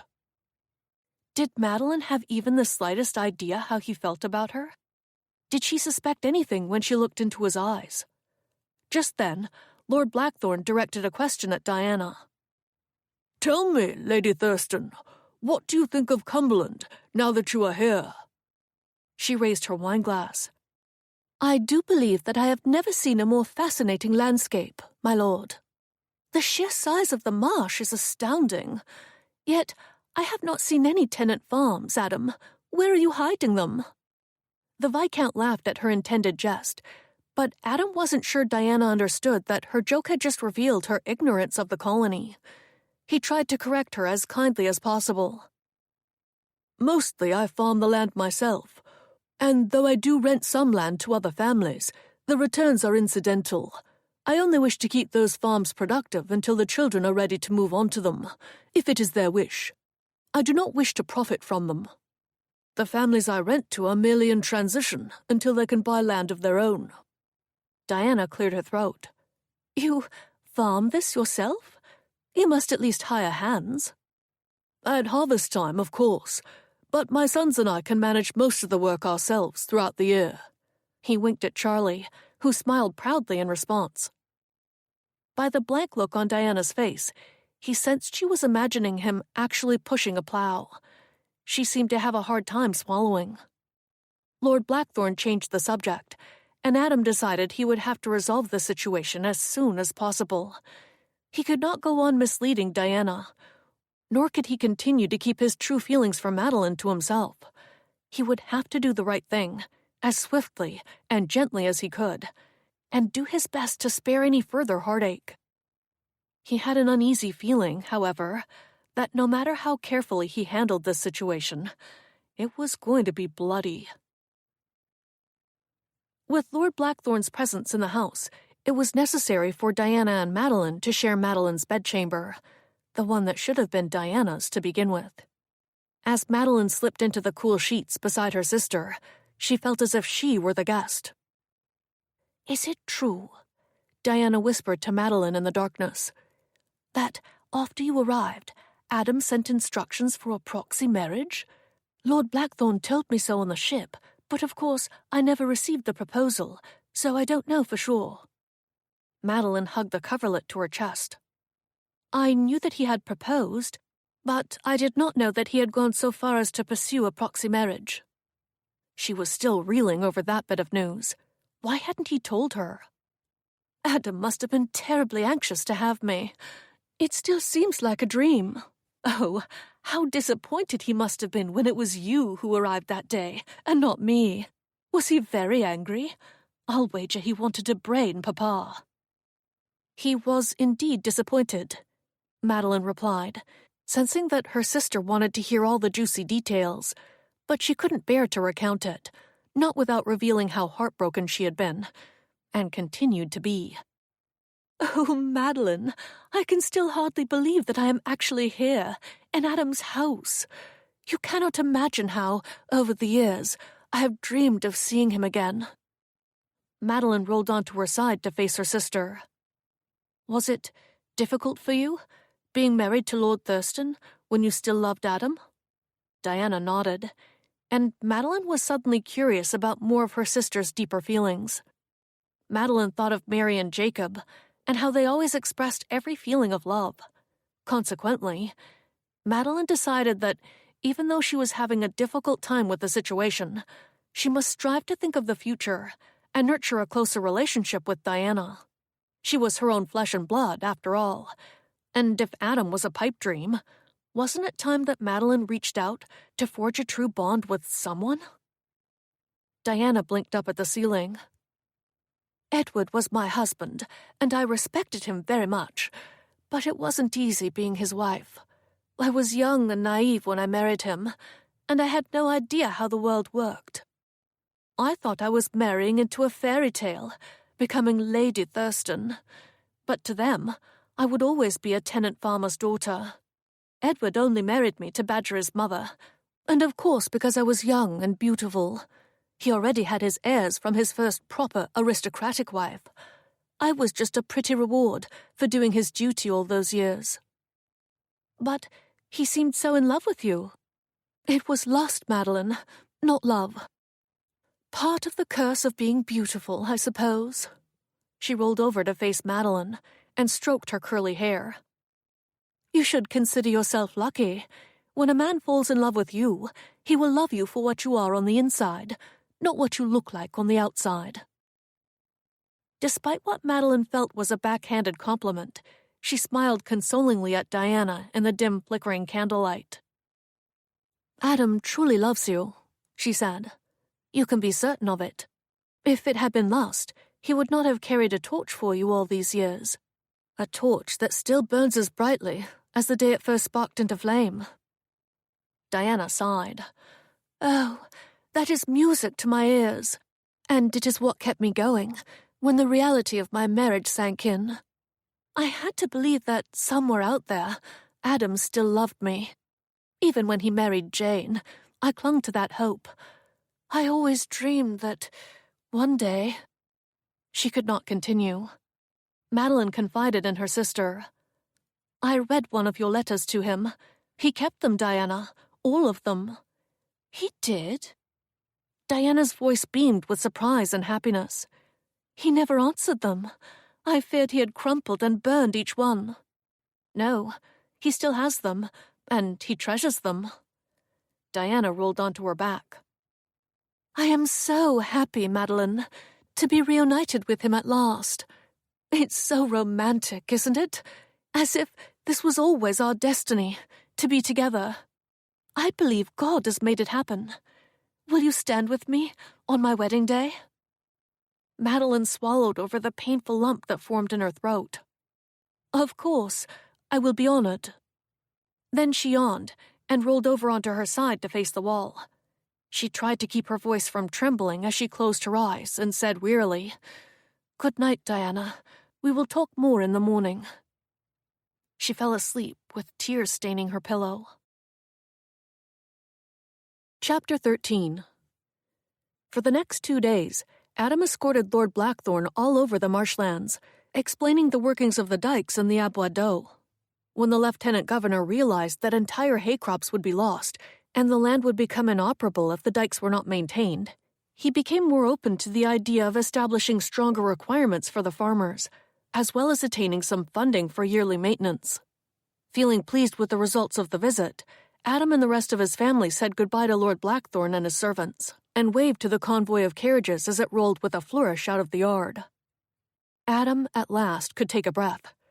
Suddenly, everything seemed very quiet. He turned to see Diana and Madeline standing arm in arm, smiling and waving one last goodbye. "Congratulations, Adam," Madeline said. "You've done it." He would have liked to hug her then, to twirl her around and celebrate, but Diana was smiling at him and he could not. "Congratulations for what?" Diana asked, and Adam realized he had not explained his concerns about the marsh to her, nor had she asked why he and the lieutenant governor had gone riding every day. Had she thought it was merely a social visit? When he did not answer right away, Madeline answered for him.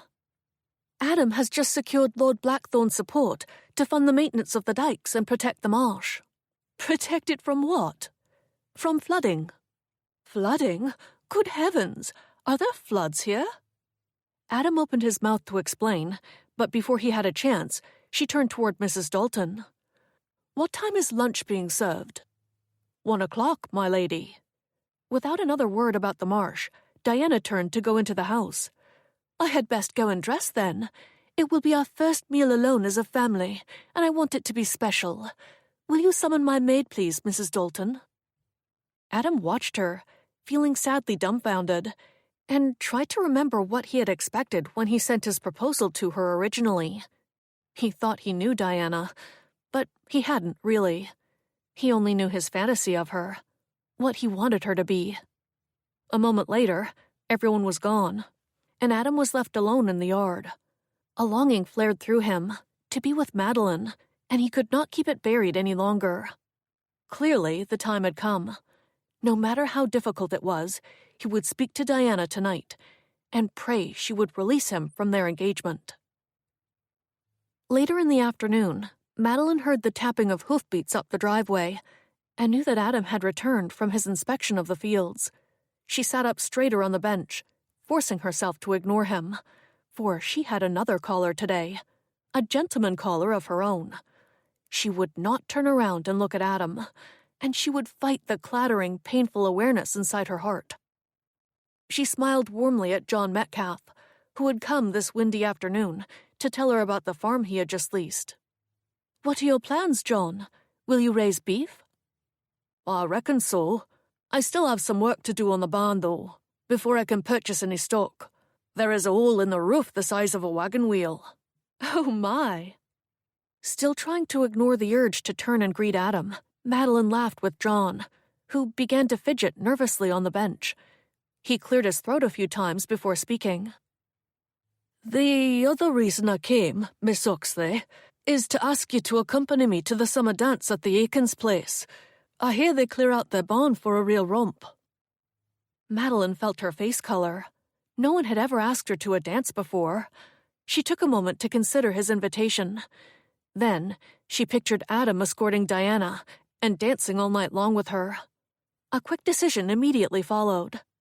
"Yes, John, I would be delighted to go with you. When is it?" "Next Saturday night. I could come by and pick you up at 7. He nearly spilled his tea as he took another sip. Just then, Madeline heard Adam's footsteps over the hard ground and sensed his approach. He stopped behind them. This time, she allowed herself to turn on the bench and smile casually. "Good afternoon, Adam." "Good afternoon, Madeline," he replied.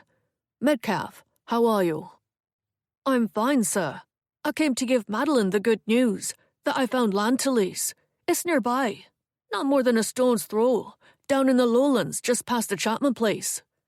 Adam unbuttoned his coat. "Congratulations. You must be pleased about that." "I am, sir." John gazed at Madeline and smiled. "I'm very pleased." Madeline felt her whole body tense at John's blatant show of affection for her. It was the first time anyone had ever looked at her like that. It was just like the way Jacob looked at Mary. Her insides tugged unpleasantly in response. Perhaps that tugging sensation would become more pleasant later on. Or perhaps not. What would she do if it did, or didn't? She glanced up at Adam, who was still staring icily at John, who was still staring starry-eyed at her. Good Lord, she couldn't believe she was having this philosophical debate with herself in front of both these men. The wind caught the leather tie in Adam's queue and lifted it, and she felt rather dazed at the sight of his strong jaw and dark eyes, his broad shoulders beneath his coat, and the way he held himself. Tall, confident, mature. He was so much more of a man than John was. But he was not the one who was courting her. In that instant, she knew with conviction that she must make an effort, not only to appreciate John Metcalf for all his good qualities, but to encourage him as well. She had to forget about Adam Coates and move on with her life. She simply could not go on pining for her sister's future husband. She pasted on a smile for John and forced a polite reply. "I am pleased, too." "Well, good," Adam said, his voice deep and gruff. "Everyone is pleased. If you will excuse me now, I have some business to attend to." He started for the door, but hesitated and turned back. "Madeline, perhaps we could have a word this evening. It's rather important." With that final word, he left, taking long strides toward the house. Madeline watched after him, wondering what he wished to speak to her about. "Is there something wrong, Madeline?" She jumped at the sound of John's voice, pulling her back to the here and now. "You look melancholy," he said. Madeline pulled her teacup to her lips. "Melancholy?" She struggled for an excuse to give him, to give herself. "I suppose it's this ominous weather." She glanced up at the dark, brooding clouds, blustering across the sky. "I dare say it looks like rain." No amount of rain, however, could compare to the tempest inside her heart. Adam stormed into the house, his frustration reaching a new peak. He detested the idea of John Metcalf courting Madeline, yet had no one to blame but himself, for he had been stalling these past few days. He was not looking forward to confronting Diana, breaking her heart and sending her home. But if he did not do it now, he would risk losing Madeline forever. Adam pulled off his coat and carried it to his study. He walked in and closed the door behind him, but froze on the spot. Sitting at his desk, reading his correspondence, was Diana. Startled, she turned in her chair, or rather, his chair. "Adam, I thought you were out riding." He worked hard to keep his voice steady and controlled. "I was." They gazed at each other for a tense moment. Then she set down the letter in her hand and stood. I was just reading these." She gestured toward the pile of letters on his desk. Her letters. "I had forgotten all the things I wrote to you. I am so glad you kept them." He took an anxious step forward. "Diana, I remember now how miserable I was that first year of my marriage, and how desperately I wanted you back. You were everything to me, and I was so foolish to let you go. This brings it all back, makes it seem like it happened only yesterday." "It wasn't yesterday, Diana. It was a long time ago." "Yes, thank goodness. Otherwise I would still be buried in loneliness back there." Oh, God, this was wretched. Adam gazed at the window and saw Madeline outside still talking to Metcalf. The young man was standing by the bench, and she was gazing up at him, her hand on top of her straw hat to keep it from flying off in the breeze. Adam's insides careened at the sight of her talking to John, or any man who tried to court her, for that matter. There was no way on God's green earth that Adam could take another minute of this. He turned back to Diana, who was now walking toward him, her smile warm and inviting. Adam held up a hand and breathed deeply. Diana, stop. We need to talk. Chapter 14. Adam carried his coat across the room and draped it over the back of the wing chair in front of the fireplace. He stood behind it, summoning the right words while Diana moved toward him, tilting her head the way she always did when she was unsure of something. He gestured toward the other wing chair. Please, sit down. He took a seat across from her. There were times when he wished he was not a compassionate man, that he could act according to necessity and not be affected by it. He had been compassionate for his irrational wife when she collapsed in tears or flew into a rage, and he was compassionate now for Diana, knowing he was about to break her heart. It had always been his weakness, another person's suffering, and he knew it. He also knew that he had to work hard to stand strong and do what must be done, no matter how painful it was. She perched on the edge of her chair, her back stiff and straight, her hands clasped together tightly in her lap, and he detected her wariness. Perhaps she had sensed his lack of feeling since she'd arrived, compared to the days long ago when he had worshipped the ground she walked on, back in Yorkshire. Since she'd stepped off the ship here in Cumberland, she'd confessed her happiness to him numerous times, and not once had he responded in kind. What is it, Adam? This was going to be difficult. I am afraid we need to talk about the situation here. The situation here? Surely he could do better than that. What do you mean? She reached across to take his hand in hers. You look so serious. You're scaring me. He squeezed her hand in return and paused a moment before speaking, then disciplined himself into a steely resolve. This is not easy to say, Diana, but surely you must recognize that we are not the same people we once were, that there has been a lifetime of experiences between us, and a great deal has changed. She smiled charmingly. Well, of course things have changed, and I'm glad. You are a landowner now, Adam, a wealthy one. You've accomplished tremendous things, when before we were both young and knew nothing of the world. It's more than that, my dear. I may have wealth, but I am not an aristocrat, and I will never be one.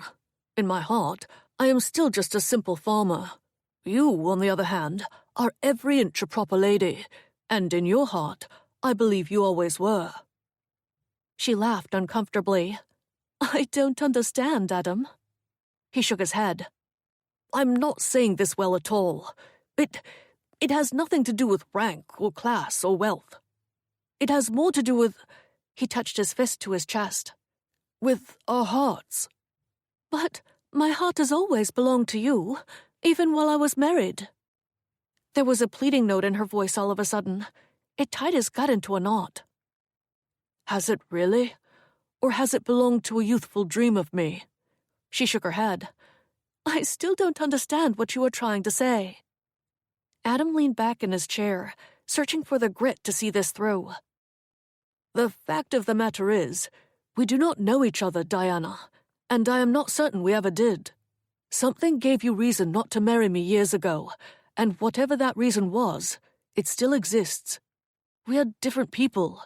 Your feelings for me have merely been a way of escaping whatever was missing in your own marriage, just as my feelings for you were an escape when times were difficult. We both wanted to return to the past, when we were innocent and happy, and knew nothing of the kind of pain or loneliness life can bring. But we cannot go back to that innocence. All we can do is learn from the past and move forward. Her jaw clenched visibly and her tone hardened. She spoke through gritted teeth. What is your point, Adam? He suspected she already knew, but he had to say it anyway. My point is, I do not think we should marry. Her chin rose as she gathered her dignity around her. I beg your pardon? He forced himself to say it again, as if it weren't hard enough the first time. I believe it would be a mistake for us to marry. The pleading tone returned to her voice.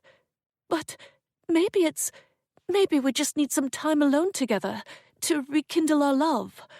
How can we enjoy each other in a house full of children? Maybe we should think about sending the younger ones away to school. Then we could go back to what it was like when we—" Adam felt sick to his stomach. "I have no wish to send my children away." She confronted his resolute answer with a look of anger. "This makes no sense to me. Surely you are not put off because I have risen in life. If anything, you should be honored and grateful that I have come all this way to marry you. I am Lady Thurston, and what are you? You are merely Mr. Coates." Pausing, to allow her time to let the shock settle in, Adam leaned forward again, resting his elbows on his knees and lacing his fingers together. "You are a beautiful, charming woman, Diana, and I have had difficulty letting go of the dream of you. But that's all it was, a dream. In reality, we are not compatible. You are in love with the man you want me to be, not the man that I am. I couldn't possibly hire other people to do my work for me. I like my work. I want to plow my own fields and stick my hands in the dirt at harvest time. And I doubt you would enjoy welcoming me home after I've just slaughtered a hog." A delicate finger came up to rest under her nose. "Good gracious, Adam, there is no need to be cruel, saying such things to me." Adam wondered with a sigh which part she considered the most cruel, his wish to break off their engagement or the mention of the hog slaughter. "You see, Diana, we are not right for each other. You would be much happier back in England with a different sort of man." She continued to hold her head high. "You sounded like Madeline just now, talking about sticking your hands in the dirt. What is it about dirt that people always like to torture me with it?" Baffled by her comment, baffled by everything about her, he patted her hand. "I am sorry that you came all this way for nothing." "You are sorry? Sorry?" She snatched her hand away from his grasp and stood. "I spent 6 weeks on a stench-filled boat with a bunch of laborers. Now you have the nerve to tell me that I am the one who is living in a fantasy. You were the one to send the proposal. You were the one who started all of this. And you have barely spoken 2 words to me since I arrived. Yet you presume to think you know enough about me to conclude that we are not right for each other. Is it because I am older now? Am I not as beautiful as you remembered? Is it my hair? Have you noticed the gray?" Adam stood. "No, Diana, you are as beautiful as ever." "Then what, may I ask, has changed since you wrote to my father to ask for my hand in marriage?" Her voice was harsh and demanding.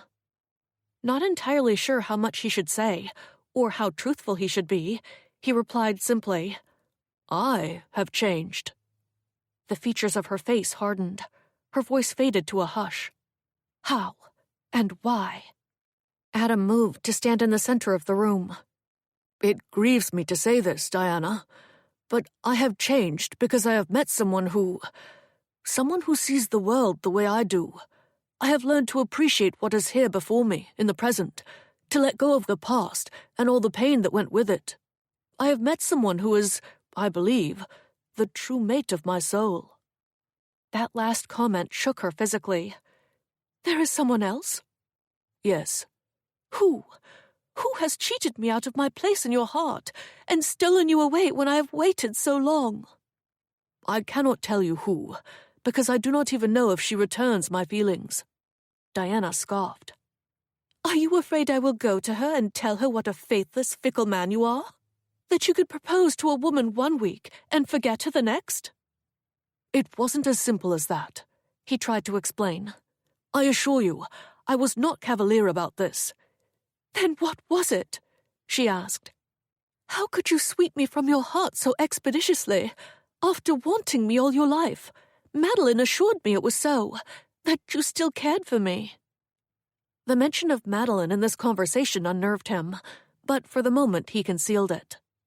"I do still care for you, Diana. I always will. But we are not meant to be husband and wife." "But the letters, you kept them." He struggled to maintain his composure. "I never meant for you to see those." "But they were here on your desk, for all the world to see."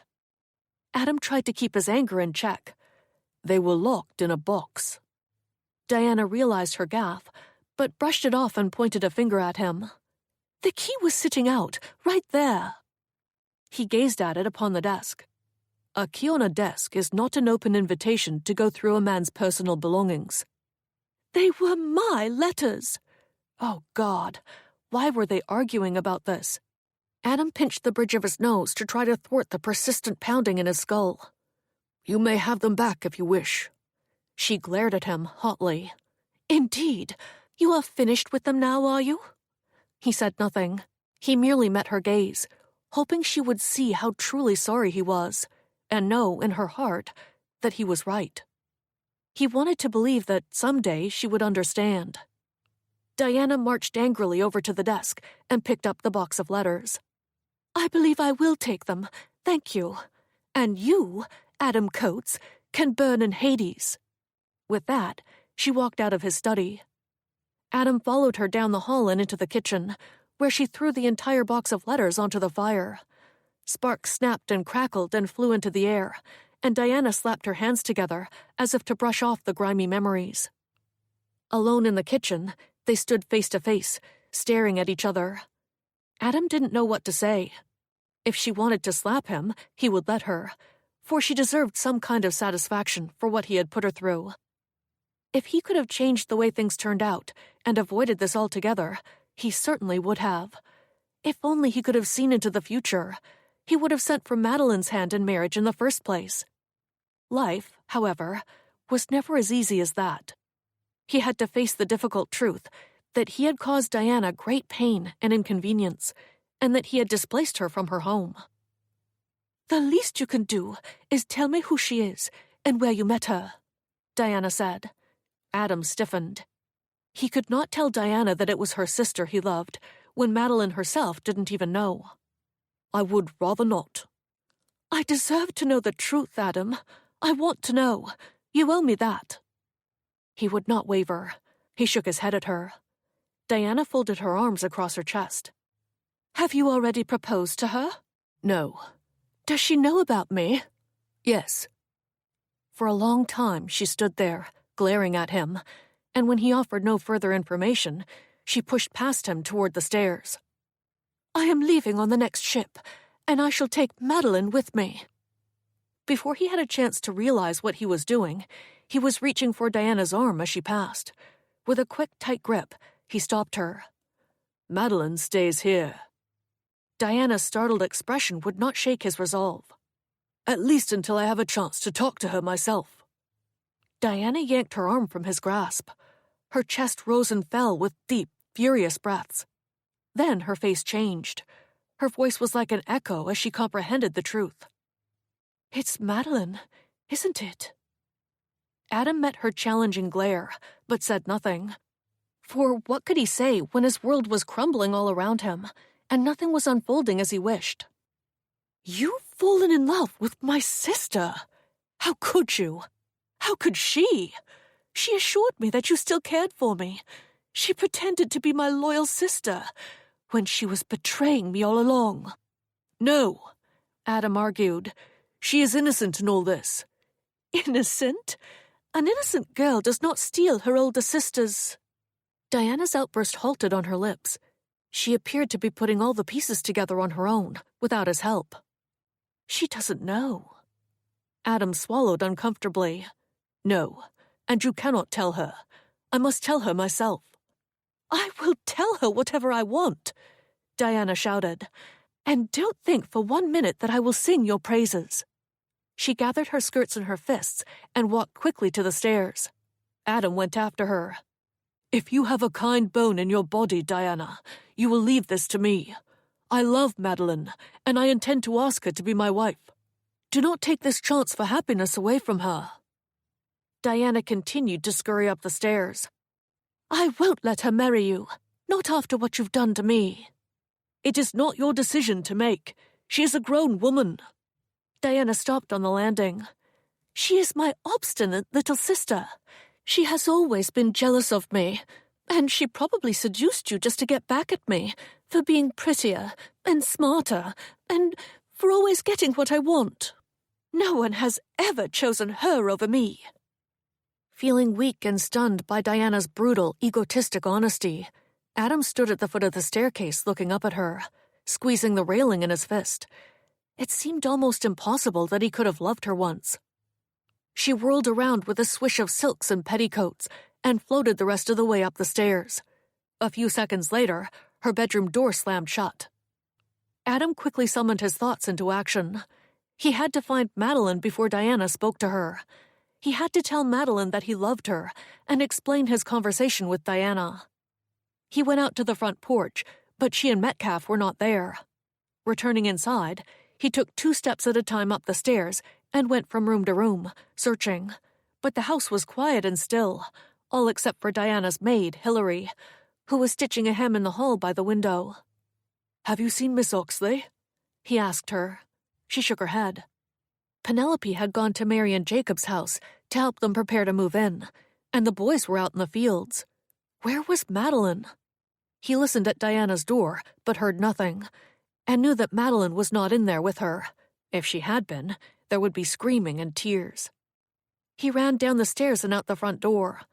A violent gale was still blowing, and the sky was churning with dark thunderclouds. He ran to the barn, checked the chicken coop and the vegetable garden, but couldn't find Madeline anywhere. John Metcalf had been with her last. Had she left with him? Gone riding across the marsh? One more quick search of the yard and the house yielded no results, so he saddled his horse.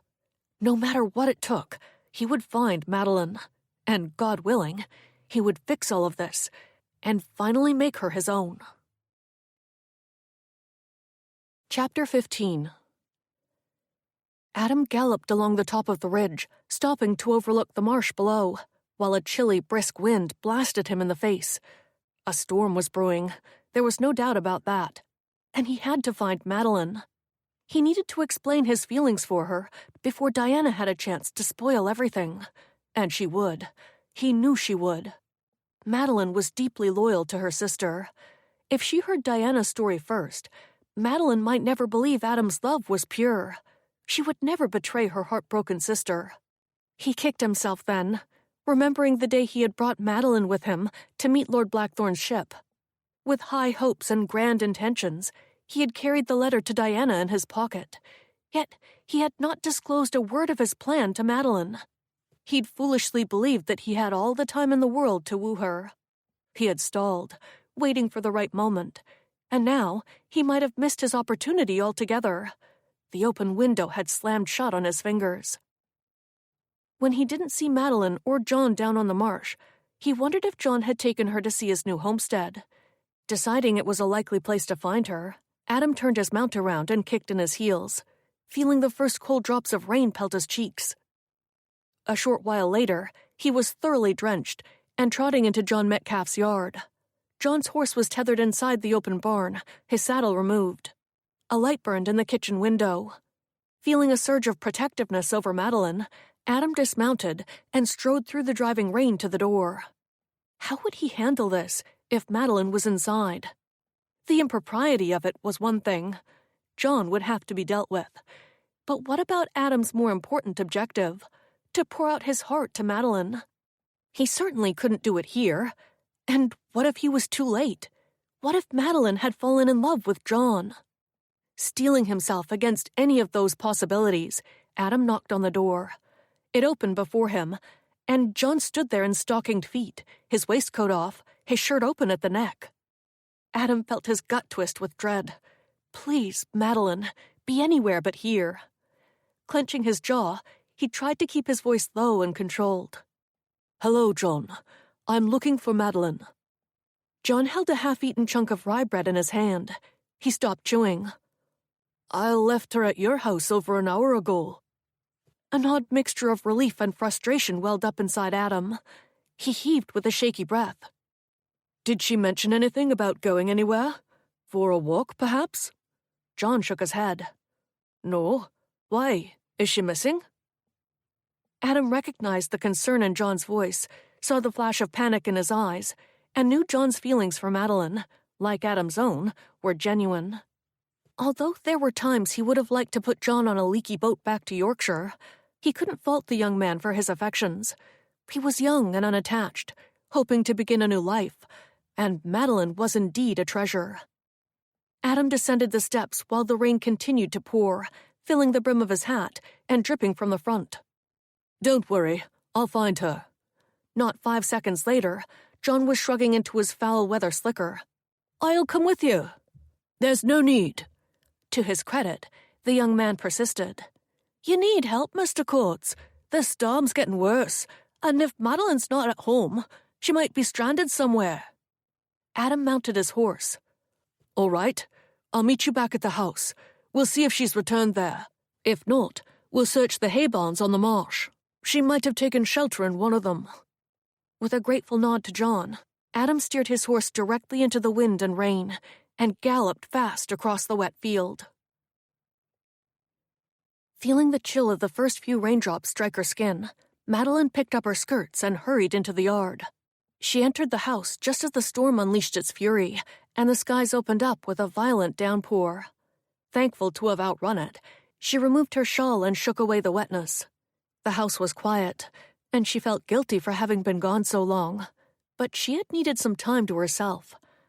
After John had ridden away, she had turned to see Adam through the window, sitting across from Diana in his study, reaching for her hand.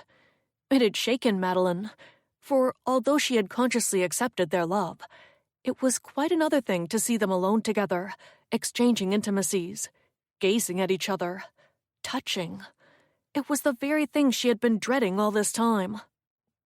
A tremendous swell of tears had filled her eyes, and she'd had to leave the yard. She walked up the hill to the towering old oak, sat on the swing by herself, and wept until she couldn't weep any longer. She had needed to weep, for she had bucked her tears for too long. She realized that, although she tried with all her might to resist and deny it, her desire for Adam had taken over her entire soul, and she could no longer fight it. The only way to save her heart was to leave. She would have to make her own future somewhere other than under Adam's roof. Whether or not John Metcalf would be part of that future, she did not know. That remained to be seen. So there she stood, feeling a little stronger from the tears now out of her system, determined once again to move on with her life. This time, she would succeed. She went to light a candle, for the storm had made the house seem almost as dark as night.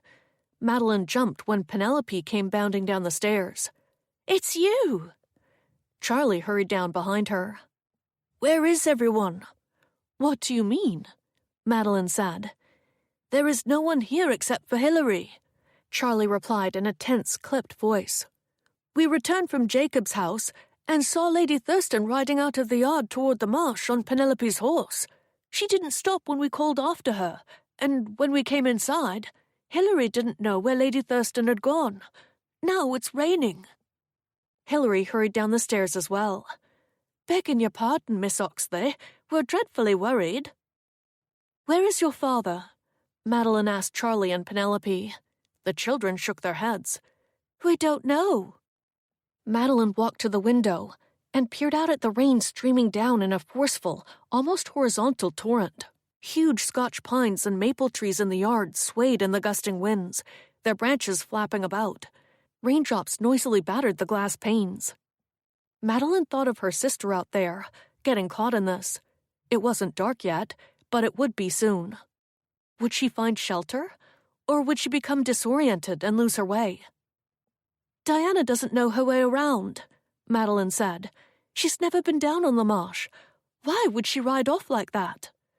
"We don't know," Penelope replied. "And you've looked everywhere for your father?" "Yes, he's not here. His horse is gone." Madeline tried to consider all the possibilities. Perhaps Diana was following him somewhere. Hilary put her arm around Penelope. "No, miss. Mr. Coates left over an hour ago. He was looking for you." Madeline pressed her palm to her forehead. "For me? Why? I had just gone for a walk." They all shrugged. "This is all my fault," Madeline said. "I should have told someone where I was going." She directed her gaze at Charlie. "Is your horse in the barn?" "Yes." "Will you come and help me saddle him?" "But you shouldn't go out in this weather," he said. father wouldn't want you to." "Everyone else is out in it," she replied. "I might as well be too. Besides, I think your father might have gone to look for me along the road where I usually go walking. If I can find him, I can tell him that Diana is out in this too. Do not fret, I know my way around, and there's still time before dark." "All right." Charlie went to fetch his coat. "But I'm coming with you." Madeline started upstairs to get her hooded cloak. "I was hoping you would say that." Splashing through puddles and squinting into the driving rain, Adam rode his horse into the yard. He quickly dismounted, tethered his mount, and dashed inside. The candles in the hall were lit. As soon as the door closed behind him, Penelope and Hilary appeared out of the back kitchen. Penelope ran at him and leaped into his arms. "Papa!" He knelt down to hug her. "I'm fine, darling. It's just a little rain. Has Madeline returned?" "Yes, Mr. Courts," Hilary replied. "But there has been—" "Thank goodness," he said, overwhelmed by the relief he felt, hearing that she was safe. "Where is she? I must see her right away." He rose to his feet and continued to hold Penelope's tiny hand. She did not seem ready to let go just yet. "Miss Oxley's not here, sir. She returned not long ago and discovered that Lady Thurston had gone out riding alone, so she went with Charlie to find her." There was a long, tremulous silence as Adam's brow furrowed with disbelief. "She has gone back out? Diana is out there too?" "Yes, sir." "But this storm is getting worse by the minute." "We know, sir. Miss Oxley assured us that she knew her way around, and Charlie went with her. Her ladyship, however, was without an escort." He went to the door to look out. "This is disastrous. How long ago did they leave?" "Miss Oxley and Charlie left about 10 minutes ago," Hilary replied. "But my lady's been gone almost an hour." He gathered his coat collar tighter around his neck and opened the door. A gust of wind blew into the front hall. "You two stay here. I'll head down to the marsh to search for them. John Metcalf is on his way. When he arrives, tell him what has happened and send him out to look too." "Be careful, Papa," Penelope called out to him from the shelter of the doorway as he crossed the yard. He then mounted his horse and galloped through the wind and rain toward the top of the ridge. He paused there briefly to gaze below, but saw nothing through the raging storm. His horse nickered, and Adam had to urge the reluctant steed down the road to the lowlands. When he reached the marsh, Adam called out to Madeline and Diana, but heard no reply. The wind howled like a great beast as it gusted over the tall grasses. The rain stung his face like steel pellets. He continued along the road toward the river, until he decided to cross over a dale to check one of the hay barns. Within minutes, he noticed his mount was struggling to manage his footing across the wet grass. The closer they came to the river, the deeper the puddles became, until they were sloshing through soggy ground and sinking into the mud. It was clear to Adam that the water was not draining fast enough into the ditches. He gazed uneasily up at the darkening sky, the clouds showing no sign of retreat. He called out Madeline's name again, then Diana's, and searched the vast landscape with squinting, burning eyes. Though his first concern was to find each of them unharmed, he could not deny the hope that he would find Madeline before Diana did. He continued toward the river, and soon realized that his horse was up to his knees in water, struggling now with each step. A slow panic began to grow inside Adam. He stopped on the marsh and peered through the storm toward the river. Perhaps one of the dikes had given way. "Madeline! Diana!" He spotted a hay barn in the distance and wondered if they might have gone there to seek shelter. Madeline was smart. She would take Diana there if she found her. "Let's go, boy. Just a little farther." Suddenly, his horse slumped beneath him, and Adam tumbled off, splashing into ice-cold salt water. The shock of it set his heart racing. The next thing he knew, he was struggling to keep his head above water and touch bottom, in what appeared to be a flooded ditch. His horse snorted and whinnied.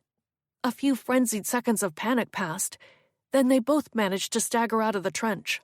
Still up to his knees in muddy water, Adam pulled himself onto his horse. He shivered with a chill, then called out, "Madeline!" He heard a cry from somewhere in the distance. "Madeline!" he called out again. At last he spotted her, galloping across the swampy ground with John Metcalf and Charlie, and he thanked God for keeping them safe. He started off toward them. "Adam! Help!" Madeline shouted. "It's Diana! She's been hurt! Terribly hurt!" The word struck him like a mallet. He rode to meet them on drier ground. "Where is she?" Dear God, whatever had happened to Diana tonight, it was his doing, and he would never be able to forget it. "She's in one of the hay barns."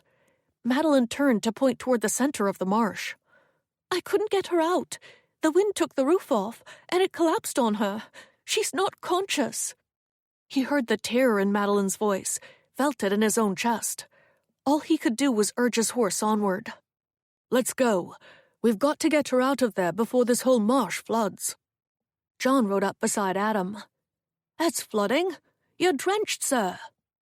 "I went for an accidental swim. We all will, if we don't reach high ground soon."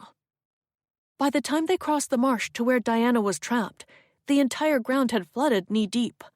John and Adam leaped off their horses. "Where is she?" Adam asked. Madeline slid off her horse and splashed into the water, which was littered with limp blades of grass and weeds. She gasped at the shock of the chill. "She's this way." Gathering her heavy wet skirts in her fists, Madeline waded toward the barn door and went into what remained of the damaged structure. She pointed. "There!" Adam saw the vivid color of Diana's blue skirt, peeking out from beneath some debris and draping over the side of the loft. He felt a sickening wash of dread. The rest of her was hidden beneath the fallen roof. At least she was not in danger of drowning, he told himself as he climbed the ladder. John followed close behind. Carefully, they tossed boards and planks aside until they could reach her. Adam touched her arm. "Diana!" She didn't move. He found the pulse at her wrist. "She's alive!" He and John pulled broken pieces of wood off her, most of them small shingles and splintered planks. When he uncovered her face, he saw that it was scratched and cut. One larger beam had pinned her leg, and it was not so easy to move. "John, can you reach the end of it?" John moved a few more planks out of the way and crawled to Diana's feet. "Yes, sir, Mr. Coates." "When I say go, we lift at the same time. Are you ready?" They each gripped a section of the beam. "Go!" Groaning at the impossible effort, they pulled the beam off her leg and tossed it aside. Adam scrambled to see where Diana was injured. He lifted her skirts. Her leg was twisted, her stocking soaked in blood. "This doesn't look good. We must get her home. Help me, John. That's it. Take her arms. Madeline, bring my horse." They handed Diana down like a heavy limp doll. A few minutes later, Adam was high on his horse, cradling Diana in his arms. The others mounted, and they started off across the sodden marsh toward the ridge. "John, will you fetch the doctor? Do you know where he lives?" "Yes, sir." Without hesitation, John pushed ahead, struggling over the flooded ground to the uplands, finally reaching the road and disappearing over the hill. Charlie rode behind Adam and Madeline, all of them keeping their heads down, protecting their faces from the driving wind and rain. It was dusk now, growing darker by the minute. "Will she be all right?" Madeline asked. Adam shifted Diana in his arms. "I don't know. All we can do is pray." They walked their horses along a fence, reaching the edge of the marsh. The road to the uplands was at last within reach. Suddenly, a low, thunderous roar stopped all of them in their tracks. Charlie, behind them, called out, "Papa, what is that noise?" They could see little through the gray, turbulent dusk, but the noise continued, like the terrifying rumble of the sea. Adam turned in the saddle. "Hurry, Charlie. We've got to reach the road." His son was farther back, his horse laboring through the shallow waters that had gradually covered the entire marsh around them. "Dante can't go any faster," he replied. "Try." They all continued toward the road. Adam was the first to reach dry, higher ground, with Madeline not far behind. "Madeline, take my horse with Diana and go home. I must help Charlie." "But I cannot leave you here." You must. Your sister's life depends on it. Madeline reluctantly changed places with him. Charlie called out, "Papa!" Both Adam and Madeline turned toward the marsh. From their height, just above, they saw a wave sweeping toward them at great speed from the river, taking with it whatever stood in its path: hay, fence rails, cattle, and sheep. The dikes had all but disappeared beneath the great tidal surge.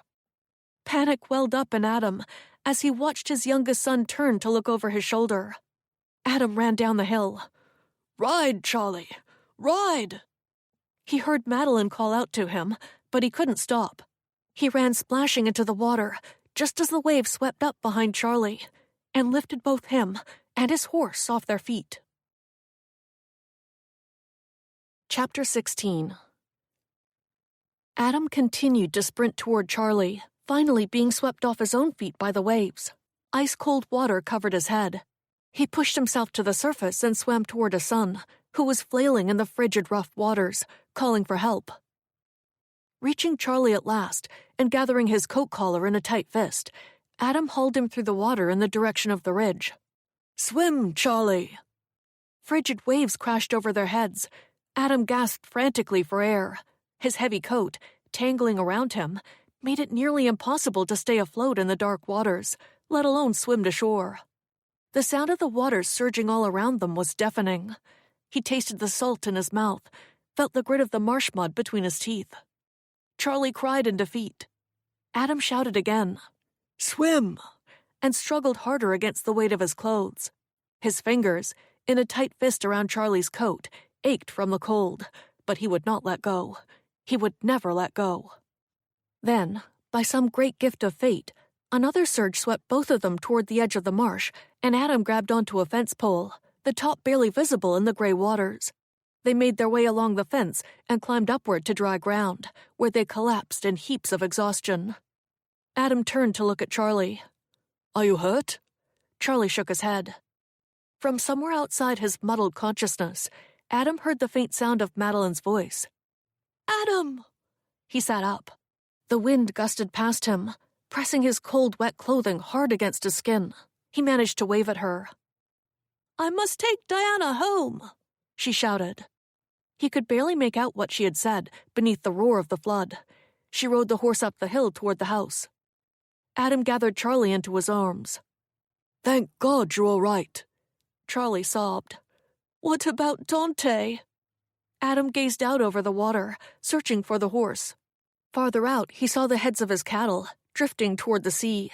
An entire barn was floating away and breaking up. "I can't see him."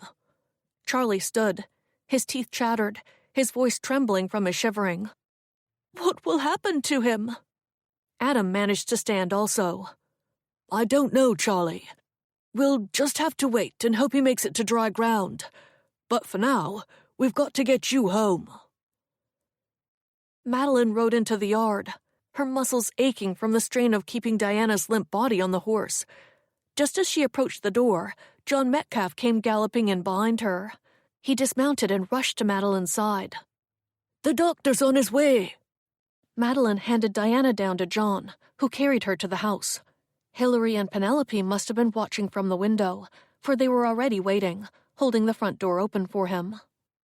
Madeline quickly led the horses into the barn and tethered them there. Then she ran through the pounding rain to the house. She was never so glad to step into a warm home and see candles burning, smell a fire in the hearth. She unhooked her sopping cloak and handed it to Hilary. "Bring hot water and towels to Diana's room right away. She's badly hurt." Madeline picked up her heavy wet skirts and bounded up the stairs. She hurried to Diana's room, where John was laying her sister on the bed, while Penelope lit candles. When the room brightened, Penelope froze at the foot of the bed, staring dumbfounded at Diana's blood-soaked stocking. Her brown eyes were as big as saucers. Madeline rested a hand on Penelope's shoulder. "Sweetheart, go and watch for your father. He and Charlie are on their way, and they will need warm blankets and hot tea as soon as they arrive." Seeming grateful for a task to focus upon, Penelope turned and left the room. Madeline moved to the bedside and laid a hand on Diana's forehead. "She's chilled. Let's get her under the covers." John helped Madeline pull the quilt around Diana. "When will the doctor arrive?" "He had to saddle his horse," John replied. "He should be here any minute." Madeline tried to catch her breath. Everything had happened so fast. "Why hasn't Diana opened her eyes or moved at all? I'm so worried, John. Is this normal?" "My uncle fell from his horse once," John said, "and he didn't move for 2 days." 2 days? Really? Then what happened? "He just woke up one afternoon and said, 'Who let the fire go out?' He had a few bumps and bruises, but he recovered." Madeline gazed warmly at John. "Thank you for helping us. We were lucky to meet up with you." "It wasn't luck. Mr. Coates came to my homestead.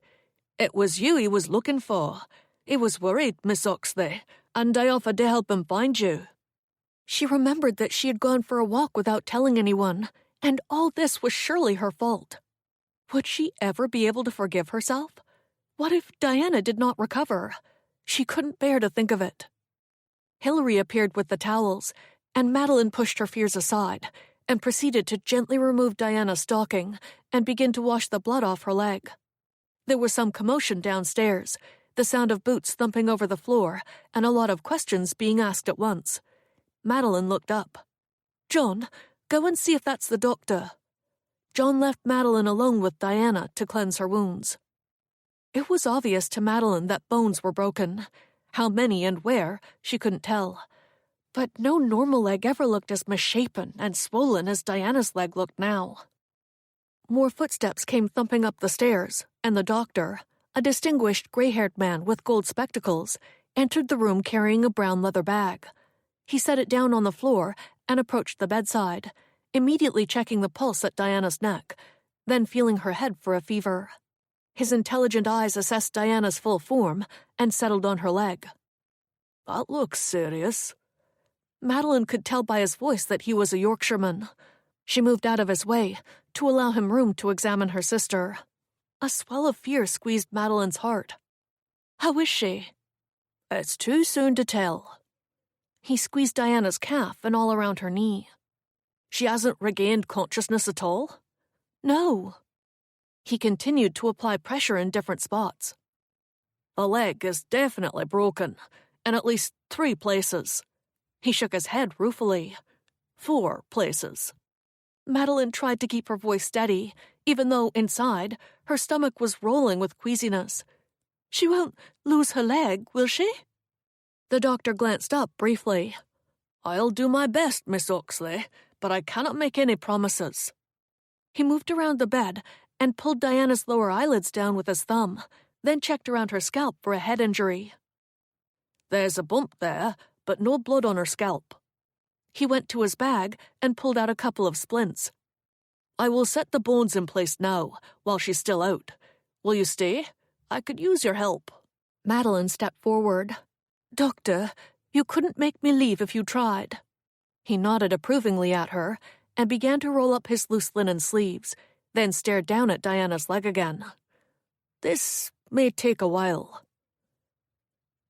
As soon as Charlie was wrapped in a blanket and nursing a cup of hot broth in the kitchen, Adam hurried upstairs to check on Diana and Madeline. The door to Diana's bedchamber was closed. John was sitting on a chair in the dimly lit hall, and there was an eerie howling from the wind outside. Rain beat the window panes, and something was knocking somewhere, a barn door perhaps, swinging open and banging against a wall. Adam paused at the top of the stairs, imagining what was going on behind Diana's closed door. He glanced at John. "What's happening?" "The doctor is setting her leg. She still hasn't woken up." "I suppose that's a good thing at the moment." They waited silently in the hall. Adam recalled his last conversation with Diana, how he had broken off their engagement and admitted that he was in love with her sister. If he had known how angry she would be, or how determined she would be to find Madeline, he wouldn't have left her alone. A moment later, the door opened slowly and Madeline appeared. Adam took an anxious step forward. John leaped from his chair. Madeline still wore her wet clothing. Her hair had fallen out of its knot on her head and hung wet and limp upon her shoulders. Her face was pale and ashen. She staggered to the side. Adam lunged forward and grabbed onto her at the same time John did. They each held one of her arms. "Sit down, Madeline," Adam said. They helped her into the chair. "What's happened? How is she?" Madeline slid a hand over her hair, pushing it away from her face. "She's still unconscious, but we managed to set her broken leg back in place." Relief washed through Adam. Madeline continued. "But the doctor's not sure if she'll be able to keep her leg. We'll have to wait and see. Even if she does keep it, she may not be able to walk. She may be confined to a pushchair. At the very least, she'll need a cane. That's the best we can hope for." The idea of Diana being confined to a pushchair for the rest of her life was like a knife in Adam's gut, for he was responsible for this, for bringing Diana here to this strange land, for breaking her heart and crippling her at the same time. "I just wish she would wake up." Madeline sobbed with despair. Adam knelt before her and squeezed her shoulder. "She will. We must all pray and have faith." Madeline covered her face with hands that shook violently. "This is all my fault." "No, it's not," Adam said. "Yes, I went for a walk without telling anyone, and I stayed away too long. With the storm coming, Diana must have been worried about me and gone searching. It was wrong for me to go off like that, not thinking about anyone but myself." Adam pulled her hands away from her face. "It was not your fault, Madeline, I assure you." "But you were looking for me too." Adam gazed into her pain-filled eyes and turned to John. "Will you excuse us, please? I must speak with Madeline privately." John looked at both of them uncertainly, but he left them alone and went downstairs. Adam let out a heavy sigh. This was not at all how he'd imagined telling Madeline that he loved her. He had wanted it to be special and romantic. But everything had spun out of control so quickly. Now, he could not let her continue to believe that any of this was her fault. He had to confess the truth. Chapter 17. Madeline watched Adam rise to his feet and felt a prickling of unease, for he looked as if he were going to deliver shocking, terrible news. Though what could possibly be worse than what had already occurred, she could not imagine. Adam held out his hand. "Come with me." Despite her uncertainty, Madeline accepted his hand and followed him to the reading corner at the end of the hall. Floor-to-ceiling bookcases surrounded them, and Adam lit the candles. He sat down in an upholstered chair opposite Madeline while the wind and rain rattled the window. "I must tell you something, Madeline." "What is it?" Madeline stood. "Good Lord, Charlie's not hurt, is he?" Adam gazed up at her, his face solemn. "Charlie is fine. Please, sit down." She did as he asked and waited fretfully for him to speak. "This is difficult," he said. "I don't know where to begin, so I will start by telling you that what happened to Diana was not your fault. It was mine." She stared blankly at him. "How so?" A muscle trembled at his jaw. "Because this afternoon, while you were outside with John, I told Diana that I could not marry her." His words struck Madeline like a bucket of cold water in the face. "But why?" Adam met her gaze directly. A vein stood out at his temple. Madeline sat across from him in shock, not certain why he was telling her this now. "I couldn't marry her because I do not love her, Madeline." She stammered in bewilderment. "But you said you did." "That was before I knew you." Madeline frowned in confusion. "But all along, you wanted her to come. The picture, the letters." Adam squeezed her hands. "I know this is the worst time imaginable to have this conversation, but as soon as Diana wakes up, you're going to hear the truth anyway, and I would rather that you hear it from me. She went riding alone because of what happened between us. I told her that I could not marry her because I was in love with you." For a long moment, Madeline sat in her chair, immobile, listening only to the sound of her blood pounding in her ears. She stared blankly at Adam. "You can't be." He bowed his head. "You can't possibly love me. I'm nothing." His eyes lifted. "You are not nothing. You're everything." "You must be confused, Adam, because of what happened today." "No, I am not. And when Diana wakes up," he said, "she is going to tell you exactly what happened today, and make me out to be a rake and a philanderer. Now she will despise me more than ever because of the accident, and I cannot blame her for that." Madeline blinked at him, in shock. "But you must also know," he continued, "that I was searching for you so that I could have the chance to explain my feelings in my own way, and to tell you that I am not a dishonorable man. No matter what she tells you, and no matter what you choose to believe, please know that I have grown to care for you deeply and ardently over these past weeks, Madeline, even though I did my best to fight it." His blue eyes held her steady, locked in the depths of his gaze. "Believe me, I felt that a break with Diana was the right thing to do. I had no idea any of this would happen. If I had known, I would have handled things differently, I assure you." Adam paused for a moment. He closed his eyes and held them shut before opening them to continue.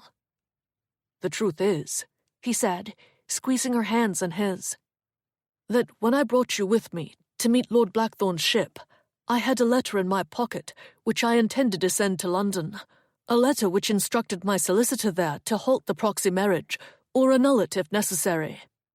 I had hoped to prevent Diana from coming in the first place, to retract my proposal and make things right, so that I would be free to love you." Madeline's whole body shuddered with a mixture of disbelief and despair, and guilt. Oh, how she had dreamed of hearing these words from Adam, even while she was forcing herself to accept that she never would. Now that it was real, she found that she could hardly believe it. How could he want dull, stubborn, mousy Madeline over beautiful, bewitching Diana? "I don't understand," she softly said. "When did your feelings change, and why didn't you tell me before?" "They changed very gradually, over time," he explained. "And I didn't tell you because I was trying to fight it. I didn't want to fall in love with you. I was engaged to your sister, and by the time I was ready to take steps toward winning your heart, it was too late. Diana stepped off the boat." Madeline covered her face in her hands. "I cannot believe this is happening." He reached for her hand. "Forgive me, Madeline. It was never my intention to cause you or Diana pain." "But you have, and I don't know what to do now. I don't know what you want from me." "I only wanted you to know the truth," he said. "But what am I supposed to do with it? I cannot be happy about it. I cannot accept your love and fall willingly into your arms. Diana is wounded and broken. She may never walk again. And now to learn that she is heartbroken, too?" A part of Madeline wanted to scream at Adam for waiting until this moment to tell her this, for telling her at all. For what could she do now but suffer with terrible guilt for the tragedy that had befallen Diana, and a lifetime of regrets for what might have been if things had been different? She cleared her throat. "I don't know what to say, Adam." "Say anything. Scream at me if you like, for I was so wrong about what I thought would make me happy. You must think me a foolish man." Foolish? No more foolish than I. Madeline knew that she was as much to blame for this accident as Adam, for whether he realized it or not, she had helped cause whatever confusion he was experiencing now. She had acted like a wife to him in all ways but one. She had supported him, encouraged intimacy in their conversations.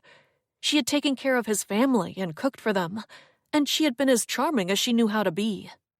On top of that, Madeline had entertained terrible thoughts, wishing Diana would jilt Adam again, so that she herself could pick up the pieces.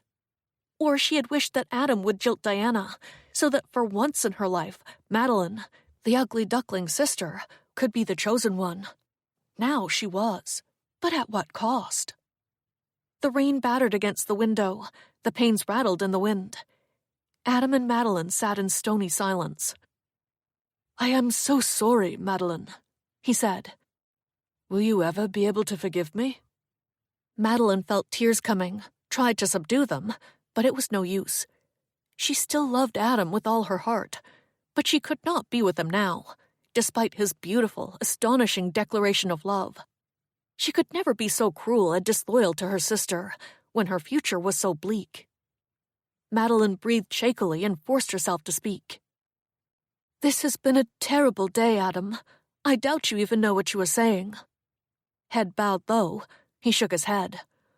I know exactly what I am saying. I love you, with every breath in my body. She swallowed hard and laid her hand gently on his cheek. I love you too, Adam, but this cannot be. Not now. He grabbed hold of her hand on his cheek and kissed her palm. She allowed it for a moment, then squeezed her hand into a fist and pulled away. We cannot do this to ourselves, she said. We must cling to some semblance of honor. Overcome with regret, Adam closed his eyes and turned his face away. I'm sorry, she said, her voice quivering. But I must go and be with Diana now. She will need me when she wakes up. Madeline rose from her chair. Wait, please. Adam's voice trembled. Don't go yet. I need to know. If this hadn't happened, would you have become my wife? Would you ever have been able to love me as I love you? She stared blankly at him. Her heart was reeling. She was positively aching inside. She had loved Adam all her life, but he'd had no idea. Now, a barn had collapsed on her sister, while the entire world was collapsing around Madeline. Her voice quavered as she spoke. How can you not know the answer to that question? All the color drained from his face. I loved you the first moment I saw you in Yorkshire, when I was only just a girl, and I have loved you every day since. When I stepped off the ship, I thought all my dreams had come true. Yet, I have been struggling all this time to crush my love, to conquer my feelings, and stop wanting what I believed was forbidden to me. Her response was like a blow to Adam's chest. The wind sailed out of his lungs. You loved me all along? But you never told me. How could I? I was held back by the same circumstances as you. You were engaged to my sister, and I believed that you loved her. Adam took a cautious step forward and touched Madeline's cheek with the back of a finger. My darling. Her eyes were wide and bloodshot as she gazed up at him. Adam's heart swelled with love for her. Please do not tell me this can never be. She blinked, as if in some kind of stupor. He couldn't stop himself. She was so beautiful, so kind and lovely in every way. He lowered his mouth to hers. A tiny moan escaped her as he brushed his lips over hers, reveling in the gentle tentativeness of the kiss. Her lips parted, and he kissed her deeply while he cupped her whole face in his hands. How long he had waited to do just this. Then he pulled back from the kiss and whispered to her as he rested his forehead against hers. Please tell me we can work through this. Madeline said nothing for a moment. Then she stepped away from him, her lashes sweeping downward. She sucked in a breath. He wanted to hold her. He reached for her, but she took another step away, almost as if she feared him.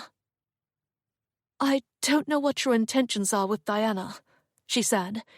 That is between the two of you. But you must know that nothing can happen between us now. I cannot betray my sister and run off with you, not after what has happened to her. How could I do that? She still loves you, Adam. Madeline put a hand on her stomach, as if she felt ill. Her life, as she knew it, is over. She will be in pain. She will need a nurse and a companion. And if she wishes to return to Yorkshire, I will have to go with her. Hands trembling visibly, Madeline backed away from Adam and returned to Diana's bedchamber. Adam stared after her for a long, painful moment, then leaned back against the wall and sank, numbly, with despair, to the floor. Chapter 18. Madeline wasn't sure if it was the morning light beaming in through the lace curtains or something else that woke her, but as soon as she opened her eyes, she found herself lying next to Diana, her head on the same pillow, listening to her sister moan. Instantly wide awake, Madeline sat up. "Diana, I'm here. Everything's going to be all right. Can you speak?" She continued to coax her sister to consciousness, and when those big blue eyes fluttered open to stare at the bed's canopy above them, Madeline shouted with glee and hugged Diana. "Thank you, thank you." "Where am I?" Diana asked groggily, both confusion and irritation evident in her voice. "I don't feel well." Madeline reached for the basin on the bedside table, and Diana retched into it. She continued to moan with confusion and discomfort. "My leg, it hurts so much, and my head. What happened?" She tried to sit up, but pain forced her back down. Suddenly, she screamed, a shrill, piercing shriek full of agony and fury. "What happened to me?" Madeline stroked her sister's forehead. "You were hurt. There was a storm. The barn collapsed on you, but we got you out and you're safe now." "Safe?" She slapped Madeline's hands away. "You call this safe? My leg! Get off the bed! Every time you move, it hurts!" Madeline quickly slid off, as gently as possible. "I'll send for the doctor again." "Again? He was already here? Why am I in so much pain if he's already been here? What kind of doctor is he? Some kind of quack? Ow!" "He was very good. Your leg was broken in 4 places, and he set all the bones last night while you were unconscious." Diana writhed on the bed, moaning and groaning, so Madeline seized the opportunity to dash out of the room to fetch help. She met Hilary in the hall. Still in her nightdress and running from her room, she pulled a shawl around her shoulders. "Miss Oxley, is her ladyship awake?" "Yes, you must ask Mr. Coates to fetch the doctor again. Lady Thurston is in terrible pain, and I don't know how to help her." Looking flustered, Hilary nodded. Madeline quickly returned to Diana's room. "Why aren't you doing anything?" Diana shouted hysterically. She began to sob and cry, and Madeline ran to the bedside to hold her hand. Just then, Adam skidded into the doorway, his white shirt untucked and open at the collar. He froze with a look of concern. Diana turned her head on the pillow. When she saw him, she cried out, "Adam, I've been hurt. My leg is broken." Madeline saw the guilt and misery in his eyes. "I know. I'm going to fetch the doctor. He'll be able to help you." Adam hastened from the doorway, his footsteps pounding briskly down the stairs. Clenching her teeth against the pain, Diana squeezed Madeline's hand. "How could this have happened?" "It was the storm. It came up very suddenly." "Storm? I don't remember a storm." "It was raining. That's why you went into the barn." Diana shook her head, refusing to believe what Madeline was telling her. "No, I don't remember that. I would never have gone out in the rain." Madeline gazed helplessly at Diana, trying to jog her sister's memory, even though a barn collapsing on her was not something she would likely want to remember. "You went riding alone." "Alone? Why would I do that?" A shadow of alarm moved over Madeline. She spoke slowly, cautiously. "Don't you remember what happened yesterday?" Diana's expression hardened as she concentrated. After a moment or two, she began to tremble. She shook her head. I'm not sure. I know I had biscuits and apple butter for breakfast." She squeezed Madeline's hand tighter. "I can't remember anything after that." Her face contorted with a sob. "Madeline, what's happening to me? I can't remember. I can't remember." Chapter 19. Dr. Fowler sedated Diana and relieved her pain with an anodyne draught, after which she closed her eyes and quietly drifted off to sleep. Madeline sank back in her chair, still feeling as if the world, just like the hay barn, had collapsed upon her shoulders. "I don't understand. Why can't she remember anything beyond breakfast? The barn roof collapsing, I can believe she might forget that, but the whole day?" Dr. Fowler packed his instruments into his bag. It's not uncommon with a head injury to lose some short-term memory. I've seen it before. Will she ever regain it? Difficult to say. She might remember later today, when she wakes up. Or she might never remember. The doctor closed his bag. You should count yourselves lucky that it is only one day she forgets. I've heard of patients being completely unable to remember anything. Not even their names or where they live. What is one day, after all? It was a very important day, Madeline thought anxiously. The doctor moved toward the door. The thing you must concentrate upon is helping Lady Thurston walk again. Try to be positive about things. She will be in pain for a time, but if she has loved ones here to support her and encourage her to get out of bed, she will heal much faster. Give her something to occupy her mind. Something to look forward to. Plan a wedding to Mr. Coates, for instance. Madeline had to work hard to acknowledge the suggestion with a smile. The doctor opened the bedchamber door and stopped to speak to Adam, who was pacing back and forth in the hall. I gave Lady Thurston something to ease her pain. She should sleep for a while. I will return this evening to check on her again. Thank you, Dr. Fowler. I appreciate your coming. The doctor descended the stairs, and Madeline met Adam's gaze. He slowly entered the room. Are you all right? He asked. She nodded. As well as can be expected, under the circumstances. But we must talk, Adam. Alone. He gestured toward the reading corner in the hall, where they had spoken the night before. They both sat down in the same chairs.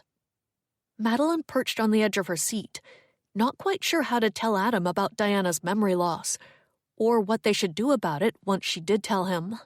She cleared her throat and decided to blurt it out quickly and go straight to the heart of the matter. I am afraid Diana's head injury was rather serious. She cannot remember anything about what happened yesterday. She doesn't remember why she went riding alone, or anything about your conversation with her. The only thing she remembers is what she had for breakfast.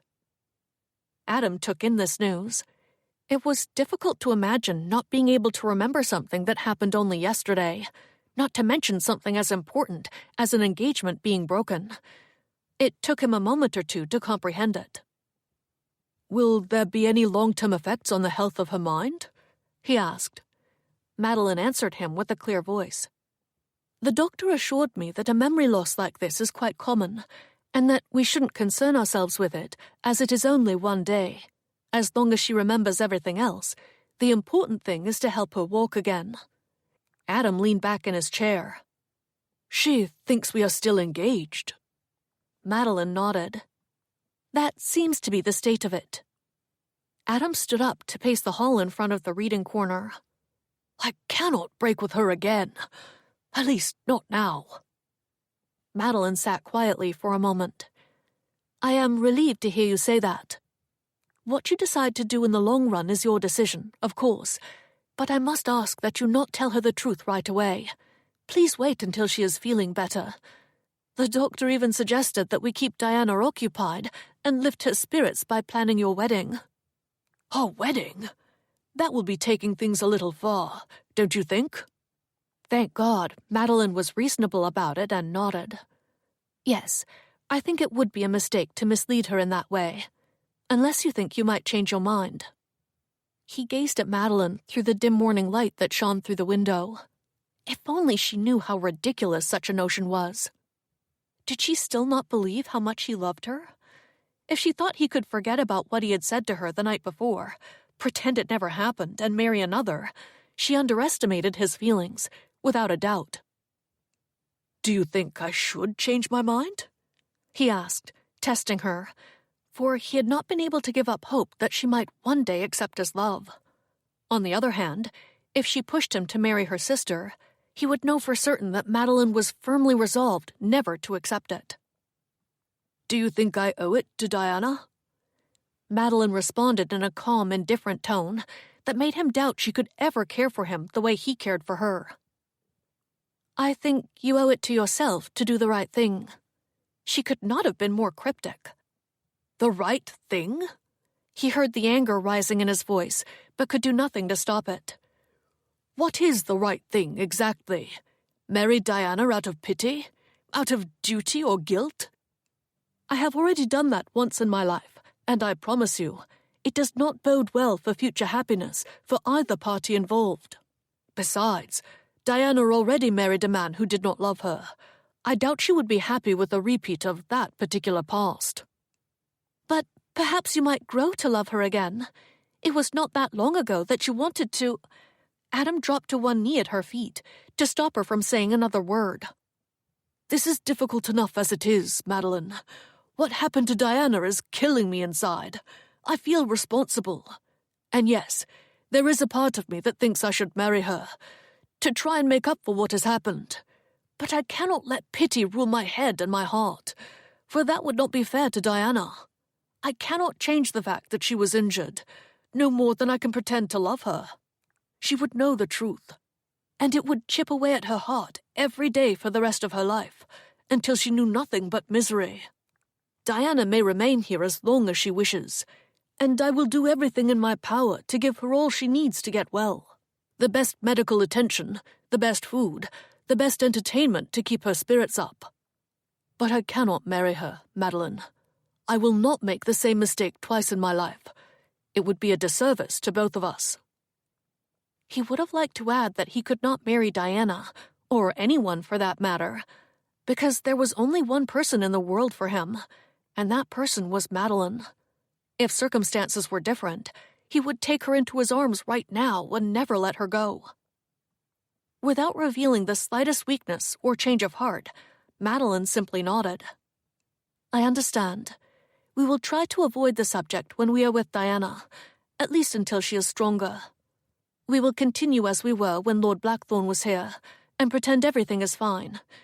I can do that. Can you?" He exhaled heavily. "It is more than clear to me that you can do it, Madeline. You seem in complete control of your emotions." Why did that bother him so much? Would he have preferred her to melt into a puddle of tears and tell him that she loved him, and cry over what could never be? Or to leap into his arms and beg him to hold her, just for one single glorious moment? Or to kiss her, just once again, as he had the night before? That was what he wanted to plead for, why he was down on his knee in front of her now, wanting to pull her close and make promises he knew she would never let him keep. "I am in control of them," she said, her tone disturbingly calm. Madeline stood. "I have spent a lifetime learning to keep my feelings to myself and deal with them in my own way." She made a move to return to Diana's room, but Adam stood and stopped her. He took hold of her arm and pulled her to face him. "Perhaps what you really need to learn is how to accept that you are worthy of love. Perhaps you need to learn how to open up to people." Her brow furrowed with incredulity, as if she could barely believe such a suggestion. "Why would I do that?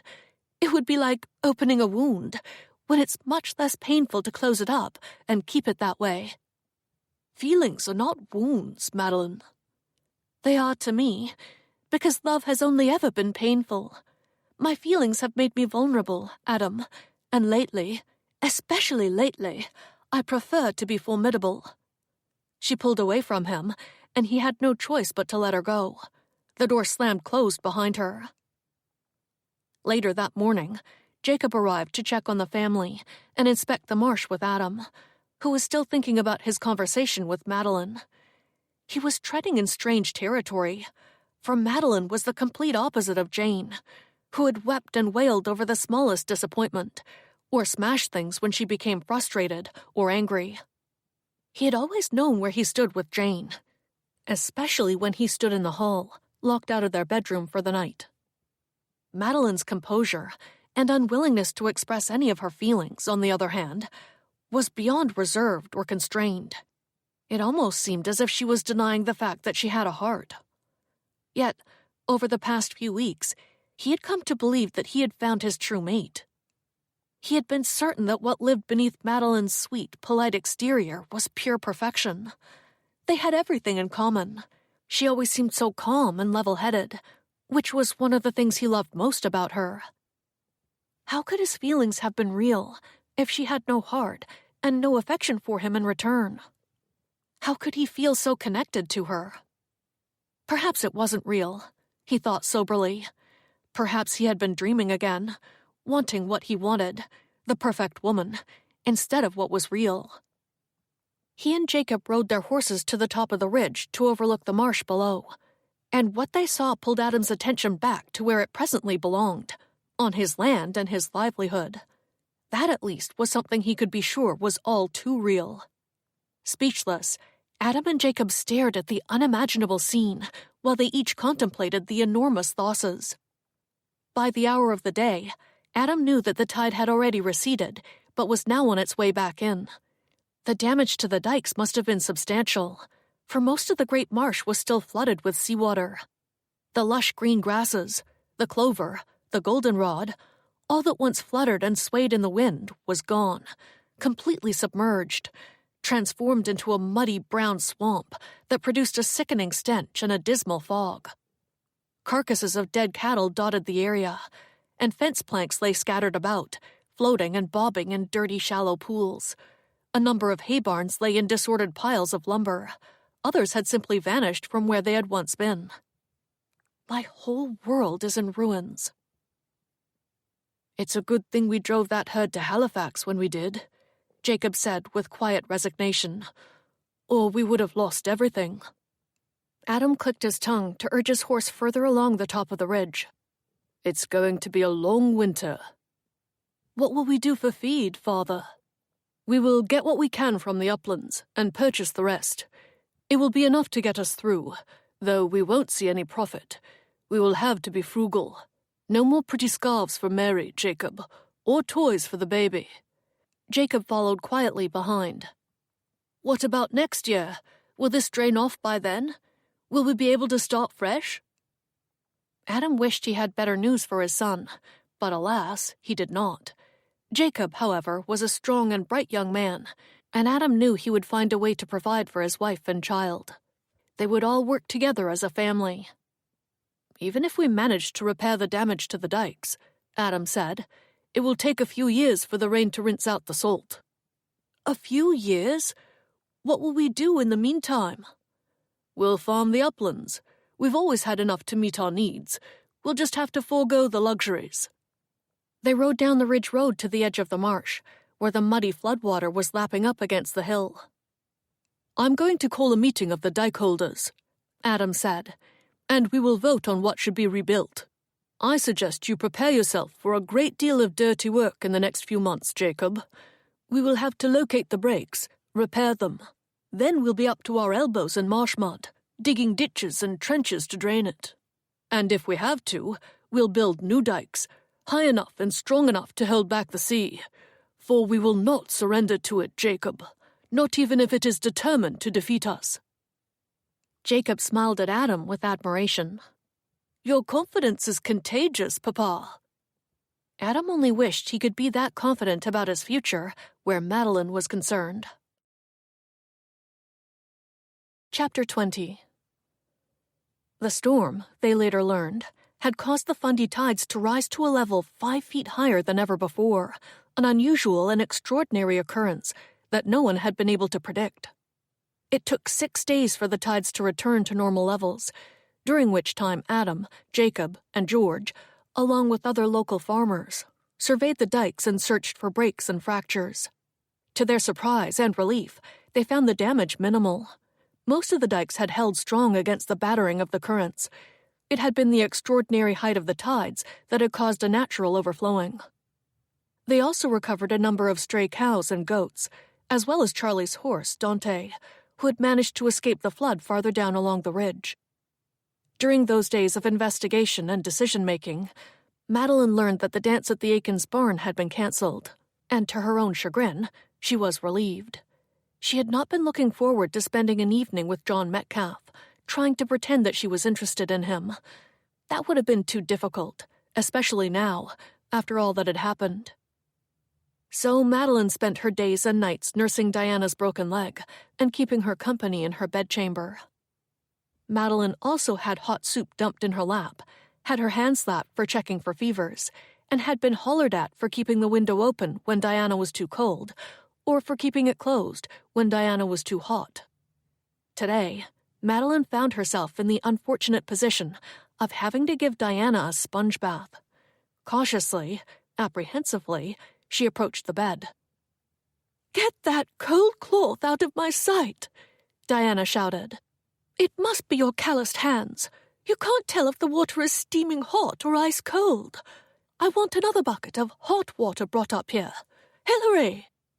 Hilary came scurrying into the room. "I'll get it," Madeline said quickly, trying to quiet Diana. "You don't need to shout." She dropped the offending cloth into the basin on the washstand and left Hilary to sit with her ladyship.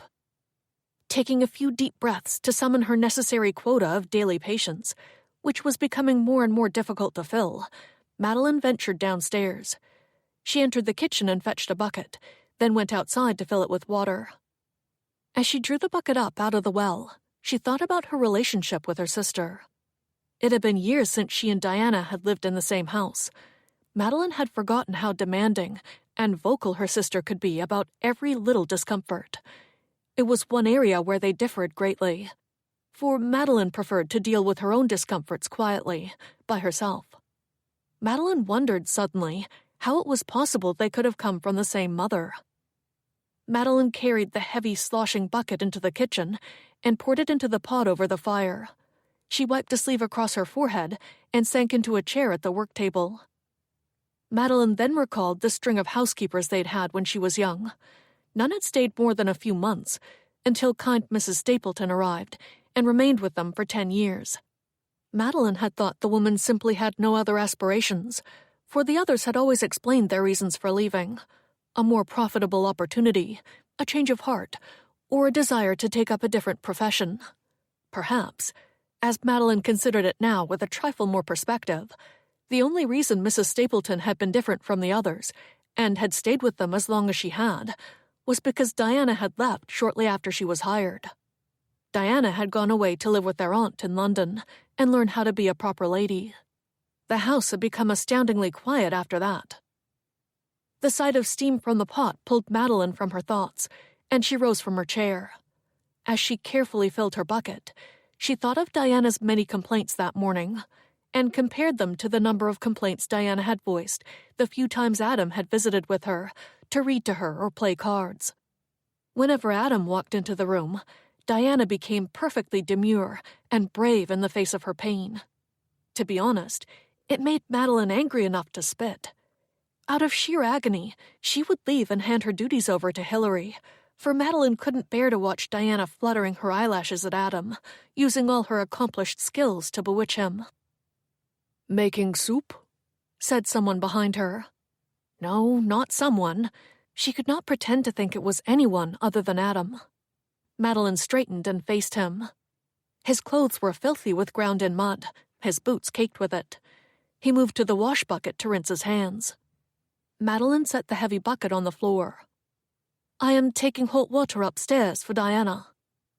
His ebony hair, pulled back in a loose queue and tied with a leather string, gleamed in the late morning light. Madeline watched him from behind as he rolled up his sleeves and washed his hands and forearms, then reached for a cloth to dry them. He'd never looked stronger to her, more virile. She imagined him down on the marsh, thrusting a diking spade into the tough earth with his big boot, using all his strength to haul sod. His intense eyes cut through the distance between them. He dropped the towel onto the work table and strode toward her.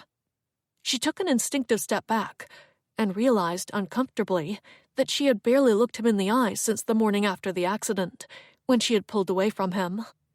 They had hardly spoken a word to each other since. All they'd done was brush by each other on the way in and out of Diana's room, or avoid speaking to each other at the dinner table. Madeline had slammed the door in his face 6 days ago and had driven a sharp wedge into their friendship. Friendship? What kind of aberrant friendship was it? She wondered suddenly as he stopped before her, staring down at her in silence. Her heart was throbbing against her ribs. Adam was so close, she could smell his clean, manly scent. She bent to pick up her bucket. Adam touched her shoulder to stop her. "Don't go." Her heart jolted at the feel of his strong hand upon her. She could feel the heat of it through her clothes, and it distressed her in every possible way. "I have to. Diana is waiting." "She can wait a little longer. You have been caring for her continually around the clock. Stay and have some tea." Reluctantly, Madeline surrendered.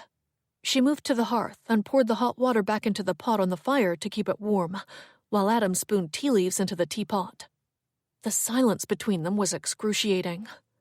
Madeline sat down, fumbling and grasping for some casual conversation. Anything would do. "Where is Penelope today?" "She is at Jacob's house, helping Mary with the baby. I believe that child is ready to be a mother, and she's only 8. "She is a wonderful girl, Adam. You should be proud." He gave her an appreciative look. Not that it mattered what kind of look it was a look, an acknowledgement, after days and days of disregard, that she certainly deserved for being so cold and unfeeling toward him. Madeline felt her insides warm a little. "Were you able to save any of your hay crop?" she asked. "None. But the profits from the herd we just drove to Halifax will keep the animals from starving over the winter." "What about you and the children?" He poured water into the teapot. "The crops in the high fields survived, so we'll have plenty to eat. We just won't be making any luxury purchases." "Thank goodness for small mercies. What about the marsh? Will you be able to rebuild it?" "With hard work, yes. All the farmers have been doing their share, and we've already begun the repairs. The floodwaters are draining off. Now, it's just a matter of maintenance over time." They talked more about the marsh and the flood and what the future held, and were so deep in conversation they didn't hear Hilary descending the stairs. She walked into the kitchen and found Madeline and Adam sitting across from each other at the table. Hilary hesitated awkwardly in the doorway. "Begging your pardon, Miss Oxley, I don't mean to interrupt, but Lady Thurston is waiting for her bathwater." Madeline cleared her throat and stood. "Of course, it's ready now. I just have to—" Adam interrupted. "Hilary, please tell Lady Thurston that Madeline requires a cup of tea, and that she will be up with the water after she has had a moment to rest." Hilary gazed in bewilderment at the two of them. She looked uncomfortable about delivering the message. Adam stood. "I will tell her myself, if you like." Madeline gazed at him in horror. "No, that is not necessary. Hilary, tell Lady Thurston I will be right there." She glanced back at Adam and saw his disappointment by the rise and fall of his chest. Hilary left the kitchen, and Madeline turned to Adam. "Just what did you intend to tell her?" He sank back into his chair. "Nothing, Madeline. I was only going to tell her that you were having a cup of tea. She wouldn't have complained about it to me." Madeline sighed with relief. She sat down. "Are you worried that you think I'm going to tell her the truth before you think she's ready?" Adam asked. "I have to admit, I'm tempted." "Please don't. Wait a little longer, until she's on her feet." "Fine. I will wait until then." His gaze lifted slowly to meet hers. "But what about after that? If you return to Yorkshire with her, will you remain there forever?" What was he getting at? She swallowed uncomfortably. "Adam, I thought we weren't going to talk about this again." "Why not? Have you no longings, Madeline? No heart? We have been ignoring each other for days now, and I have been forced to follow your lead, closing myself off to what I really feel, and putting on a show for the rest of the world. What is it? Are you truly without pain inside? Or can I be optimistic and flatter myself by thinking that maybe someday you might care for me again?" An unwelcome tension wrapped tightly around Madeline. "There is no point in hoping. It only sets us up for disappointment." "Is that a fact? Well, I cannot help hoping, nor can I stop wanting you." She couldn't believe he was being so open, after 6 days of complete silence. He held the tea strainer over her cup and poured, then shoved her cup across the table toward her. Madeline kept her eyes on her tea. Her heart was racing in her chest like a runaway stallion. No one before Adam had ever spoken so candidly to her before, with such intense, pent-up anger. No one had ever told her they actually wanted her, certainly not when Diana was within their grasp. "Diana might be an invalid," she said, groping for words. "She might never walk again." "She will not be an invalid," he said. "Those are excuses. I took you for more of an optimist than that." Still, Madeline would not look up. "I just want to be prepared for the worst." He sat down. "Fine, I can accept that. But if that is the worst, and you go back to Yorkshire with her and see that she is settled in your family home, you would not have to stay there forever. She will have your father, and she has enough money to hire a nurse." "But Adam—" He shook his head. "She will walk again. I've seen her leg. It's still there. She'll have a limp at the very worst. And she's still young and beautiful. She can move about in society and have a gripping story to entertain her acquaintances. It's my guess that she will have every unmarried gentleman within 100 miles standing in line for hours, begging to hear her tell it in her own charming, melodramatic words." For the next few minutes, they sat in stiff silence while Madeline drank her tea. When she finished, she stood up to leave, for she didn't know what else to say to Adam. She couldn't change the way things were. Diana still loved him and wanted him, and Madeline, no matter how angry she was at her sister for how she had been treating her lately, and all their lives, could not kick her when she was down. Adam stood also. "Wait, you didn't answer my question." "What question?" Whatever it was, Madeline feared it. "If Diana recovers and finds happiness," Adam's tone softened a bit, "will you consider returning to Cumberland?" The very idea that he was asking her filled Madeline with such yearning. Her whole being came alive with it. All her life, she had smothered her emotions, kept them quietly still within. But at this moment, they were thrashing about inside her, leaping to life, fighting to get out. She slowly turned to face him. Adam watched her briefly, then moved around the table that stood between them. He took her chin in his hand and lifted it, forcing her to look at him.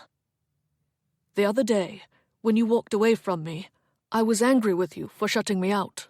I'm still angry at you for ignoring me every day since. But God help me, Madeline. I burn for you, and I can't stop it." "I had no choice," she explained. "I'm sorry, Adam, but I cannot betray Diana. Not when she is still so in love with you." He frowned. "Yet you will not let me tell her the truth to end it." She gazed up at him imploringly, wishing he would release her. But release her from what? She was not his prisoner. He was not holding her captive. Adam merely held her chin in his hand. She could leave if she wanted to. Oh, but no. She was locked in the rapture of his gaze. Suddenly, he pulled her into his arms and pressed his mouth to hers. The feel of his lips threw whiskey on the fire that had been simmering in her for weeks now. It burst into a roaring, raging blaze. And though she knew it was wrong, she couldn't help but reach her arms around Adam's neck and hold him tight, finally allowing tears to spill over her cheeks. He held her face in his hands and kissed her again. Madeline had fantasized about what it would be like to kiss Adam passionately like this, but never could she have guessed it would be anything quite so profound. A luscious, incomprehensible pleasure. It was unknown territory. Any physical sensation she had ever known before paled in comparison to this staggering, overwhelming joy.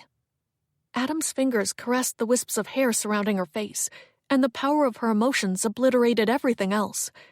It was all so new to her. The sound of a door opening and closing upstairs pulled Madeline back to reality. Heart racing, she pulled away from Adam and listened for Hilary returning. The house was quiet, though Madeline's blood rushing noisily in her ears like a raging waterfall. She gazed up at Adam. His chest was heaving. He looked shaken, agitated. "We took this too far," she said. He closed his eyes, then slowly opened them. "Will you always put Diana's feelings first, when she has never considered yours? You are not her maid. You are an independent woman. Do not disguise what you are doing as sisterly loyalty, Madeline. You feel guilty about what we have become to each other, and you are afraid of caring for me because you don't want to be hurt. You're trying to make me think that you feel nothing for me, to drive me away, so that you can leave easily without any risks or regrets. But you cannot fool me.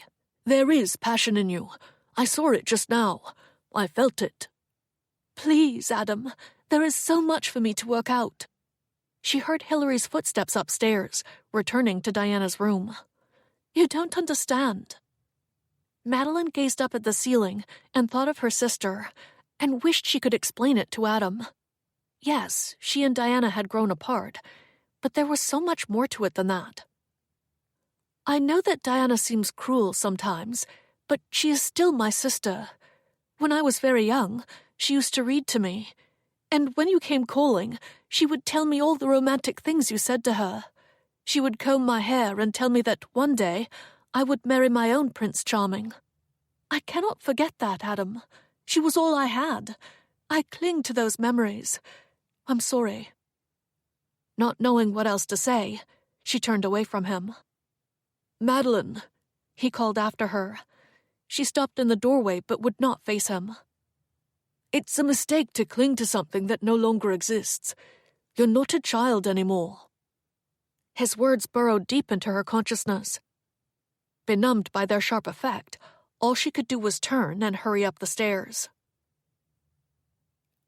Adam stood in the kitchen doorway and watched Madeline wash the supper dishes with Penelope. He remembered all the things he and Madeline had said to each other earlier that day, and wished he had been able to say the one thing that would convince her to let go of the past. Maybe it was selfish of him, but what could he do? He wanted Madeline more than he'd ever wanted anyone, even Diana all those years ago. This was different. The need for Madeline was deeper, truer. She was meant to be with him, and he knew it as surely as he knew his own hand.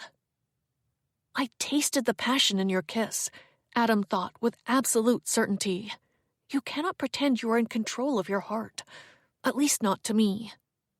Suddenly, he felt a great need to ascertain Diana's wellness, for so much depended upon her recovery. He quietly climbed the stairs and knocked on her door. Come in, Diana replied in a sing-song voice. Adam entered. Hilary was seated at Diana's bedside, but as soon as the maid saw him, she lowered the book she had been reading aloud. Hilary, will you get us some tea, please? Diana asked in a polite voice. Yes, my lady. The young woman set the book on the tall chest of drawers and left the room. Adam moved to pick it up. Clarissa, The History of a Young Lady, Samuel Richardson. He experienced the draining effects of melancholy as he read the title, for he remembered the night he and Madeline discussed books in his study. She had wanted to read this, but she had never gotten the chance. She had been too busy caring for his children and making his house a home. Diana shifted on the bed, sitting up straighter and fussing with her hair. I sent Hilary downstairs for a book from your study. I hope you don't mind. I told her to get the fattest one she could find. He set the book down again. She chose well, then. If I had known, however, that Clarissa would be confined to her room for the first 500 pages, I might have instructed Hilary to choose something else, something more descriptive of the outdoors. She smiled sweetly at him. Adam moved toward the bed and sat in the rocking chair beside it. How are you feeling today? Much better, thank you. You are very kind to ask. My headaches have all but disappeared, and my leg, as long as I don't move it too much, is almost free of pain. Well, that is good news.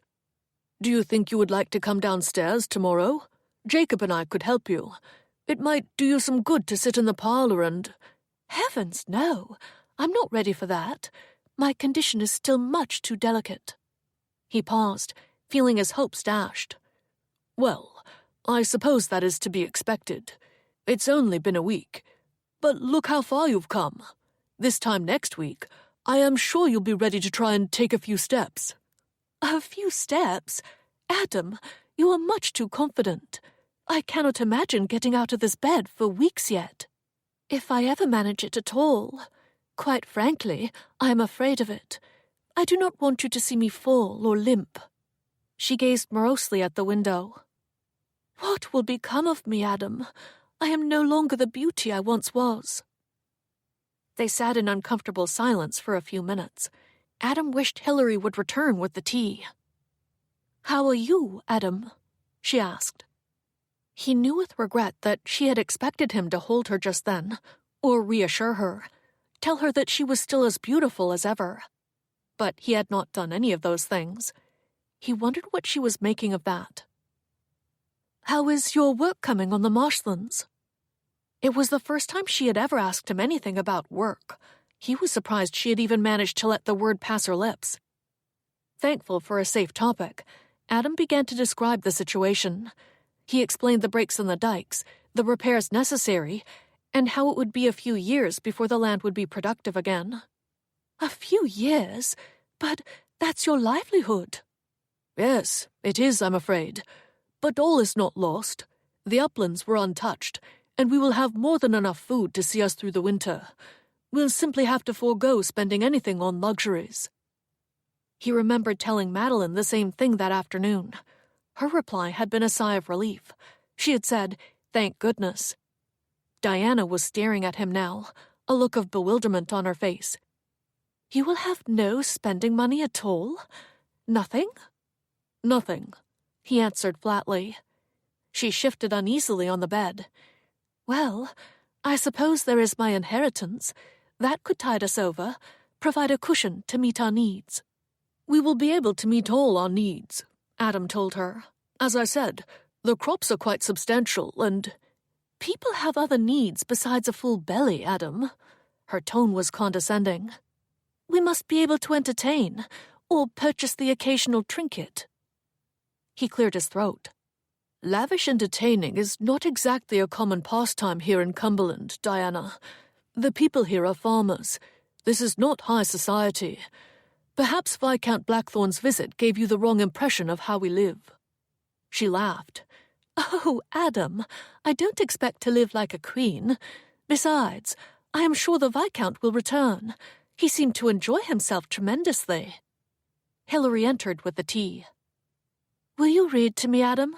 Diana asked, wincing with pain as she sat up to receive the tea Hillary was pouring. "I do so love the cadence of your deep voice.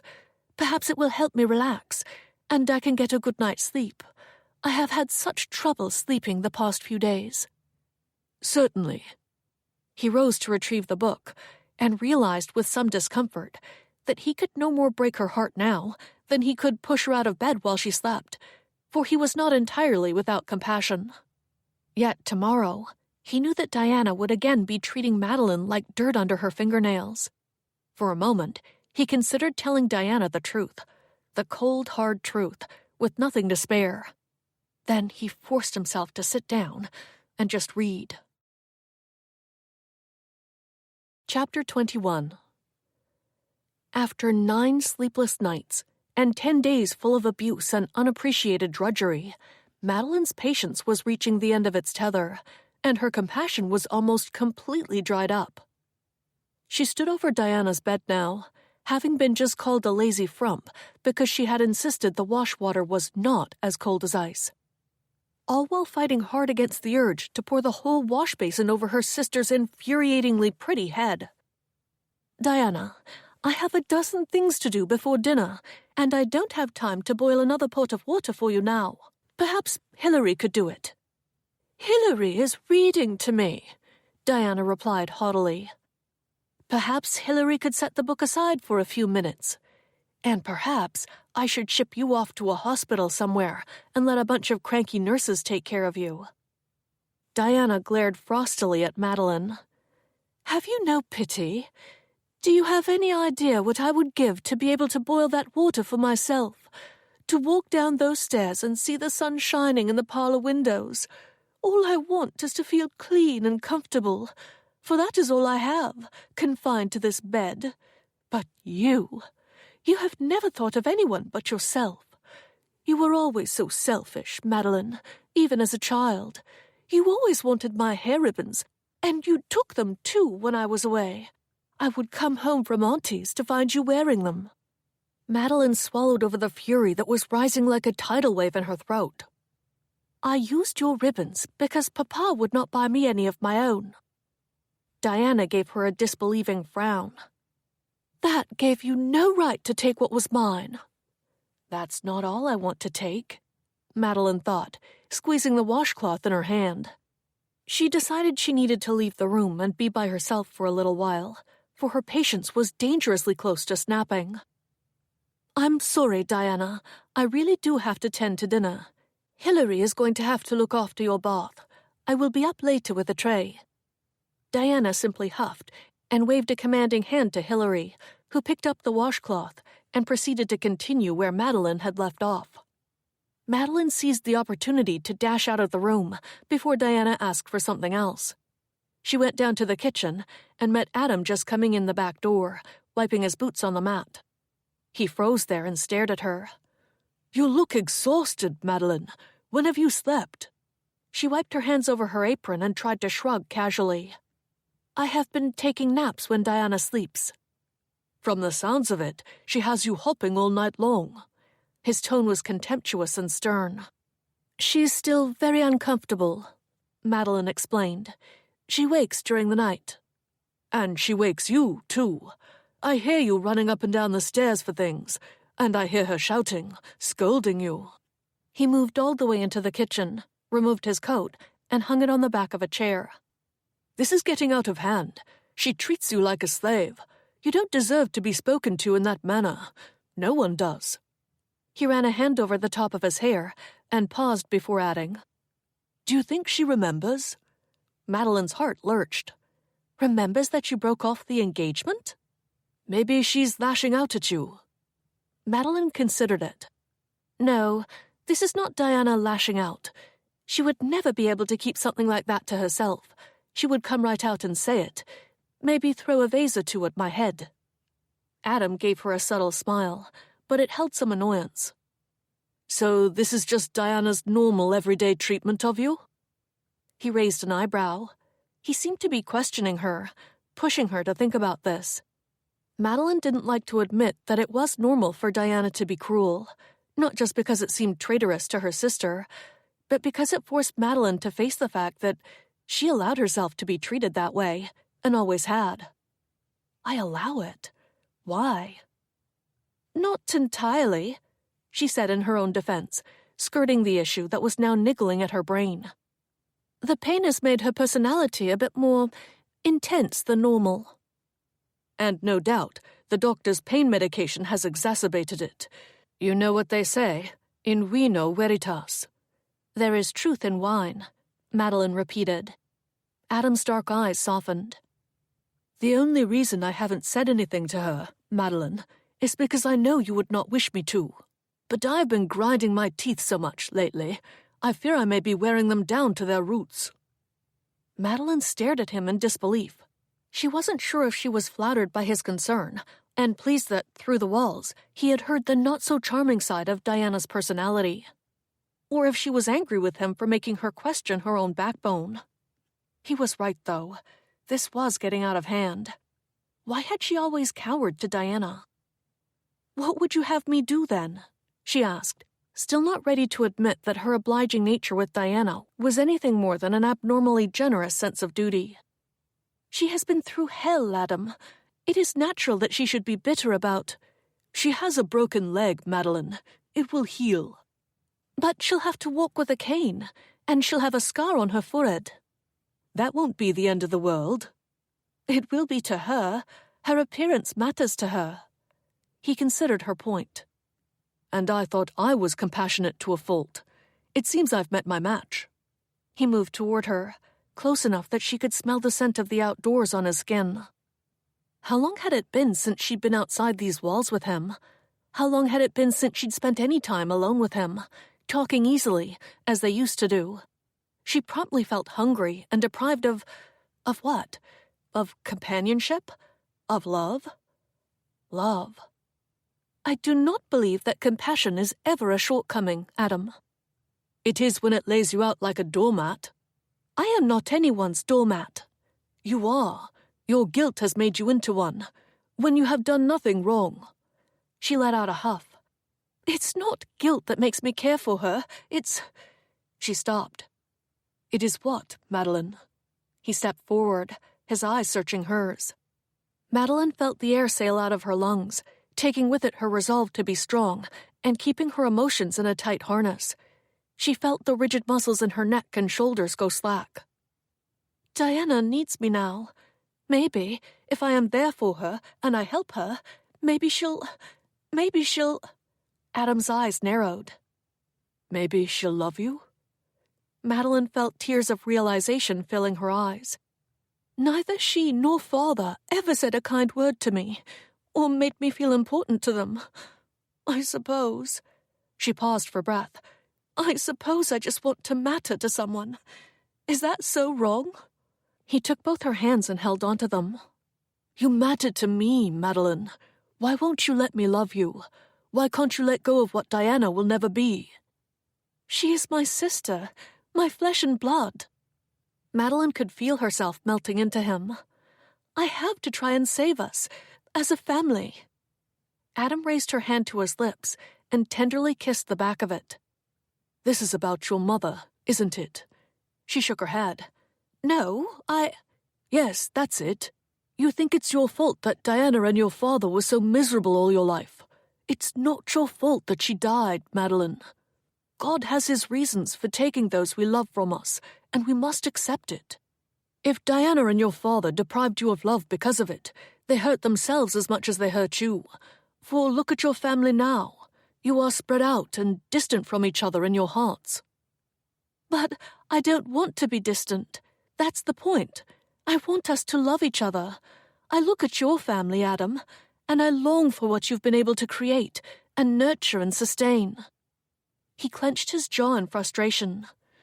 "Talk to her, then. I know you've been afraid of opening your heart, but you must, if you are ever going to fix what is broken in your life. Tell Diana how much she means to you, for love is as much about what you say and do as it is about what you feel inside. Perhaps Diana needs to learn that as well." Madeline felt a spark of recollection flicker inside her. "Mary said those words to me once, about how important it is to show your love." "I have said those words to Jacob many times." So the lesson she had learned from Mary and Jacob had really come from Adam, for it was he who had passed that knowledge along to them. Madeline stood in the warmth of the kitchen, gazing up at the man who had come riding into her childhood on a big black horse, looking like her very own Prince Charming, coming to rescue her from her locked prison in the tower. She hadn't known how long it would take, or how he would do it. Scale the walls, perhaps? Fight off a dragon?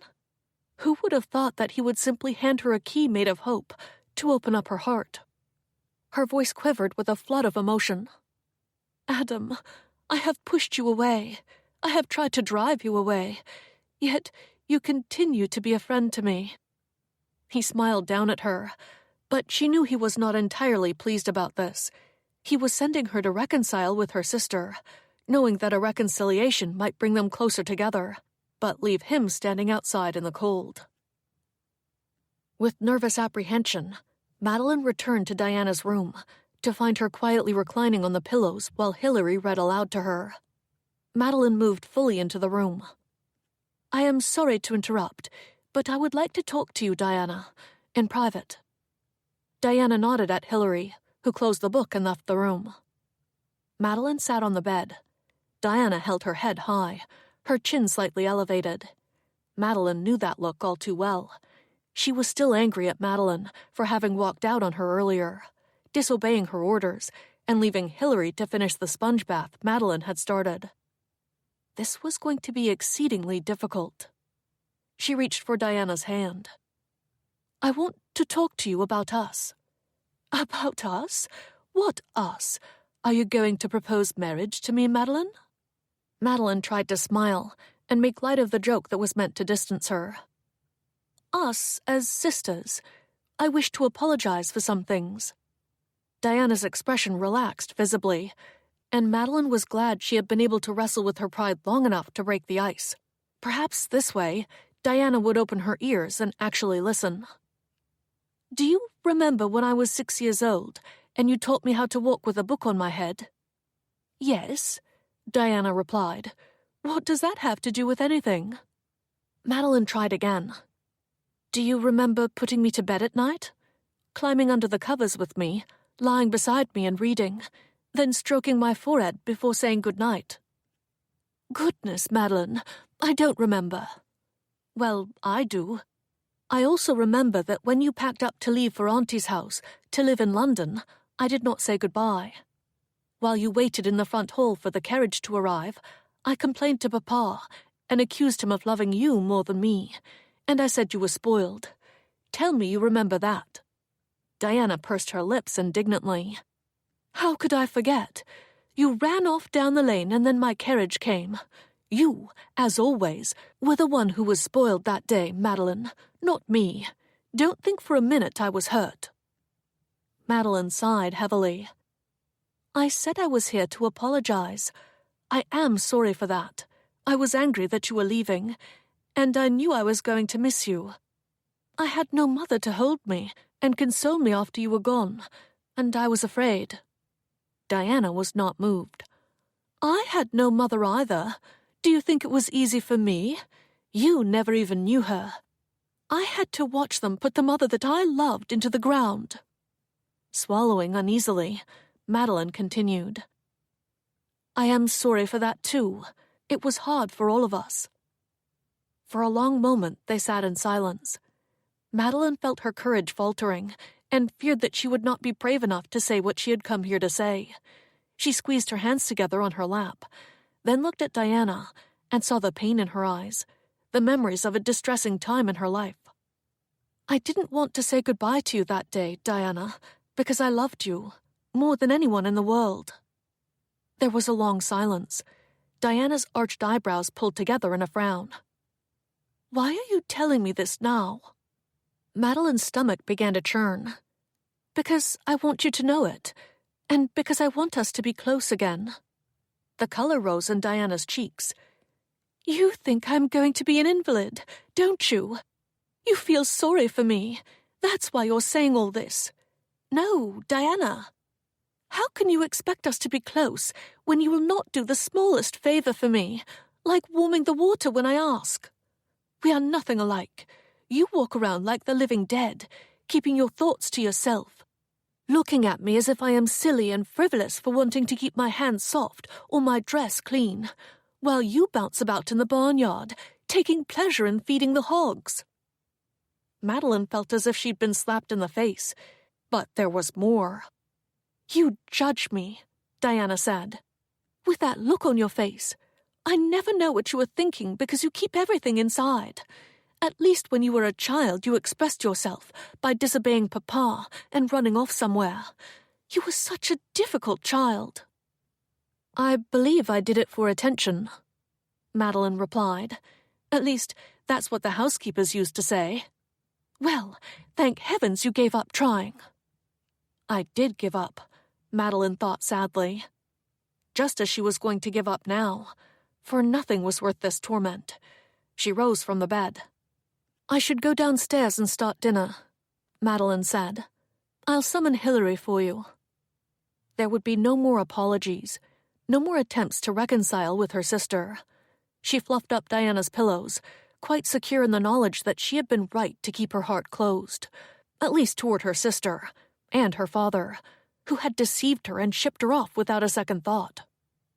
Diana blamed her for their mother's death, and clearly she still resented Madeline for it. Madeline had been burdened with that guilt for her entire life. The key Adam had given her hadn't worked, after he'd made it sound so simple. Just then, the noise of a coach pulling into the yard interrupted her thoughts. Madeline went to the window and drew the lace curtain aside. "Who is it?" Diana asked. "Good heavens, it's the Lieutenant Governor, Lord Blackthorne. He has returned." With unsteady fingers, Madeline quickly untied her apron. Diana shouted at her. "Wait, you cannot leave me now. I look terrible." "You have a maid, Diana, and I have work to do." With that, she hurried downstairs to greet the Viscount, thankful to have something to keep her mind occupied. For she was damned if she was going to think about her heart, or ever try to open it up to her sister again. Chapter 22. You don't say. Lord Blackthorn lowered his quizzing glass and followed Adam and Madeline into the parlor. My word, Coates, what an abominable turn of events. Shall I get tea? Madeline asked. Adam gestured for the lieutenant governor to take a seat. No, Madeline, please stay. I am sure Lord Blackthorn would like to hear your story as well as mine. Yes, the Viscount replied, raising his quizzing glass again and shifting his attention toward Madeline. I understand that you were the one to find Lady Thurston. Heavens, you did well, Miss Oxley. It must have been a terrifying night for you. For the next half hour, Adam and Madeline described the events of the flood, as well as the current condition of the marsh and what it meant for the future of Cumberland. Lord Blackthorn was both sympathetic and optimistic, and promised to do all he could from Government House to attend to the matter. And what about Lady Thurston? He asked. How is she faring? Adam and Madeline glanced at each other. After an awkward pause, Adam answered. Her spirits are rather low, I am afraid. Ah, that is to be expected. Take it from one who knows. He gestured toward his wooden leg. I presume she is still in some degree of pain. Yes, my lord, Adam said. And what does the doctor have to say? Is he a dependable fellow? Yes, he's very capable, Madeline said. I have complete faith in him. He did his best for Diana the night of the accident, and he saved her leg. Lord Blackthorn gestured toward his own wooden leg again. I wish he had been on the battlefield in '42. Madeline smiled in understanding. The Viscount waved a dismissive hand through the air. But that was so long ago now, I rarely think of it. Perspective, he said, raising an authoritative finger. Lady Thurston must look to the future and see her life as a whole, and know that this is just a small piece of it. These difficult weeks will pass, and soon she will be up and around, and everything will seem normal again. It's just a matter of acceptance and determination, and perhaps a little reassurance from those who care about her. Quite unable to mask the despair in her voice, Madeline lowered her gaze to her hands on her lap. I wish she had your vision, my lord. Madeline did care about Diana. She truly did. Even though Madeline was angry at her for all the cruel things she had said in their lifetime together, Madeline still wanted her sister to rise from this setback. She wanted her to find joy in life again, no matter what became of their sisterly relationship. There was a moment of grief-filled silence. Then Lord Blackthorn pushed himself to his feet. He squeezed the polished brass handle of his cane. May I see her? I might be able to lift her spirits, be of assistance in some way. I do have personal experience with this sort of thing after all. Madeline rose as well. I will go and tell her, my lord. I'm certain she would be grateful for your concern and your generous regard for her welfare. Give me just a moment. Madeline left the parlor, but Adam followed and took hold of her arm. What happened with Diana? He whispered. Did you talk to her? She saw the hope in his eyes again and could not bear to look at him. She lowered her gaze. I did, Adam. Nothing has changed. Adam let go of her arm and dropped his hand to the side. His dark eyes narrowed and hardened. She felt as if she had failed him. Right, he said with disappointment. Thank you for trying, at least. Go now. Go and be with your sister. He returned to join the lieutenant governor in the parlor. Fighting tears, Madeline picked up her skirts and walked slowly up the stairs to Diana's bedchamber. 2 days later, after Lord Blackthorn had spent the better part of each afternoon and evening talking to Diana, she surprised everyone by asking to take supper downstairs in the dining room. Hilary spared nothing in preparing her ladyship for dinner. She washed her hair and swept it into a spectacular twist on the top of her head, helped her into her best silk gown, and draped her in her most exquisite jewels. Adam carried Diana down, and she sat across from Lord Blackthorn, while Madeline and Penelope served the meal. The whole family was present, except for Mary and Jacob, who were now living in their own home, and the conversation was light and full of laughter. You still remember nothing from the flood? Lord Blackthorn asked over dessert, leaning forward with fascination. even after Madeline described it all to you again today. What a remarkable situation. Does it trouble you greatly, Lady Thurston?" Diana raised her wineglass. "No, it is truly the least of my troubles. How can one regret what one cannot remember? To put it simply, I really don't know what I am missing." Lord Blackthorne laughed uproariously. "Oh, what wit you have, Lady Thurston, and after such an ordeal. I am both dazzled and moved by your courage and fortitude." Madeline glanced across the table at Adam. He was watching her, studying her. She felt exposed, as if he knew every thought she was having, even though for the past 2 days they'd barely spoken 3 words to each other. In many respects, she was an open book to him now, no matter how hard she tried to keep herself closed off to the world. He knew she was aching from a botched attempt to reconcile with her sister. He also knew that she loved him, but was afraid to give in to it. She hated that open feeling. It was strange and unfamiliar to her. Adam slowly blinked and turned his cool gaze away from her. She could see how disappointed he was in the set of his jaw, the way he squeezed his spoon. Her entire being flooded with sadness and a profound sense of loss, the loss of hope. Was it too late to hold on to his love? She wondered suddenly, knowing that he was right about so many things. She was afraid, and she was clinging to something that no longer existed. She had tried to reconcile with Diana, and Diana had rejected her. Was Madeline going to allow that rejection to stop her from finding happiness elsewhere? It was true. Madeline was using duty as an excuse to run from what could be the best thing that had ever happened to her. She gazed with fresh eyes at her sister, and felt as if she were seeing her for the first time. Diana giggled and gave the Viscount a sweet, flirtatious smile. Madeline felt her own courage and fortitude rising. Perhaps there was still a chance. After dinner, Adam carried Diana into the parlor, where she entertained everyone with her talents at the pianoforte. Madeline turned the sheet music for her, while Diana sang a ballad and a few old English folk songs, bowing her head appreciatively at the applause after each piece. Adam then carried her to the sofa, where she sat with Lord Blackthorne, telling him about her life in England as Lady Thurston, and how she had spent her days there. From her chair in the corner of the parlor, Madeline noticed Penelope yawn, and knew that she should take the children upstairs. She collected them and they said good night. Then she escorted them to the stairs. She stopped, however, when she heard Adam address her from the parlor door. "You will return?" he asked in a formal tone. She hesitated a moment, staring into the intense blue eyes that never failed to set her insides afire. Adam continued to gaze at her, waiting for her answer. Now was the time to act, if she was ever to find her own happiness. Yes, she would act. She would talk to him tonight, try to fix things. A knock rapped at the door. Madeline jumped. Adam seemed startled too. He moved to answer it.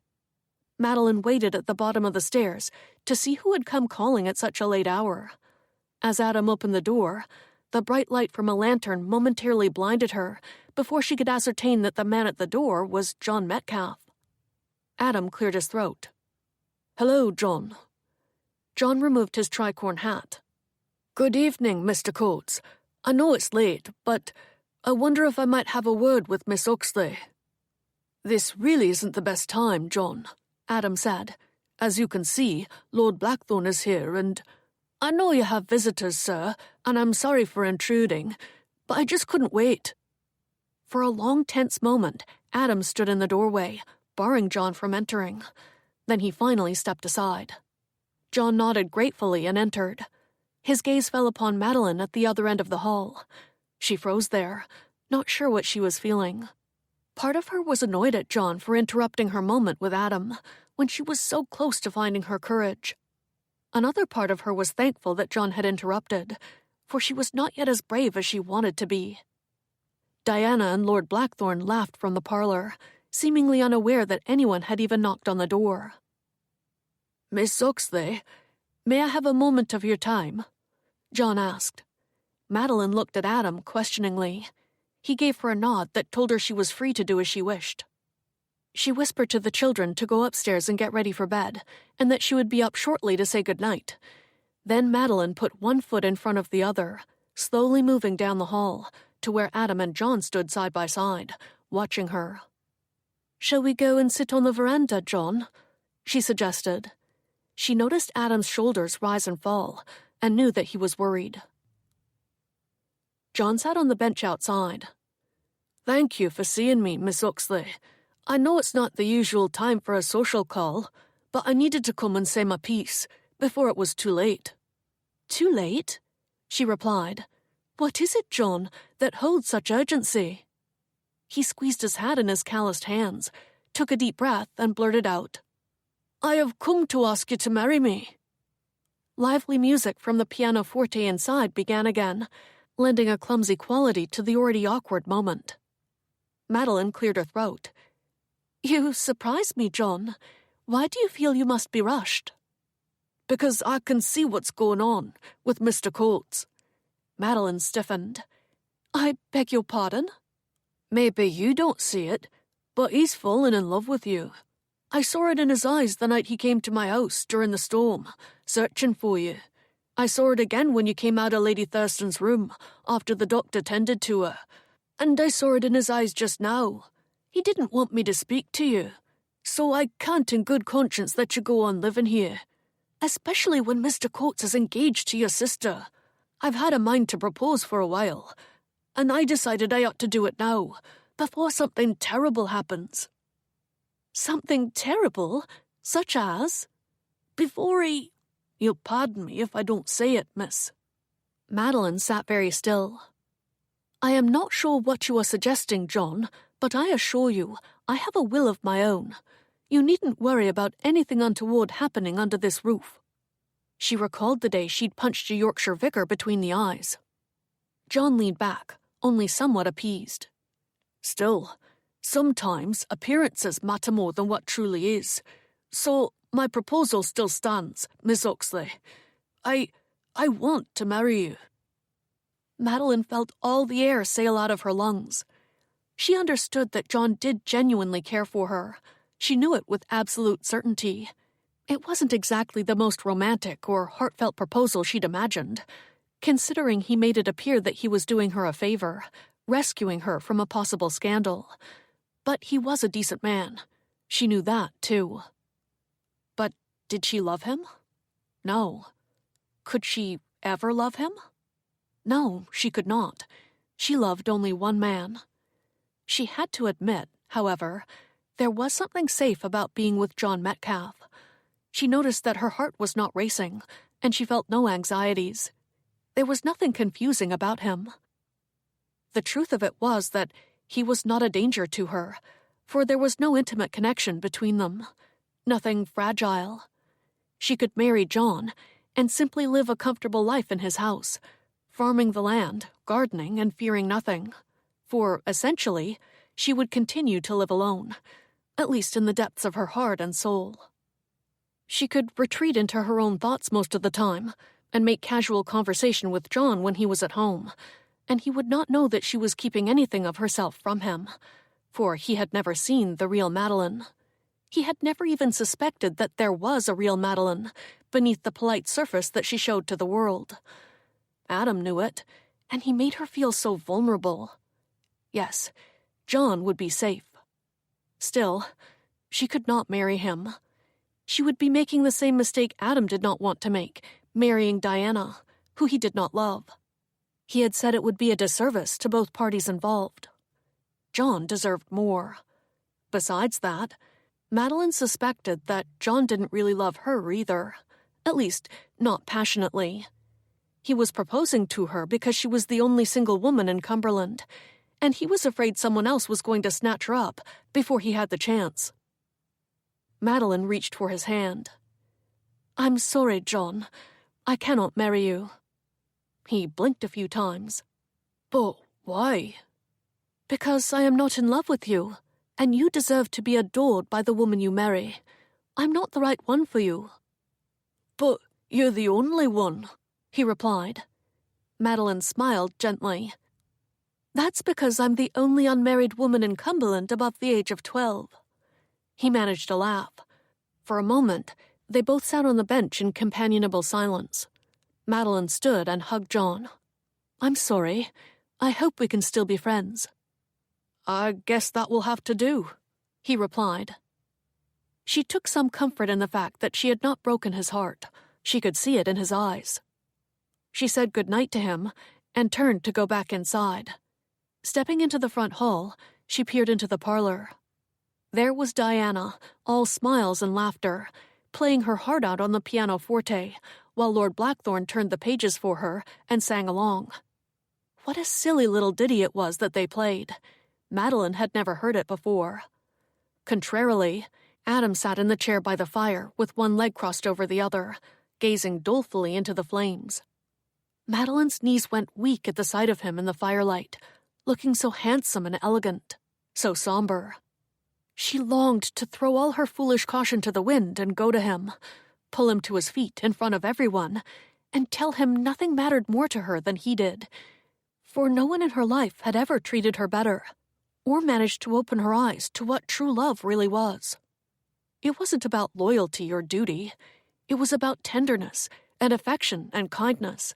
It was about how you treated someone. And it was about the magic and passion of a soulful connection that defied explanation.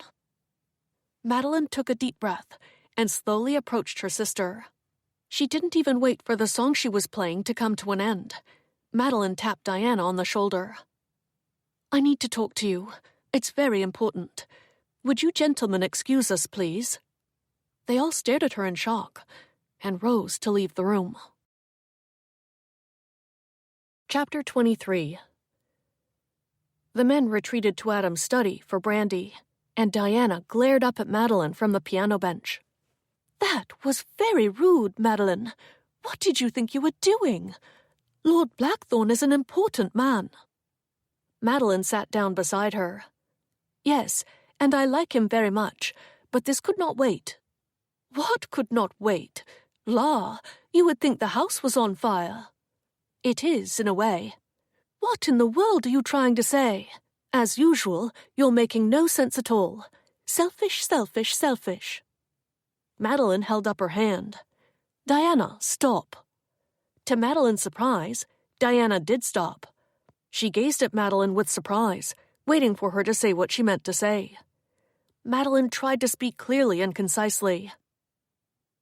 "I know that you have been through a difficult time, and you are still not entirely recovered, but there is something you must know about the day of your accident. Something happened, and there was a reason you went out riding onto the marsh alone. This may come as a shock to you, but you were looking for me, to tell me something." Diana wiggled on the bench to face Madeline more directly. She held up a hand. Wait, stop. Since we are being honest with each other, I have something to tell you, too. In fact, I was afraid to tell you, because we have been growing so close lately." "Growing so close lately?" "And I know that you stayed here with Adam all this time to wait for me to finally arrive and marry him." Distracted by the interruption and losing her concentration, Madeline stared blankly at her sister. Diana continued. "The truth is, I need your help." She sounded desperate all of a sudden. "I don't know what to do." "What kind of help?" Madeline asked with bewilderment. Diana clasped both of Madeline's hands in hers. "Oh, my dearest sister, I am suffering in a way you could never imagine." "Why? What's... Madeline, I cannot marry Adam, and I don't know how to tell him." Madeline swallowed heavily and drew back in surprise. "I beg your pardon? I cannot marry him." She glanced over her shoulder and lowered her voice to a whisper. "I thought I wanted to when I arrived, but life here is just not what I thought it would be. Adam is not what I thought he would be. He's always so—" She paused. "Oh, heavens, Madeline, he smells like the outdoors." "Because he is a farmer," Madeline said dryly. "I know, that's exactly it." Madeline tried to keep herself from physically taking hold of her sister and shaking her insensible. "All that aside," Diana continued, "the real problem now is that I have fallen hopelessly in love with someone else." Struggling to focus on Diana's lips moving, Madeline shook her head. Who? You mean... Yes, the Viscount. He adores me, Madeline, but he respects Adam a great deal and does not wish to do anything dishonorable. Are you certain? Madeline asked. Has he confessed his feelings to you? She whispered even more quietly. Yes, he told me tonight while you were outside with Mr. Metcalfe. Incidentally, what happened out there? Madeline's reply came out light and airy, as if her words were floating languidly on her disbelief. He proposed marriage. Madeline couldn't deny a sense of satisfaction, revealing such a thing to her sister, who behaved as if Madeline could never be attractive to any man. Heavens, what did you say? I told him no. But why? Diana asked. Because I do not love him.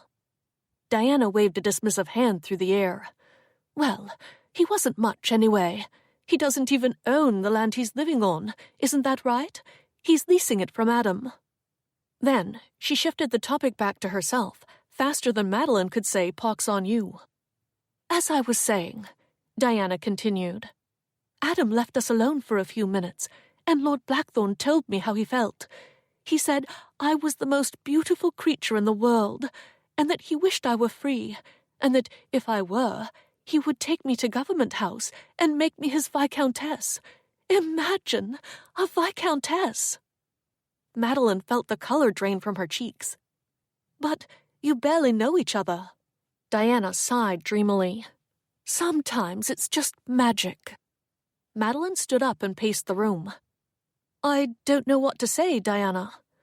You don't have to say anything. Just help me. You want me to help you? After the way you've treated me? After the way you treated Adam 15 years ago, leading him on only to cast him aside for Lord Thurston? Now you are doing it again? Please, that is precisely why I need you, to lessen the blow. You must try to convince Adam that I am all wrong for him. Perhaps you can prepare him. I feel beastly about it, Madeline. Honestly, I do. For I remember how I broke his heart all those years ago and ruined his life. And here I am, about to do it again. I'm such a cruel, cruel person. Why do marriage proposals keep coming at me like this, from all directions, so that I am forced to break hearts? Clearing her throat, Madeline continued to pace. Her anger at her self-centered sister was rising up in her again, and she was beginning to form words and sentences in her mind. Nasty, insulting, biting ways to tell Diana the truth. That Adam didn't want to marry her in the first place. The only reason he hadn't broken it off with her before was because Madeline had begged him not to. She took a breath to say it, but Diana interrupted her again. Oh, Madeline, you must help Adam get over me. Will you take care of him? Will you stay here and try to mend his broken heart? I know he enjoys your company, and you share an interest in gardening. Perhaps you could encourage a union between the two of you. He is a good man, Madeline, and you deserve to be happy. Do you think you could ever love him? Madeline stared dumbfounded at her sister. The look in her eyes, Madeline had never seen it before. She wasn't even sure what it was. Pleading? Remorse? Desperation? Diana reached for her hand and pulled her down to sit beside her again. Madeline, I am a dreadful sister. I know it. But I have been doing a lot of thinking lately. I haven't been able to do much of anything else. And I do want you to be happy. I want things to be right. Right? Could it be that Diana remembered that Adam had broken off their engagement? Or did she just suspect that there were feelings between Madeline and Adam, and this was her way of holding on to her pride? To pretend that she was the one doing the jilting? Madeline treaded cautiously into her next question. What makes you think I could love Adam? Diana tilted her head and grinned. Honestly, Madeline, you're my sister. You've always loved him, ever since you were a child, following Adam and me around everywhere. Feeling an odd mixture of embarrassment for having her secret known and tenderness for her sister in the wake of what seemed like a backward attempt to make up for her behavior lately, Madeline took in a deep, cleansing breath. She squeezed her sister's hand.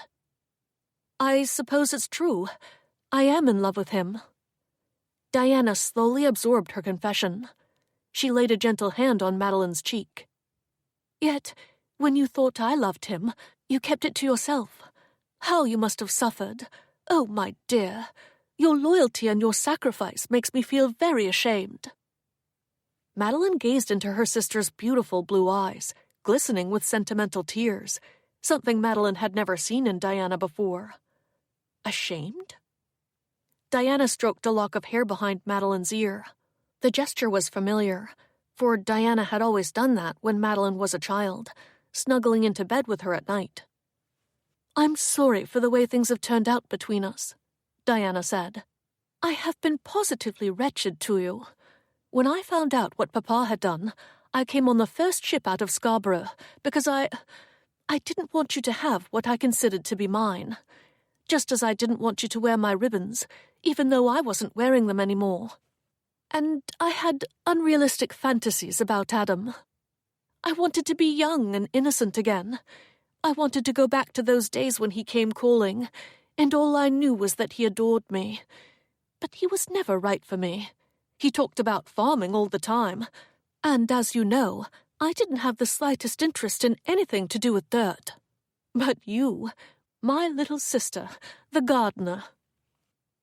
Warm, tender emotions rose up in Madeline like a swift tide. Her eyes filled with tears. Diana pulled her close and hugged her.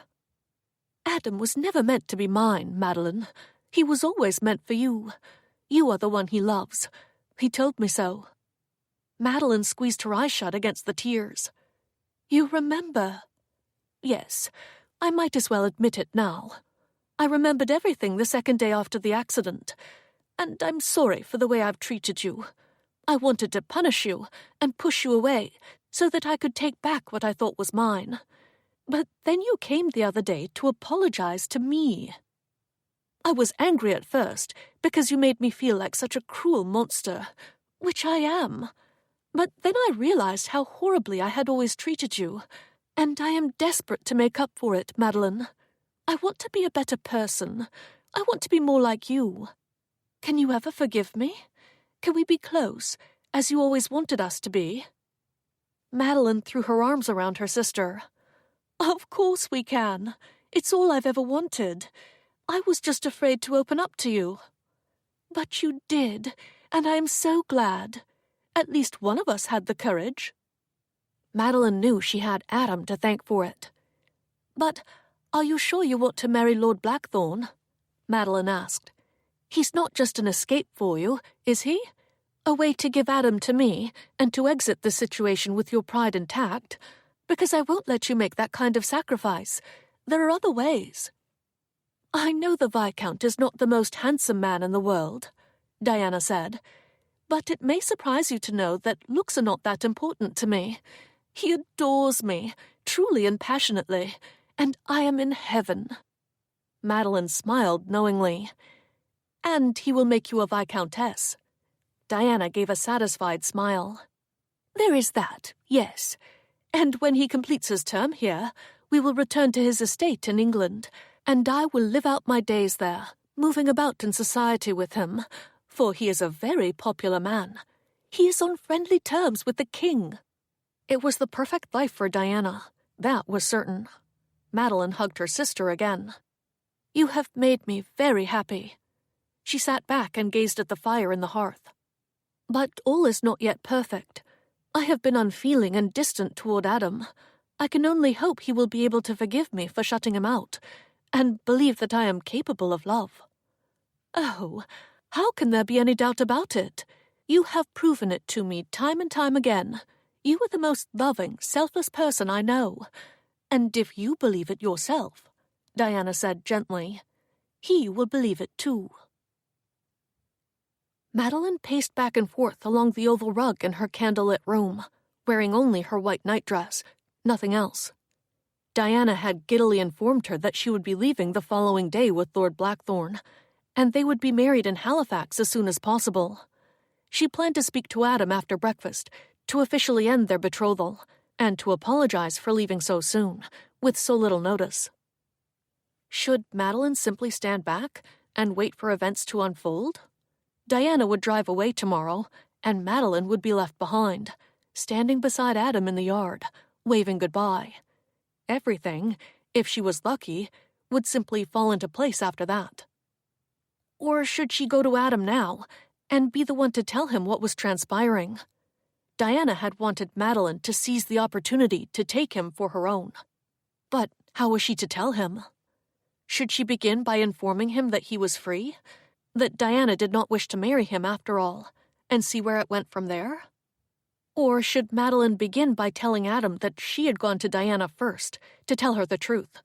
That she had intended to betray her sister and choose a life with him, whether Diana liked it or not?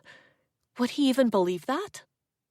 A part of her was tempted to go with the first option and act only as messenger. She could deliver Diana's news and leave the rest to Adam. Perhaps he would be relieved to know that he would not have to go through the ordeal of breaking with Diana again, and he would take Madeline into his arms and propose. If only it could be that easy. She would not have to risk pouring out her heart. All she would have to do is say yes. Oh, but what a cowardly thing, to sit back and simply watch the tide turn. Madeline blew out her candles and climbed into bed. There was a chill in the air, she noticed, wrapping her arms around herself. Her feet were as cold as a couple of frosty turnips. She hopped out of bed again and pulled on a pair of stockings, then made her way back to the bed and snuggled down, thinking. The clock ticked. Madeline stared at the ceiling. Something made her sit up. With a strange quivering feeling, she swept her feet off the bed to the floor again. Hadn't Adam taught her that love was as much about what you said and did as what you felt inside? She loved him, didn't she? And the key he had given her had worked. Diana had proven that to her tonight.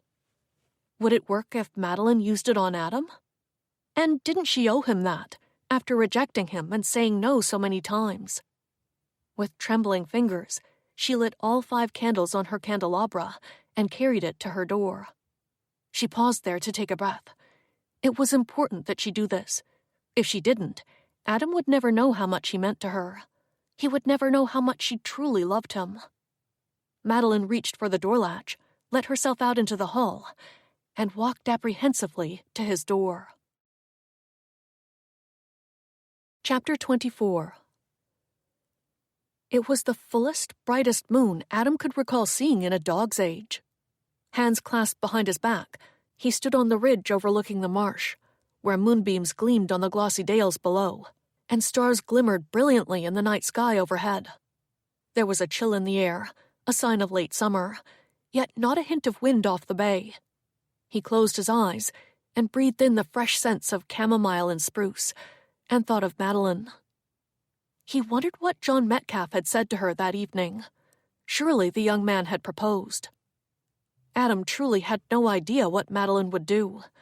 There was a great deal of stormy water under the bridge, so much heartache, so many obstacles that had left them both bruised and knocked about. He watched the moon shadows drift eerily over the land as a few lone clouds passed across the sky.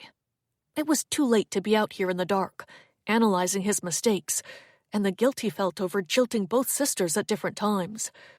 Perhaps he didn't deserve happiness in the end. He buried his hands in his pockets and headed back to the house. An owl hooted somewhere nearby.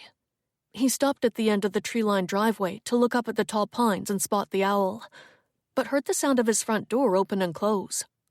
His attention darted to the house, and then to Madeline on the stoop, wearing only her white nightdress and a shawl, holding flickering candles over her head. Was she looking for him? He wondered, feeling startled and shaken by her unexpected appearance. He thought everyone was asleep. Observing a slight change in his body, a nervous, squeezing apprehension, he approached and climbed the steps. "Is something wrong?" "Yes," she replied. No, nothing's wrong. I want to speak with you." Her hair was down. How curly it was. He hadn't known it would be so full around her face, so soft-looking. She was lovely in the candlelight, so natural and unaffected. "Let's go inside, then." Not knowing what to expect, perhaps she wanted to announce her engagement to John Metcalfe, he held the door open for her. He would not be surprised if she wanted to marry the man.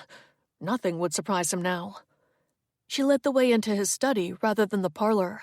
Then she boldly closed the door behind them.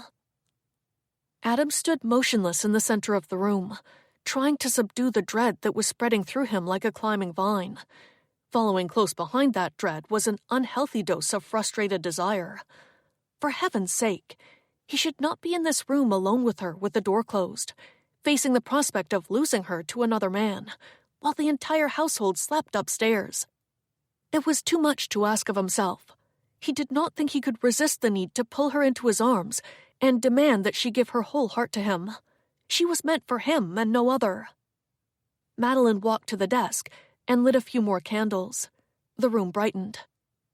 "First," she said, "I am going to tell you what I had intended to do tonight, what I'd tried to do." Adam stood at the window, working hard to speak with aplomb. "I am listening." Her voice was shaky, as if she were holding too much air in her lungs and could not let it out. "Tonight, when I asked you and Lord Blackthorne to excuse Diana and me, I was acting on an impulse that came over me very suddenly. I wanted, or rather, I needed to talk to Diana about everything that had happened." "Do you mean with John Metcalfe?" Madeline shook her head. "No, this has nothing to do with Mr. Metcalfe." Adam contemplated that for a moment. "He didn't propose?"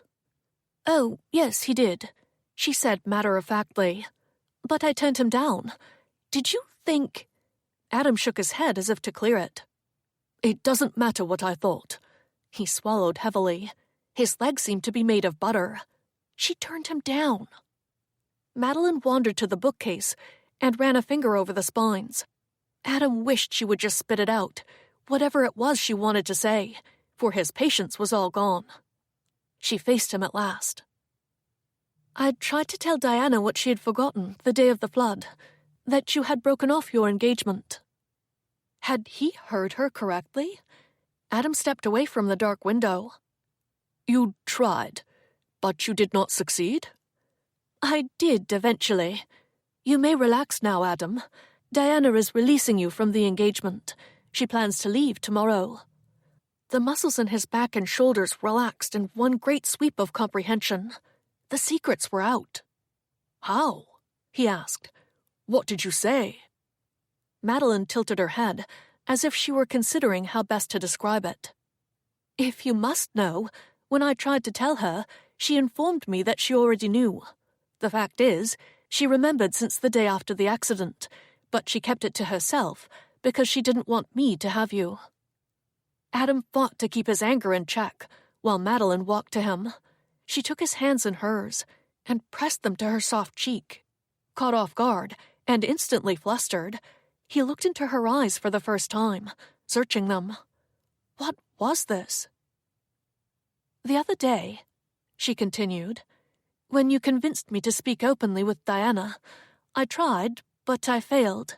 At least I thought I did. She turned me away and made me more certain than ever that I was doing the right thing, to keep my heart closed off to the world. But, Adam, somehow, I managed to open her heart with all the things I said, and afterward, she began to regret what had become of our relationship. You were right. I did need to open my heart, and I need to open it again now. To you. Diana is leaving, and I wish to stay, if you will have me."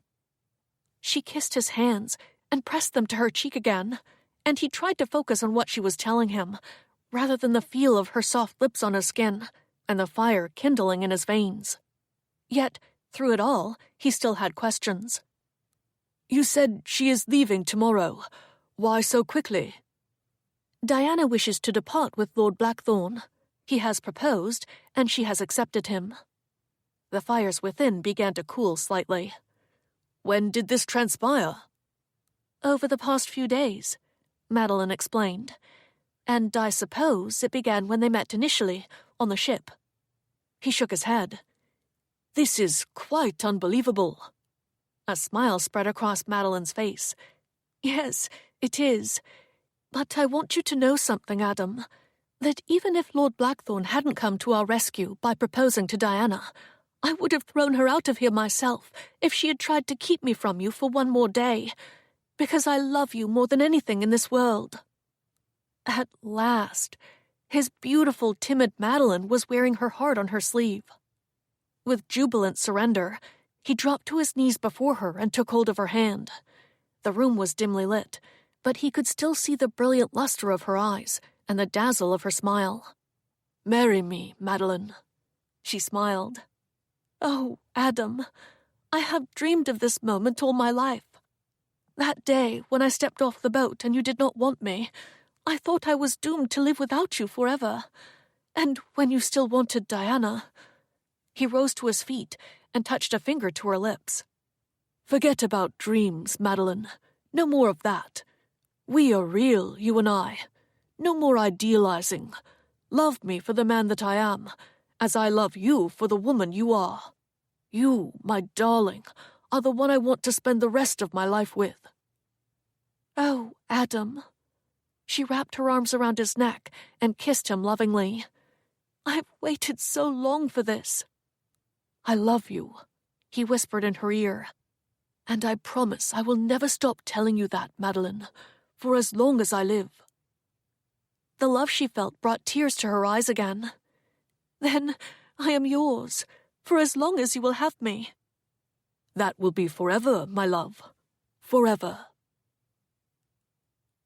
The following afternoon, all the family gathered on the veranda to say goodbye to Lord Blackthorn and Lady Thurston and their entourage. Penelope had picked wildflowers to present to Diana, to wish her well, and to celebrate her betrothal to the Viscount. And Mary had baked biscuits to send with her for the long journey to Halifax. Adam felt a surge of warmth and gratitude for the people and blessings around him. His family was together. Madeline would soon be his wife. Everything seemed true and proper. Idealistic dreams were gone now, replaced by what was real, and there was a certain security in that. "Will you come back to visit us, Lady Thurston?" Penelope asked. "You will be my auntie after all." "I will indeed be your auntie," Diana replied, "and I would be happy to visit, as long as you promise to make your father bring you to Halifax to visit me as well."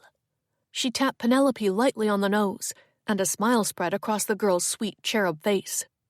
Adam escorted Diana to the lieutenant governor's coach and swept her up into his arms to lift her in. She squirmed on the leather seat to try and sit naturally, fumbling with her skirts to cover her injured leg. "You will be all right?" he asked her, closing the door and standing at the window. "There's no hurry, you know. You can stay here as long as you like, until you are fully recovered. Madeline and I would gladly take you to Halifax in a week or two, or even a month if that is what you require." She waved her gloved hand through the air. "Oh, don't be such a silly worrywart, Adam. I am fine. And do not forget, my betrothed understands a thing or two about my condition, and he assures me that I will soon be walking again. He intends to support me every step of the way, quite literally." Adam smiled warmly at her. "Goodbye, Adam," she said. "I am trusting you with my baby sister's happiness. You had best not disappoint me." "You know I won't. I mean to make her happy, Diana. It is a promise I intend to keep." She touched his hand. "You are a good man, Adam, and I trust you to keep that promise. And I'm sorry for how things went between us, but it has all turned out for the best. We are all exactly where we are meant to be." "Indeed we are." He squeezed her hand one last time. "Goodbye, Diana." As he turned away from her, he spotted Lord Blackthorn. The Viscount was the last guest to leave the house, leaning on his cane and limping down the steps on his wooden leg, following his valet, who carried a leather satchel. "My word, Coates, Mary has just given me enough blueberry tarts to turn me into one. What a perfectly delightful family you have." Adam met the Viscount in the middle of the yard and pumped his hand. "Have a safe journey, my lord." "I most certainly will, and I will take up the case of your marshlands at Government House and see what can be done." Their handshake continued. The Viscount seemed reluctant to leave. He nervously cleared his throat and lowered his voice. "And do accept my apologies, man, for what occurred between myself and Lady Thurston. I must thank you for not challenging me to a duel or something of that nature, Coates. You certainly had the right." Adam leaned closer and spoke quietly. "Nonsense. Diana was free to do as she wished. Life here in Cumberland could never have been right for her, and I think we all knew it." Yes. Well, I'm glad things have worked out." He peered over Adam's shoulder at Diana, waiting in the coach. "By God, she's a lovely creature, is she not? More charm than a sparkling jewel. What were the chances that a man like me could ever dream of marrying a woman like her?" He whistled in disbelief. "You are a lucky man, my lord," Adam replied dutifully. "And so are you, Coates.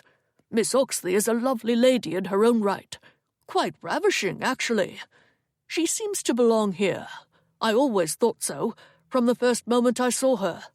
She'll be a good mother to your children, and with God's blessings, she will give you many more. I have no doubt." They said goodbye again, and the Viscount limped off to his coach. Madeline went to say goodbye to her sister. Adam watched them hold hands and kiss cheeks. It was a fine thing to see sisters reunited after so many years apart. Or perhaps they had found each other for the first time, here in a new land. Penelope and Charlie appeared on either side of him, and he wrapped his arms around his children. The coach lurched forward, and Madeline waved goodbye.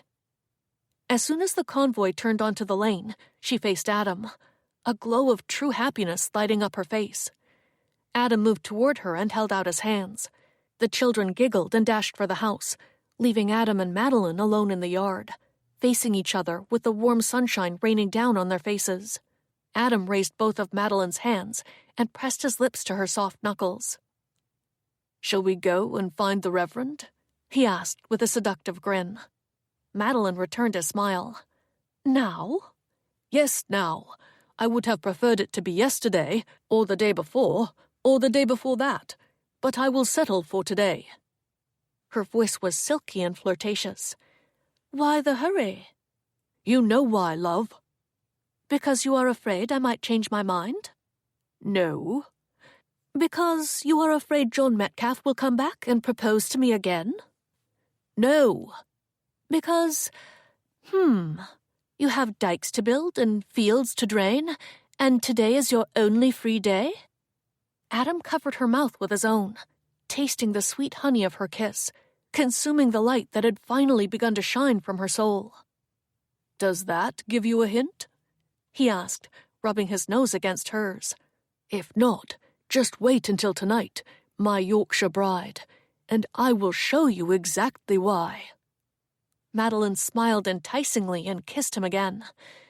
"Then take me to the Reverend, my love, and let me tell him that I do." We hope you have enjoyed this production of Adam's Promise by Julianne McLean. Narrated by Sen Annis. Copyright 2003-2016 by Julianne McLean. Published by arrangement with Julianne McLean. Care of Creative Media Agency, Incorporated.